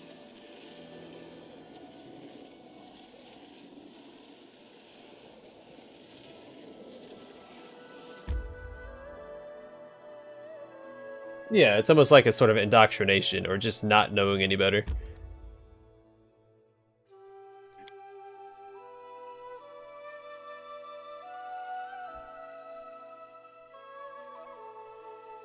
Yeah, Grumpy Cat was the one of the original memes. That's old school. Old school cool. Time to get some Resting rest, would be isn't nice, it? don't you think?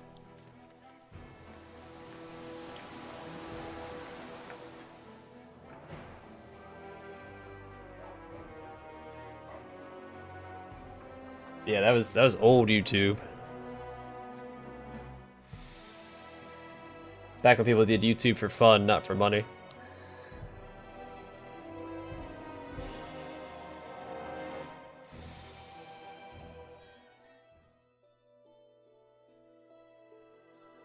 Yeah, that's a good one too. Now, if you're a fan of Warhammer though, definitely check out Grimdank. Grimdank has some good stuff there.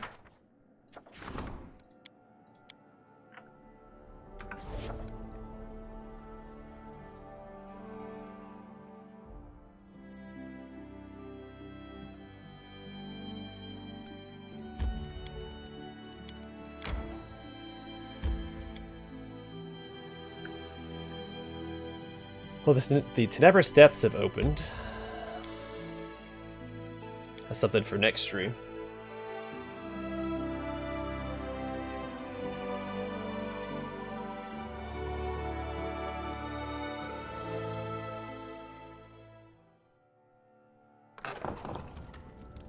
I like a lot of the orc ones they've been posting lately.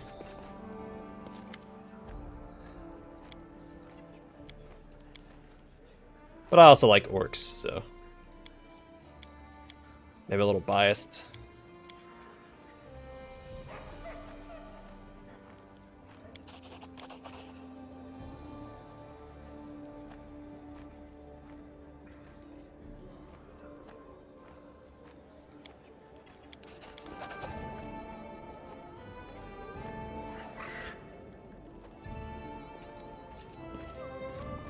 Yeah, that's another older one. It's been around for a while, I think.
Yeah, I'm not sure either. I don't keep up with memes a whole lot.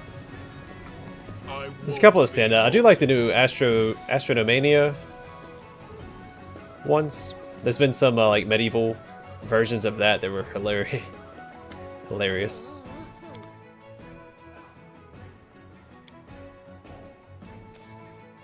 In my opinion, of course. Oh, Ring of Ultimate Protection. Oh yeah, and Canera. We got you a present while we were off partying without you.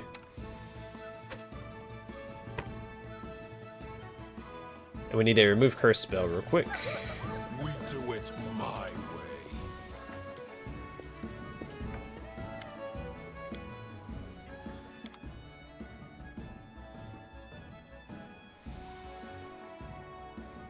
Also some raised dead while I'm here.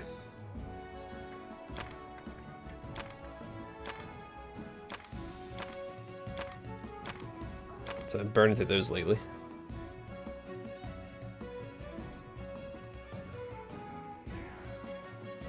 I don't see the remove. Oh, there it is.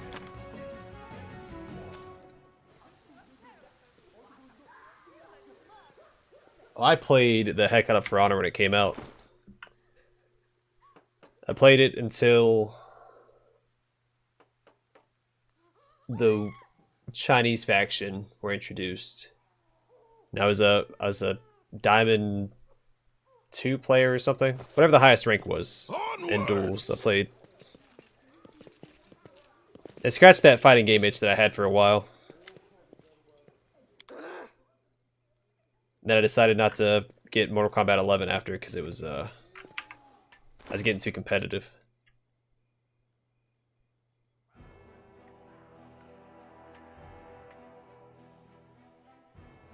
Yeah, that's how I was. I mean, I just don't play console anymore, and I have it for console, so that allowed me to break away from it.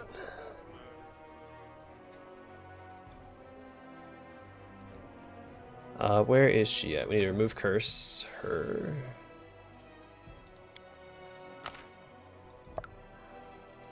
We did it, though. We removed curse. Take it off.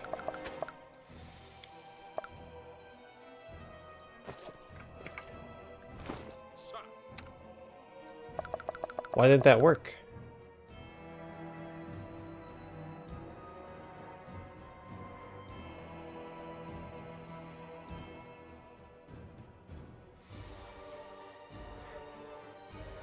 Oh, maybe because she can't die here, so there's no reason to be able to cast it here, so I'll have to do it later. That's a little frustrating. You follow. Alright, we'll buy another one anyway. Waste some more money, why not? And what's money if you don't spend it, right?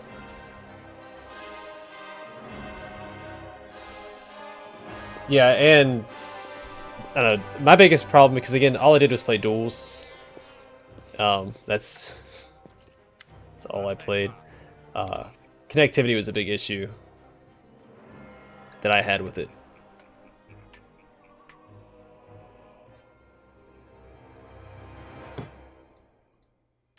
The game is really slowing down right now.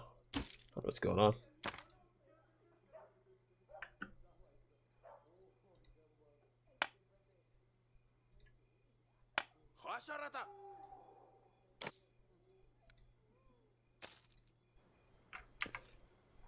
So why is the game slowing down so much?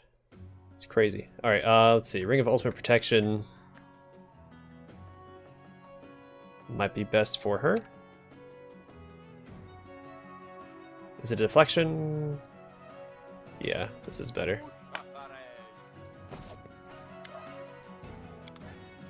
We'll sell that. We'll level up all of our companions. We do it my way.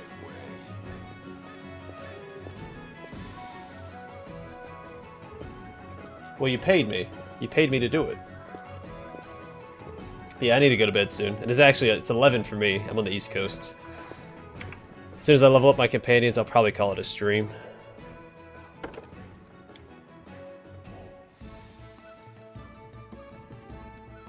So I wanted to finish the Rushlight tournament, and then I had to keep reloading so I could get all that sweet experience. And now here we are.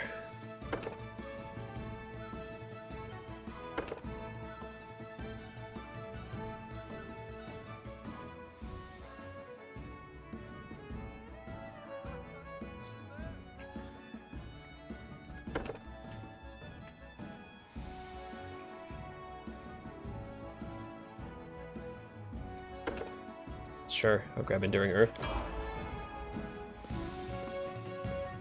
Yeah, political theory and history, or the theory of political history, or the history of political theory. However you want to word it. Just put all those words in a lump and that's what it was.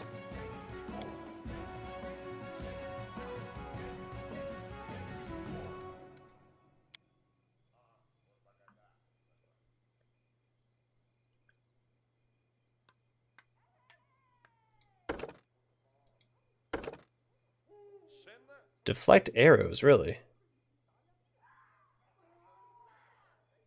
Yeah, let's grab it. Why not?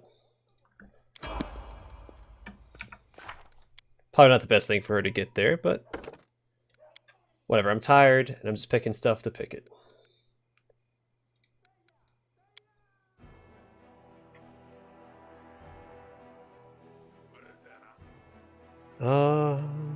Sure. Grab Candy Observer.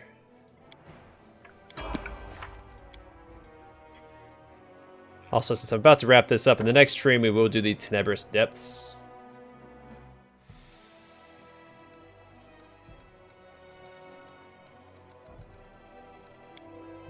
The next few levels. And then we'll wait to do the Spawn of Rovagug until I am level 20.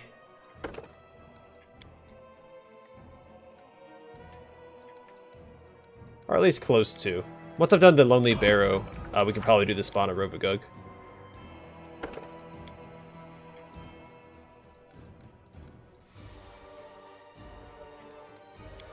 Might bring Ekondio for the spawn as well. His pet is another body on the field against him, so might be worth having around.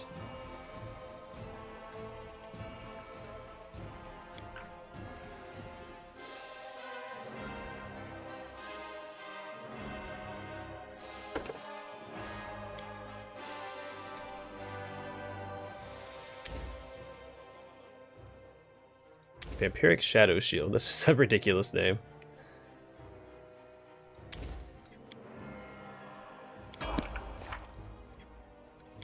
Alright, we're all caught up.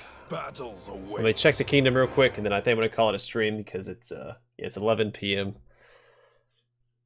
And I have to get up at 4 so I can record my Let's Plays.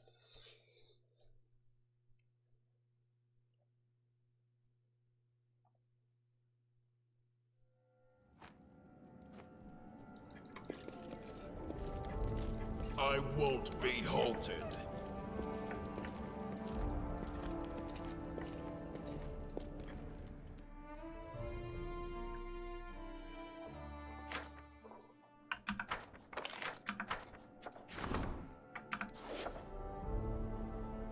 Okay.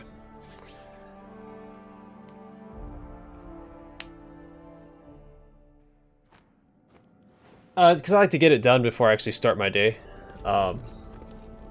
It's habit, because when I was in school, I would get up at 4 to record before I had to go to school. That's when I keep that going. So ideally, I'd get my videos uploaded before people start heading off to work. Because I know some people like to watch them in the morning. So that's my my intent behind that. Try to accommodate the workers. Or if they have like a hour-long break and they want to watch something. 'Cause also, a lot of people actually watch my stuff while they work. They treat it almost like a podcast, so.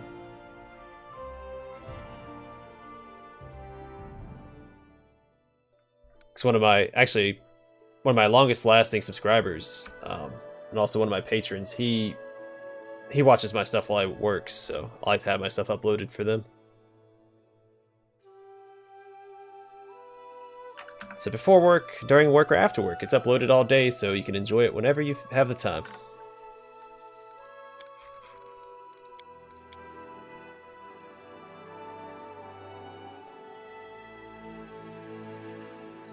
Alright, but I'm going to call the stream here.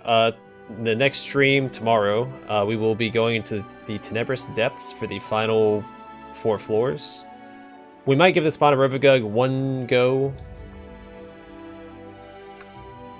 but I don't see us winning.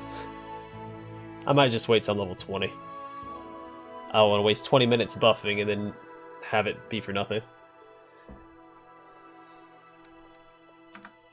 But alright. Hope everyone has a good night. Thanks for stopping by. Sith Morik, welcome to the, I don't know if I'm saying that right, if it's Sith Morik or Sith Morak.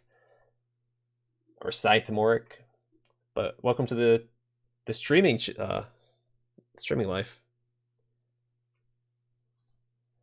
If only, Vigo, if only. No, it's going to give me some trouble with this party. But yeah, everybody have a good night or day, morning, evening, wherever you're at in the world. Stay safe, and I will see you guys in the next stream. Again, Sith Morik, welcome. Sith Morak.